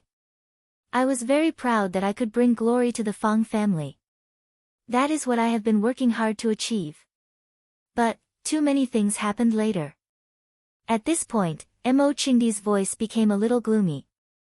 My meridians were cut, Fang Yan's heart of Tai Chi suddenly became stillborn, and Fang Yixing was killed in front of his house. That night, I rushed out with my spear, but when I was halfway there, I saw Fang Yan carrying his father's corpse back. I glanced at Fang Yan, then turned around and left. I locked myself in the courtyard drinking. That day. No, that time, I drank for 3 days and 3 nights, and then slept for 4 days. I woke up a week later, because I had no choice but to wake up. That was the 7th day of Yixing's death. According to the rules of Swallow Dock, it was a very important day. Later on, Fang Yan guarded the tomb, just like you are now. He was quiet, ate and slept less. I secretly went to visit him. He had nightmares every night, and woke up from them countless times. I know that his heart was filled with guilt and self-blame. He regretted not being able to protect his father, and regretted not being able to save his father. Actually, I feel the same way as him. No, I feel even more guilty and remorseful than him. He is just a child. Everyone can forgive him for not being able to do these things. However, I am the disciple of the old master, I am Yixing's brother, and I am the same age as him. I should bear the responsibility of protecting the family, but I did not do it. This is hard to forgive. I could not save his son, and he must be very disappointed in me, right? Hua Xia, Azure Dragon, don't underestimate me. Come to think of it, we have some history. You are an ice dragon, and I am an azure dragon, but I am also a useless dragon. I know that there are countless people who are laughing at me. There are countless people who are pointing fingers at my back. They are betting that I will never be able to stand up. They are mocking me for not being able to protect the Fang clan and my brothers. At that time, I thought that even if I could not go back alive, I would die outside. I could not let the Fang family suffer more humiliation because of my existence. So, I came to this extremely cold place, and I met you. I looked for you for a very long time, and when I found you, I was already in despair. The volcano erupted, and I thought I was going to be drowned by the lava and buried by the glacier. Who would have thought that I would be saved by you? Mo Qingdi looked straight into Ice Dragon's eyes, and with a bitter smile, he said, "We humans have a saying, a drop of water must be returned with a spring of water. You saved my life, and I should give my life to you. But, I can't do that. I have to go back, and I have to go back healthy. So, I found this place, and I also want to extract some dragon tendons from your ancestor, and use some dragon blood. I am a villain." Mo Qingdi looked at Ice Dragon and said, "I am a despicable and shameless villain. I apologize to you, and I admit my mistake honestly." Mo Qingdi turned to look at the frozen corpses of the ice dragons, and said, "But I have to be honest with you, I still want them. I really need their help." Roar, seeing where Mo Qingdi was looking, Ice Dragon roared again. Its voice grew louder, and it was deafening, like thunder in a cave. Crack, crack. The icicles above began to fall, and the ice on the walls began to crack. Humans are really shameless. Mo Qingdi said. Don't ever think of trusting humans again. If you see someone like me, just open your mouth and eat him.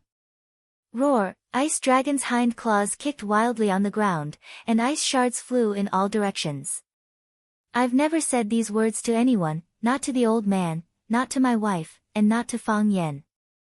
Now that I've said them to you, I feel much better. I've said what I want to say, and now it's your turn. Mo Qingdi looked at Ice Dragon and said. Roar, Ice Dragon roared, and its body left the ground. It opened its mouth and pounced towards Mo Qingdi.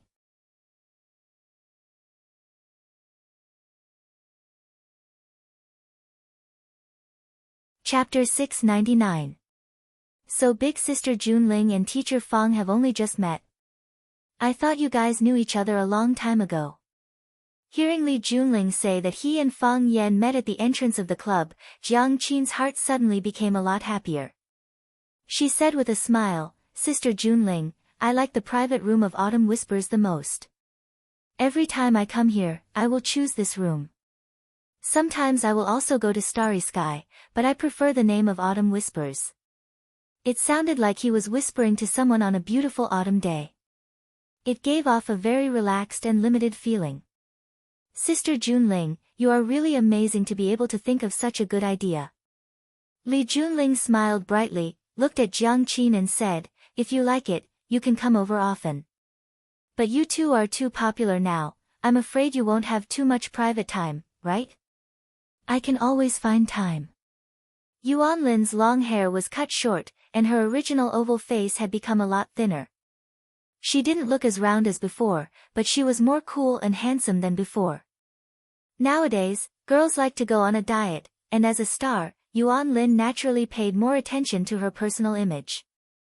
As long as Sister Xia Tian doesn't arrange such a full schedule for us. How can Xia Tian be willing to arrange such a full schedule for you? As far as I know, she has blocked countless schedule announcements for you, and some endorsement contracts that don't match your image, no matter how high the other party offered, were rejected by her. I even joked with her before, saying that even raising 2 daughters is not as attentive as she is to you. She also said that I don't understand, always secretive, and don't know what you are going to do. Li Junling and Xia Tian were best friends, so she naturally knew some things about the Arasima group. In her opinion, she had never seen a boss who treated the company's employees better than Xia Tian. Which boss would cook or make food or pastries for the staff every Saturday and Sunday? At least, Li Junling thought that she couldn't do it. However, she also clearly knew that Xia Tian regarded Jiang Qin and Yuan Lin as her younger sisters, which was also the reason why she was so enthusiastic to the 2 of them. Sister Xia is good to us, and Sister Junling is also good to us, Jiang Qin said with a smile.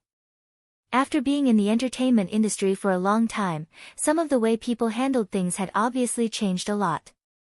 She hugged Li Junling's arm and said, "Sister Li Junling, I've ordered the nobles here. Would you like to sit down and drink with me? I still have things to do. I'll come over and have a drink with you guys later," Li Junling said with a smile. She looked at Fang Yan and said, "Mr. Fang, enjoy yourself. If you need anything, just let me know." "Thank you. Thank you for your hard work," Fang Yan thanked them sincerely with a smile. He had a good impression of this girl.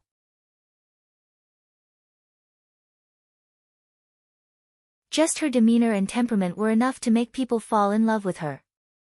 Moreover, Fang Yan could see that she was interested in befriending an arrogant woman. If she suddenly put down her pride and became friends with you, you would feel a sense of respect in your heart. Li Junling waved his hand at them, then turned and left. After Li Junling left, Jiang Qin was too embarrassed to come forward and hug Fang Yan's arm again. She looked at Fang Yan and said with a face full of joy, "Mr. Fang, your mental state this time is much better than before." When Fang Yan was in mourning for his father, Jiang Qin and Yuan Lin would come to visit whenever they were not busy. At that time, Fang Yan was like a walking corpse. In terms of mental state, it was indeed much worse than it was now. Yuan Lin poked Jiang Qin's waist, indicating that she should not say these things that might evoke Fang Yan's sorrow. Fang Yan smiled and waved his hand. "You two don't have to do those little things down there. I saw it all, Yuan Lin. It's okay, it's all over." Jiang Qin was a little nervous at first. She was worried that she would say something wrong and make Fang Yan sad. Seeing that Fang Yan spoke casually and his posture was free and easy, which was really different from before, she said with a smile, "Mr. Fang, are you really okay? What can happen?" Fang Yan shook his head. "What has happened, no matter how sad I am, I can't make it go back. At that time, I mainly wanted to accompany him more, and also let myself calm down and think about some things. Some things have been figured out, and some people have been found. The things that were originally blocked in my heart have been cleared up a lot. Now I really have nothing, so you don't have to be so careful, for fear of provoking me."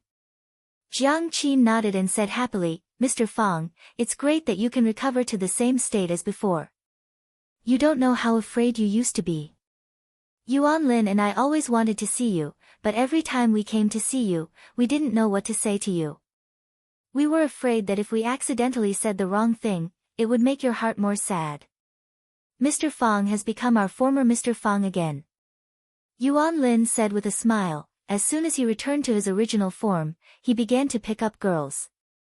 "Mr. Fang, tell us quickly, what is your relationship with Sister Junling?"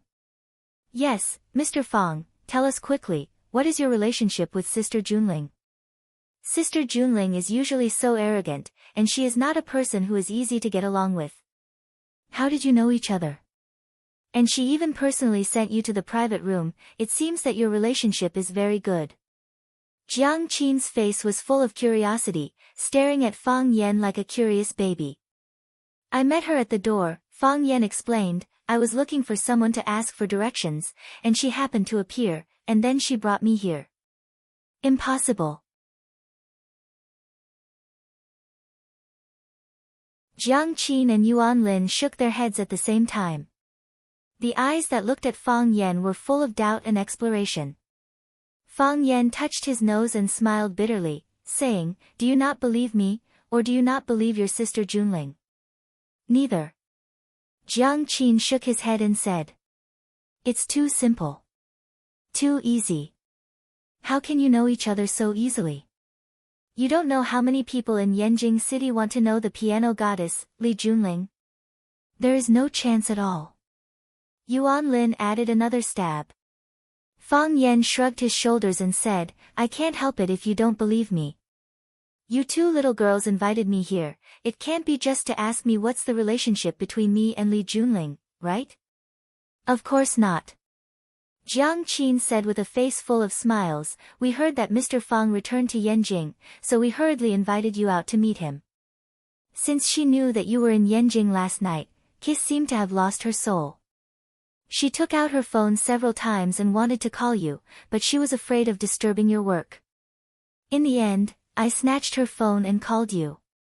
After you agreed to come out and meet us, Kiss started to be anxious again. Is it better to wear a dress or casual clothes today? Is casual clothes too casual? Is a dress too sexy? She woke up with dark circles under her eyes today. She is bewitched. Yuan Lin. Jiang Qin covered Yuan Lin's mouth to stop her from saying any more. Yuan Lin dodged, and the two girls played on the sofa again. Fang Yan sat down on the sofa on the other side.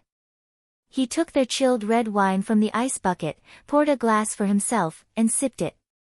No matter how the world changed, the relationship between Jiang Qin and Yuan Lin did not change at all. This made Fang Yan particularly happy for them.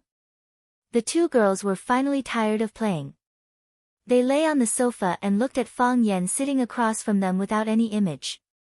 Mr. Fang, you have changed a lot, Jiang Qin said. I have become quiet. I have become mature. Yuan Lin's eyes swept over Fang Yan's face and said, There is a kind of silent majesty that can give people a sense of security. Fang Yan smiled bitterly and said, I was quiet for a while, and you can interpret so many things. Of course, Jiang Qin said proudly. Who asked us to be your students? Who asked us to know you so well? Fang Yan raised the glass in his hand and said, Cheers to long time no see. To long time no see. Jiang Qin and Yuan Lin raised their glasses at the same time and touched Fang Yan's glass. Everyone raised their heads and drank the wine in the glass together. At this moment, a waiter in a black uniform came over with a tray. Jiang Qin looked at the red wine on the waiter's tray and asked, Are you mistaken? We only ordered a bottle of Marquis, and you have delivered it. There can be no mistake. The waiter placed the tray on the coffee table in front of Fang Yan and said, Our president said that she has collected 2 bottles of good wine and would like to invite the 3 of you to have a taste. Sister Junling's private collection. Yuan Lin took the red wine and looked at it. She was speechless and said, It's actually flame snake. This is a product of the Rothschild family's mysterious manor. It is mainly for their own family use, and a small amount will be sold to the market. Such a good wine, even Sister Junling doesn't have a lot, right? How could she be willing to give away 2 bottles at once? After asking this question, the 2 girls stared at Fang Yan again. Their gazes seemed to be saying, Teacher Fang, you'd better tell us the truth. Fang Yan pretended not to see it. He lowered his head to admire the red wine bottle and said, Since it has been delivered, let's have a good taste. He looked at the waiter standing next to him and said, Help us open it. Yes, sir, the waiter said respectfully. The venue quieted down, and the sweet sound of the piano was like a clear spring flowing from afar, ringing in everyone's ears. Sister Junling is playing. Jiang Qin listened attentively for a while and said with a gentle voice, "You're tuning in to the Blissful Bookshelf YouTube channel. We're so grateful for your support, and don't forget to subscribe to join us on this incredible journey through captivating stories.